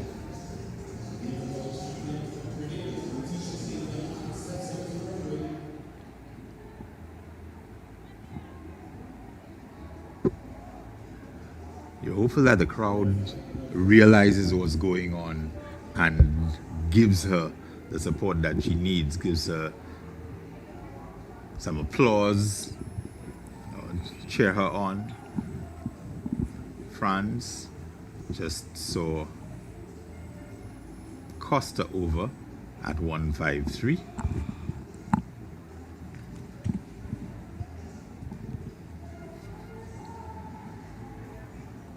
Soden keeps jumping into the bar. That's his second attempt at that new height. Franz is out. So Franz and Kezianne John both out at 1.53 meters.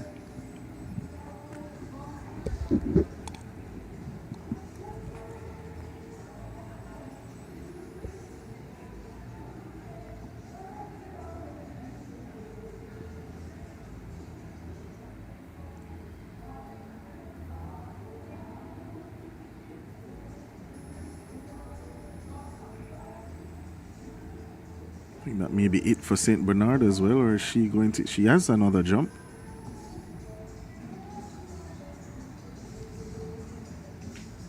Yes, she has one more.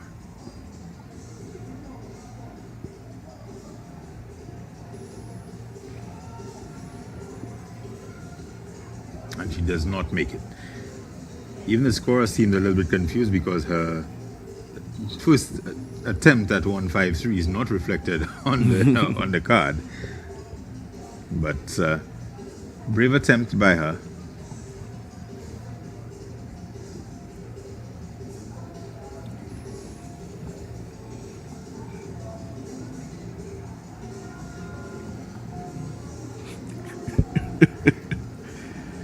So So they should be at 3.05 meters. Just saw Southern unable to negotiate that height in the pole vault. Tyreek Vincent, I believe, can go 320 plus. He'll just have to judge when he's coming in. Tanique Vincent 156 coming back at 156. Could be just two athletes remaining, herself and Costa, depending on what's happening with Robley. Oh my. So easy. That was a disdainful clearance. So then, and he gets it. Over. Southern 3.05 meters, so he remains in the hunt for points in the pole vault, remains in striking distance, and remains amongst the medals at the moment. Costa is 153 her limit. She's going 156. Shaim Mitchell.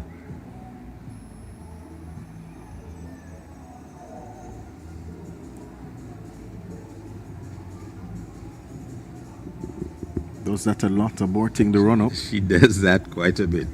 But has a lot of time left. Well over a minute on that clock.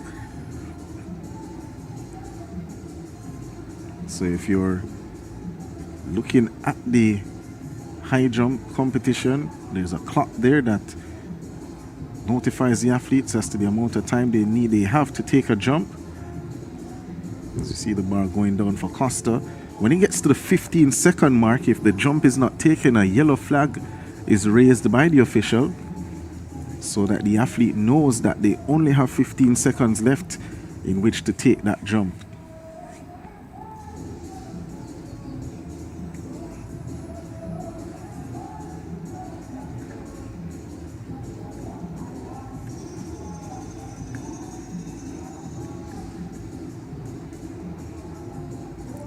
Shaim Phillip to your left of picture in the pole vault of the boys under 20 Decathlon competition.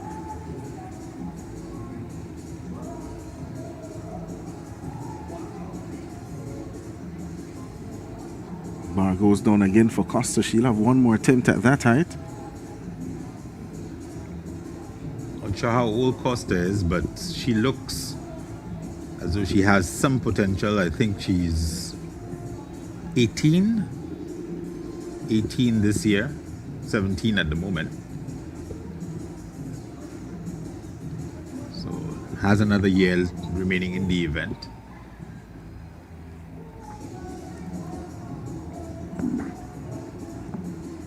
Specialties listed as 100 and 200, but she's spreading herself out here. Short run up and Shaim Mitchell is over. Shaim Phillip. Phillip, my apologies.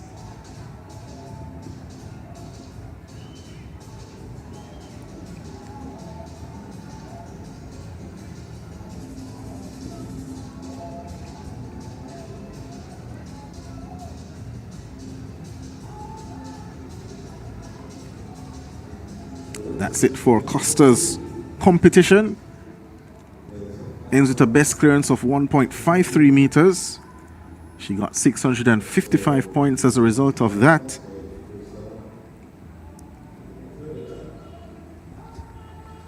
And now Tanique Vincent can pass to whatever height she desires.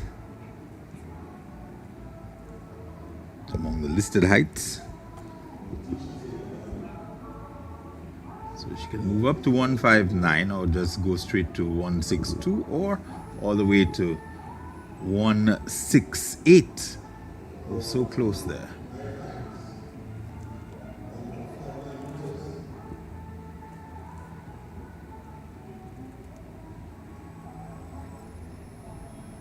Everybody else, Donald, is packed and ready to go. It's just Tanique Vincent. But it works out because earlier she was the one waiting on everyone, and now they have to wait for her. Unless, of course, there are multiple chaperones down there with the multi-eventers that will take the ready athletes to their waiting area. The combined eventers, they don't normally get to go back to the regular call room area or even into the stands until their event ends. They usually get a nice room. The two combined events male, combined events female, and they're sequestered in there with the combined events referees. Tenik Vincent waiting for the new height. It will be shown momentarily to us. 169 or 59? 159, Terry. So she goes up in the regular progression for the time being. This should prove no match for her. I would not guess that she would go up by another 3 centimeters though. I anticipate that she will go up to 165 or higher.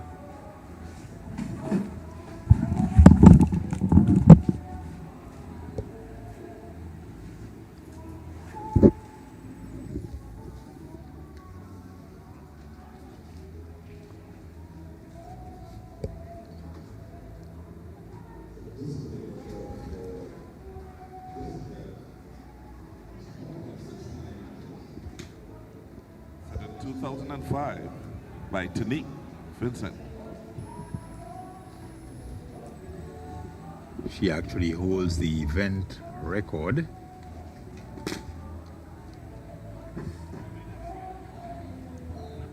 .169.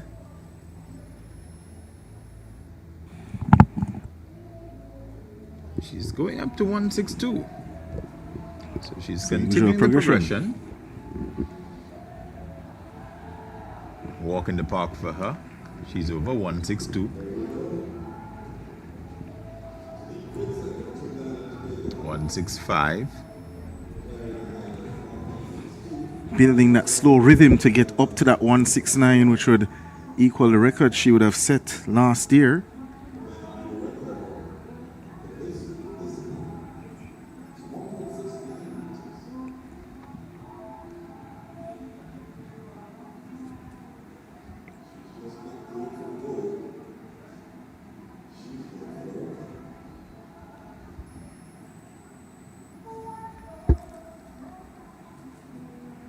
A lot to come in the afternoon session as well. The combined events on the boys' side, the Octathlon and the Decathlon will wrap up later on in the evening. Southern gets over on that new height. We'll also have the under-17 boys high jump final later on, as well as the under-17 girls long jump. We'll have the heats of the 4x100 meters relay for under 20 boys. The other events are straight finals, which will end the show for tonight. We'll have the heats or semi-finals of the 800 meters.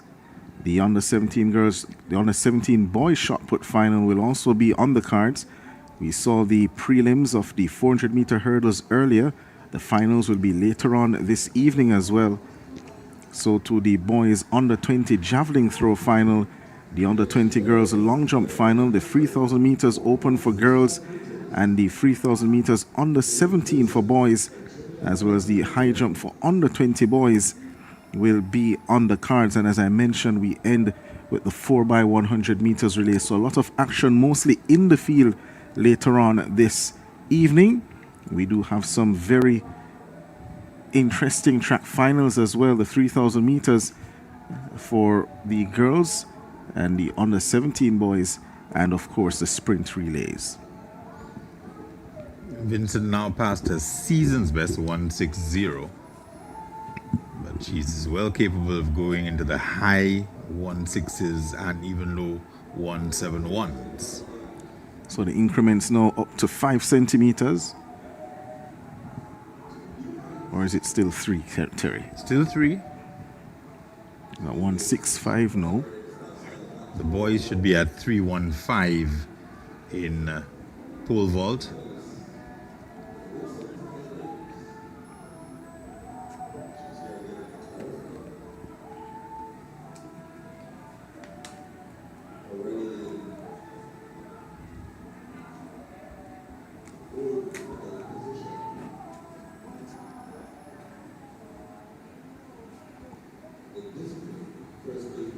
Back in the pole vault area, I couldn't make out. Was that Tyreek lying on the ground?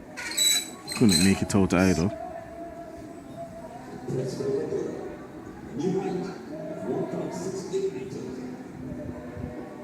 Would have taken his last jump some time ago.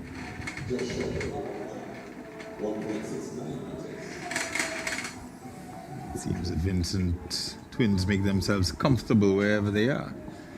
Whether it be between 2 benches, beneath the tent. And the bar has gone up to 1.68 meters now.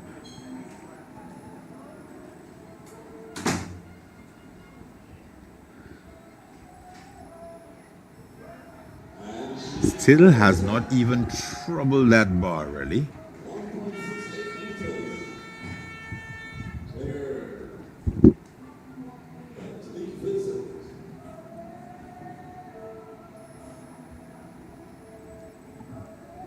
Keep in mind, this young lady still has another year at the Carifta level. Might be hoping to make an impact at World Under 20 as well.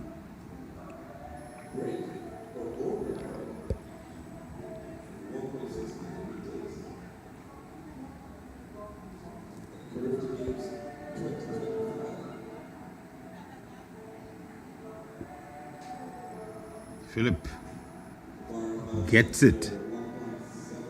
That's actually Mars, seems, Guadeloupe. Ah, 330. He has been one of those silent competitors. He's been in the mix. And it now just comes up 335 they're at.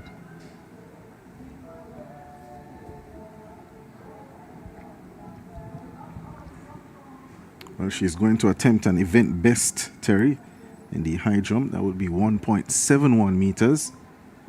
She holds the record, or she has the best mark ever in the high jump for the Heptathlon at Carifta Games. Tanique Vincent. This man here re-entering the competition, Caleb Campbell of Trinidad and Tobago. Passed several heights. Missed twice at 325. Now trying 335.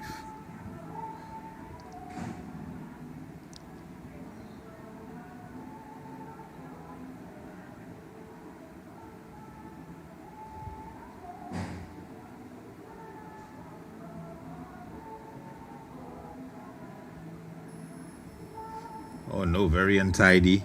And he doesn't get over at 335. So his best will be 315. He'll finish third in this discipline.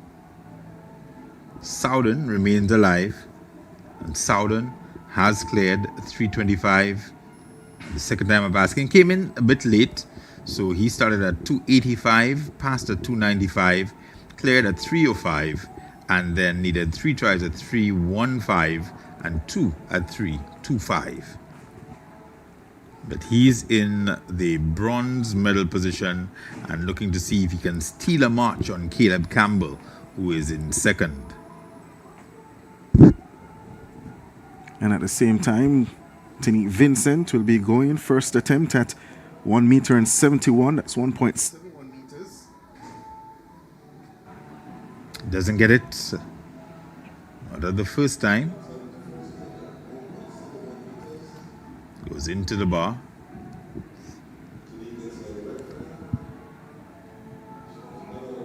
Souden has gone as high as 3.60. So he's quite capable in the pole vault.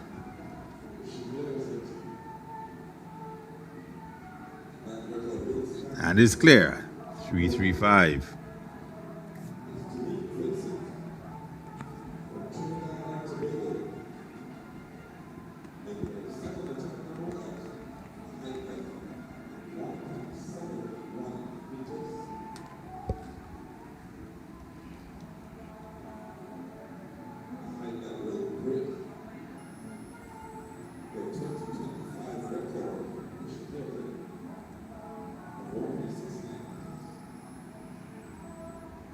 Day 2 here.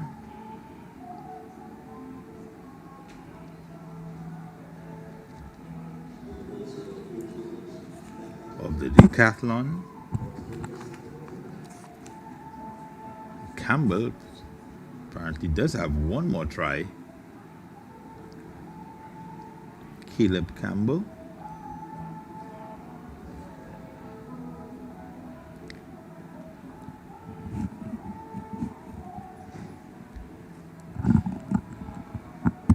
He last went clear 315.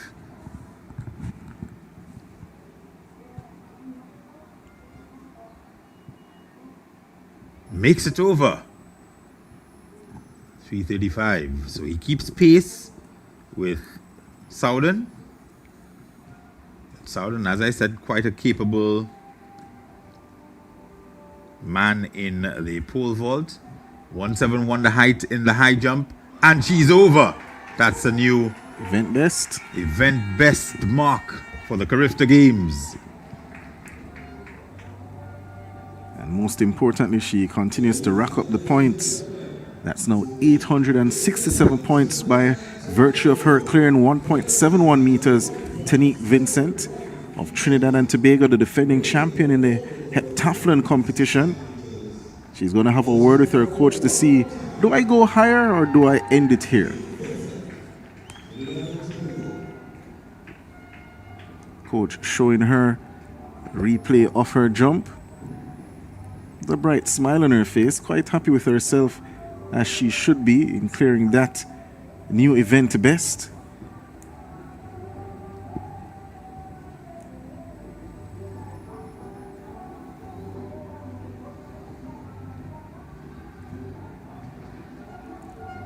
Over in the pole vault, just 3 athletes remain: Mars, Guadeloupe, Southern, Jamaica, Campbell, Trinidad and Tobago.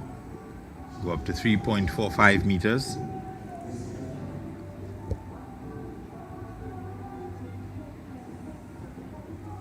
Mars unable to get over.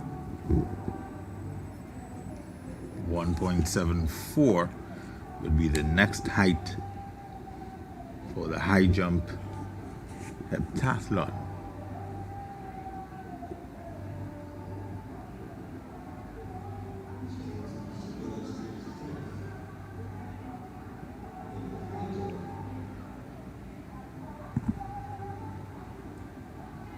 Well, no movement down by the high jump area regarding the change in height, but they are making a change to it. They're doing the measurements now.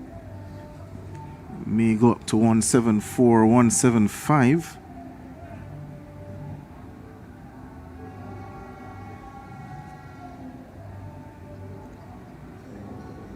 Mars, by the way, has a personal best of 358 in the pole vault.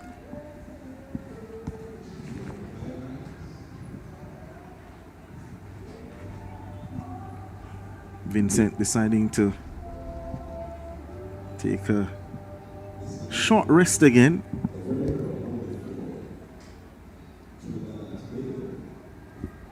.345 the height for Campbell, Southern, Mars, Campbell, Trinidad and Tobago on the runway.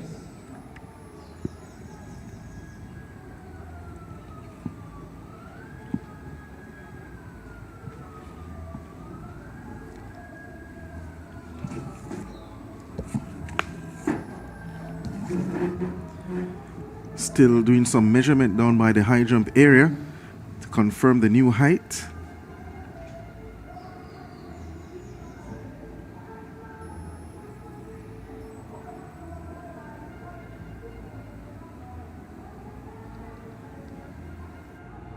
ensuring that that height is precise.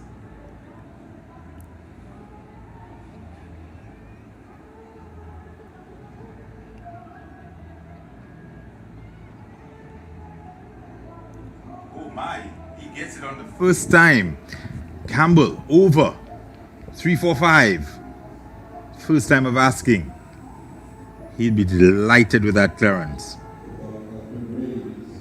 So the bar being raised to 1.74 meters for Vincent in the high jump of the Heptathlon competition. First attempt coming up now.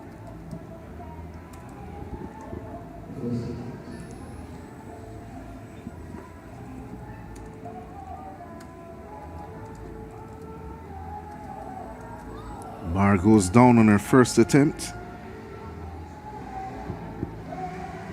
At the other end, Souden tries to follow Campbell. Doesn't get over.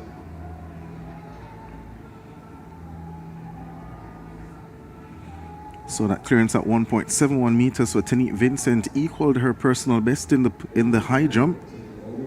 So she is not only attempting a new event best here, but also a new personal best in the competition.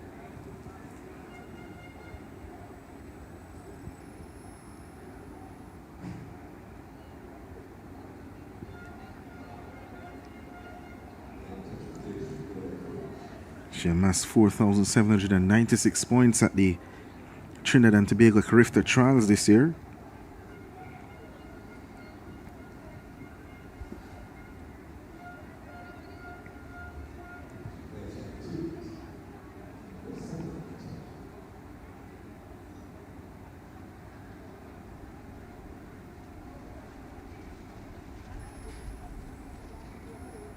Herself and Robley, the only competitors on that occasion. Mars knocks it down at 345.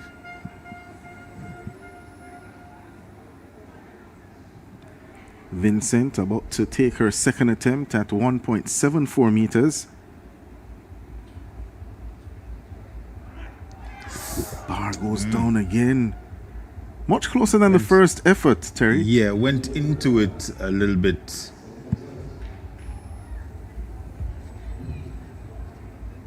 She's got solid support. As I said, they've got a combined events coach with them, the Trinidadians. Head coach, also jumps coach. So she's got some very, very solid support as far as her preparation and participation.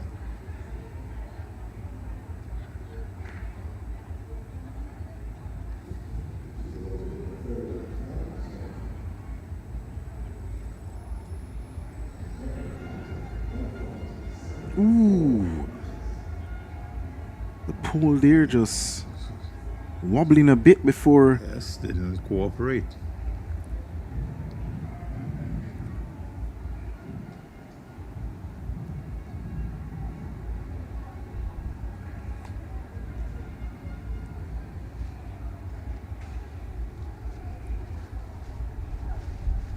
Alan Morrison, the combined events coach for Trinidad and Tobago, land of the hummingbird.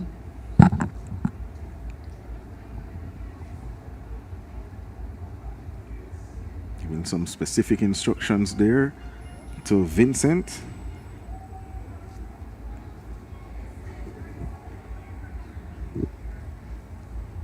Twins from Cunupia.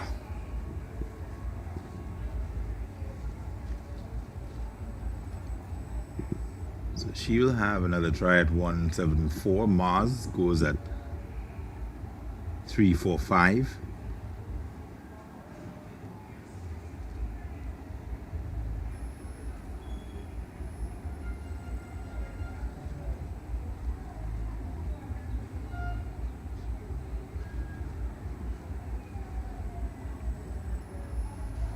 And goes clear at 345. Noah Mars.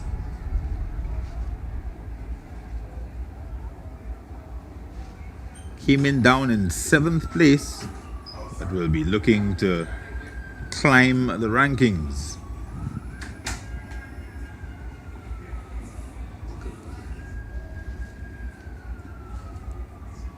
So final attempt coming up for Vincent at 1.74 meters.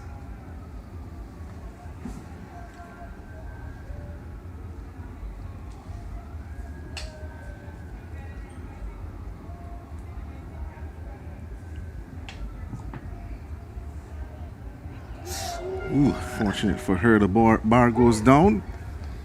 So she ends the high jump aspect of the girls' heptathlon competition with a best of 1.71 meters, equaling her personal best, gaining 867 points.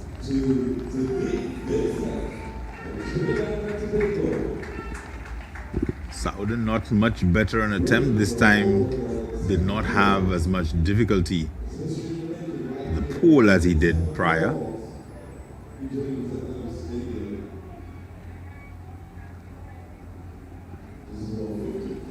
He's telling us this is how you could have gone over.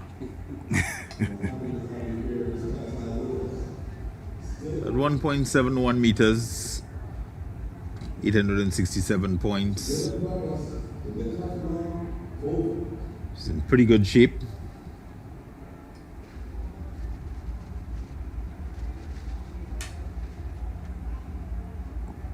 The event leader, Robley, she could only manage 1.44 meters. That leaves her back in 555 points.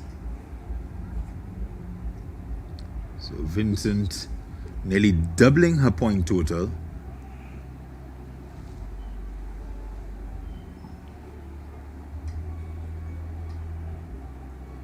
After running in the 100 hurdles 14:65.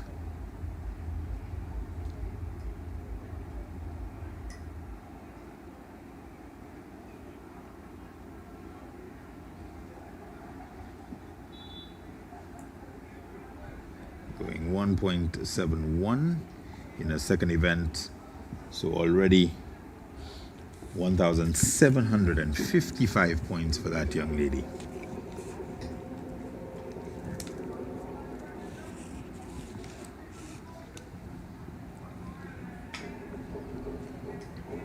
So just the final event of the morning session to conclude. The pole vault in the boys' decathlon competition.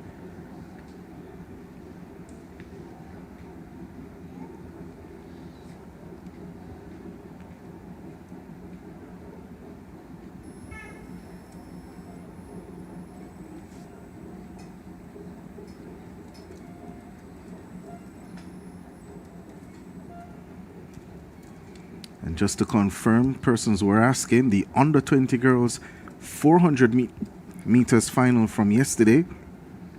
Tiana Springer, it was the winner, 52.47 seconds. Kadia Rock repeated as the silver medalist. She's from Barbados, 53.21 seconds. And Devine Dickinson of Jamaica did in fact receive the bronze medal at 54.12 seconds. Most persons would have seen her running under protest. An appeal was lodged at the end of that race, and the Jamaican team were proven successful, and as such Dickinson was awarded the bronze ahead of her teammate Brianna Brown. Disqualification too in the mixed 4x4. The Bahamas were in the third position. They were in the bronze medal position when they crossed the line, but they were disqualified, and Barbados elevated to bronze.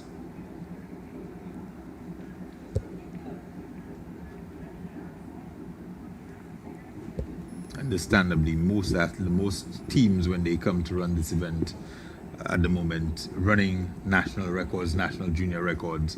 Barbados setting a national junior record, and the Carifta record going down by some 3 seconds to that magnificent team from Guyana. It's amazing what having three quality runners on your team can do. Kingston, originally named as a member of the team overall and as a part of that squad. One can only imagine what we would have seen.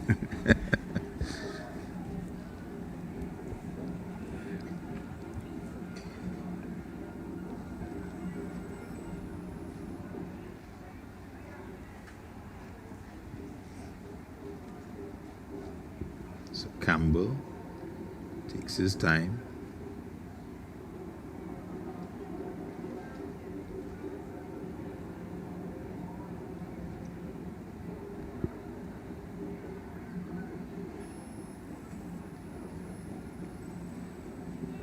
He is literally one of the last athletes competing. It's just him, Mars and Southern. 2 knockdowns thus far.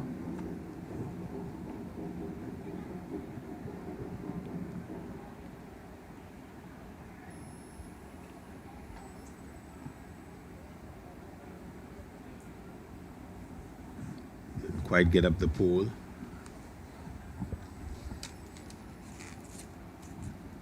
He's trying to not only catch Tariq Vincent, but he's trying to move away somewhat from Soden and Philip.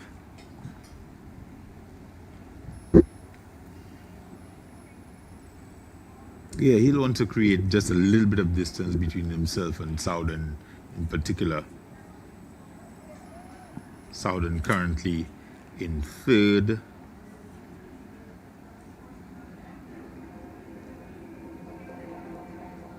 The discus points are not updating, so not sure what the standings are there, but the standings for the pole vault have updated up to 3.35 meters.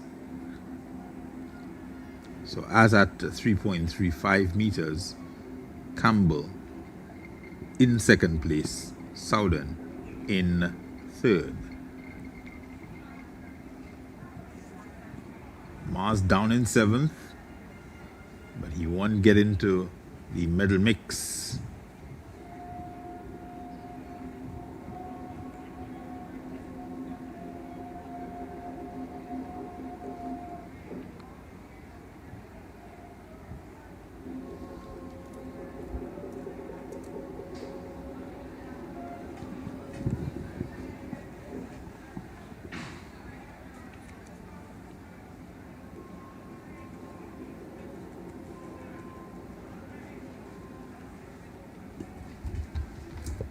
Are they raising the bar, or are they just making adjustments?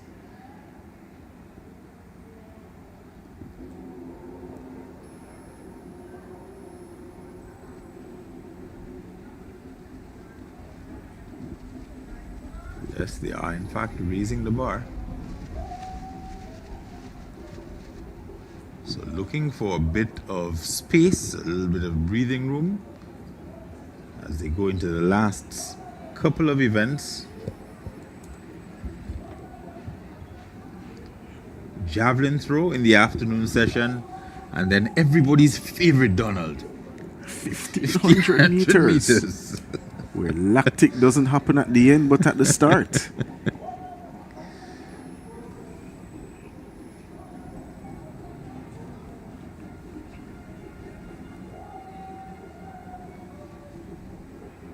Picture of Caleb Campbell, the Trinidadian. I've coached a couple of decent combined events athletes. Half the job is just keeping them mentally engaged in the event because it's no picnic to go through between 7 and 10 events over the course of 2 days. And then your training load is such that you see your 100-meter athlete come out and do 560s and he's done for the day. And you are doing shot, you're doing your high jump, and then you still have to go and do the same 560s that he had to do. So Campbell took down the bar. Now Mars, the only other remaining competitor, I believe, in the competition from Guadeloupe.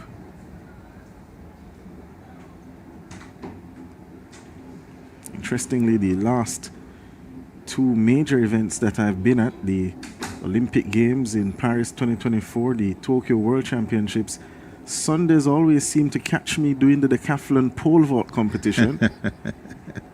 Speed, and there goes Mars. Mars is over.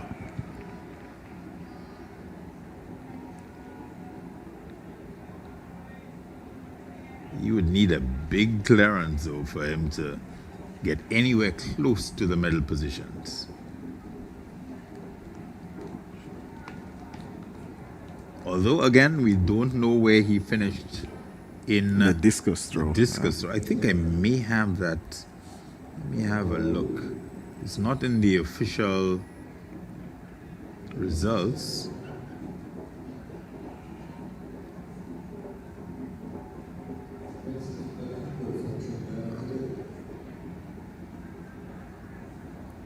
So he was 7th in the discus. His mark 27 meters. It was done in round number 1. And 27 meters in the discus gives you roughly 406 points. So well off the pace.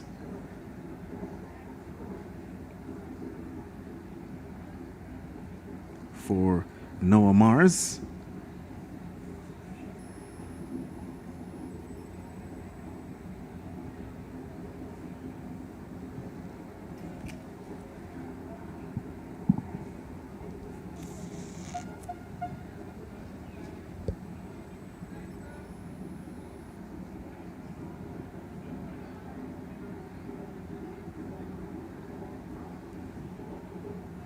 Was the bar raised again for Campbell?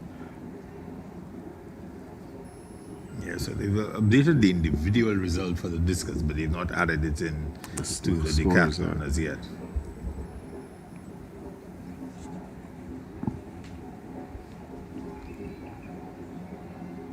Ooh.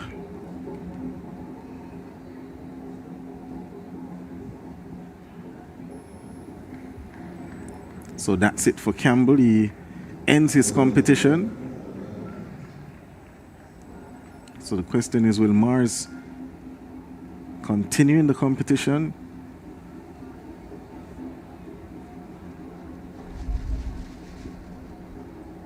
Sits in 7th, there's Mars from Guadeloupe.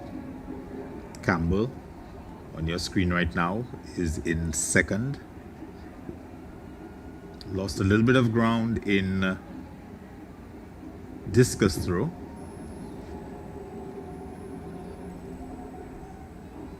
Will have made up a little bit of ground here in the pole vault. Javelin throw still to come in the afternoon session.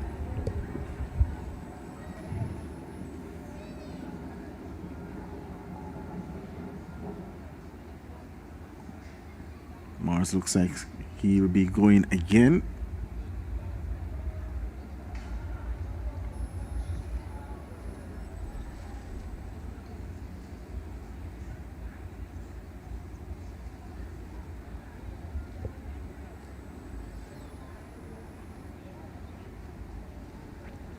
Lot of laughter down there between the athletes and the decathlon.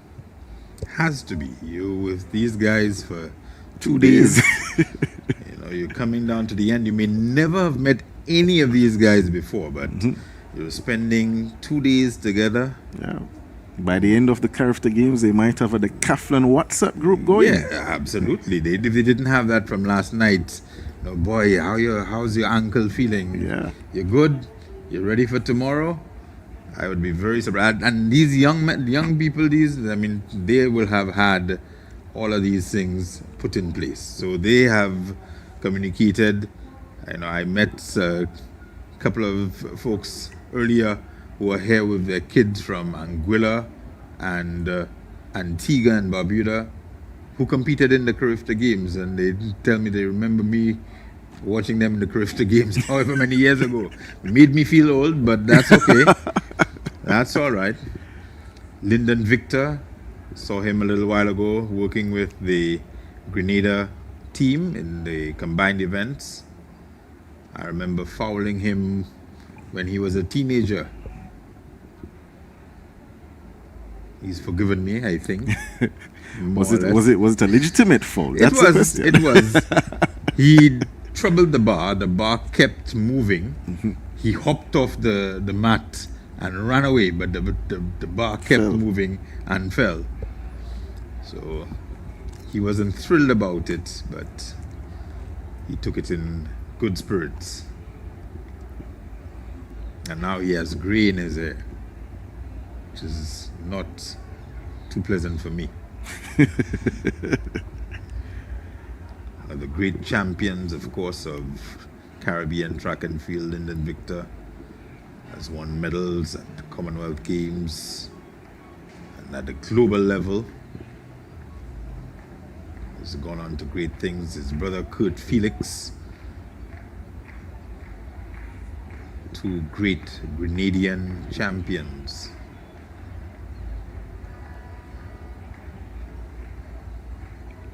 Mars, Guadeloupe, gets over. Is he making a run to get into the top 5 now?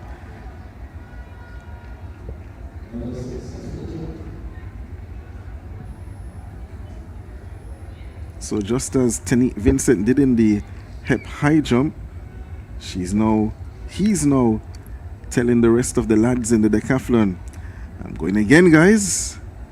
Got to wait a little longer. Yes, I think everybody, let's see there, they're congratulating him. Well done.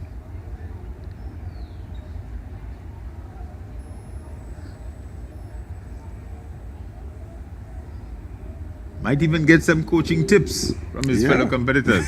That's just the nature of the combined events. I think he said, is he saying he's done, or is he going on? They are going up. It's going again.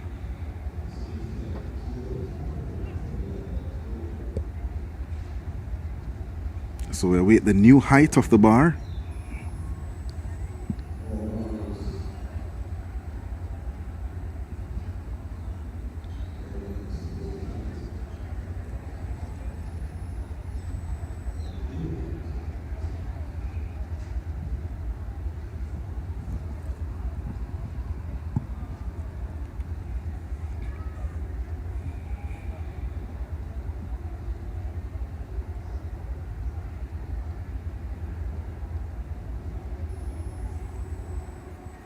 So he is going to go again, is Noah Mars.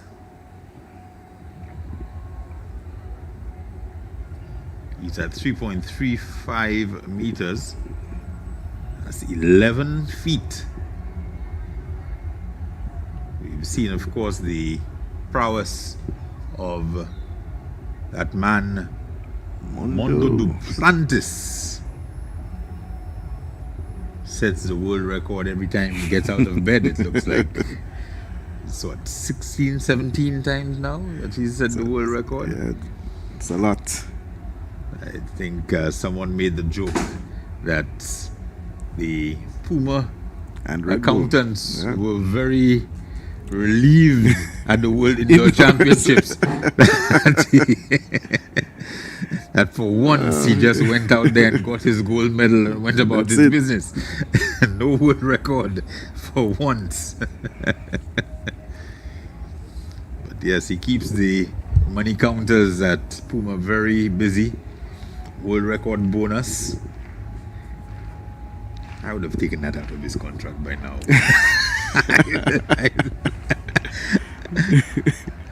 I said, listen, Mondo, we're giving you a flat rate. And that's it. We can't continue.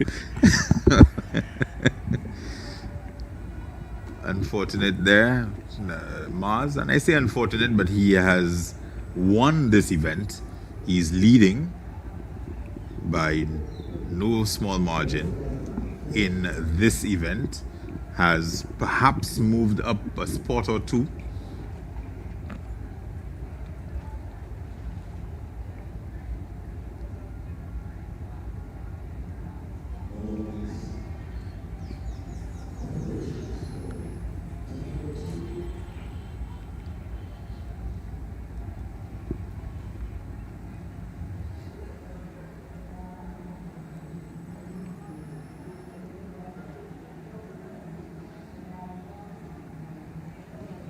Most of the athletes from the French islands have the opportunity to train and spend time in mainland France, so they get to participate in European competition as well as meets such as the Carifta Games. Similar, of course, to Guyana, who take part in South American competition and Carifta, so they get to compete in the South America under 20s, and then they get to come to Carifta as well.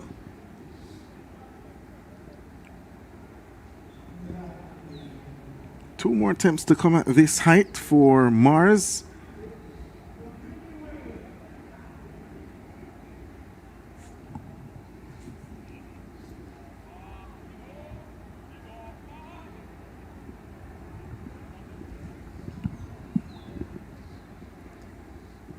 Settles himself.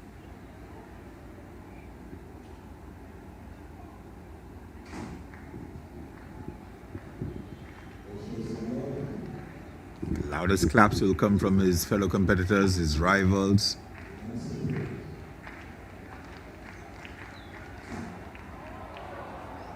The bar goes down for Mars. One more attempt to come at this height.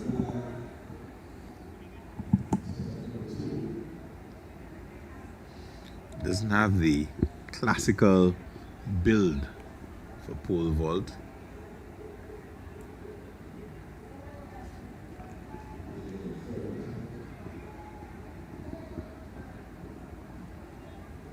Heavy fellow, but powerful.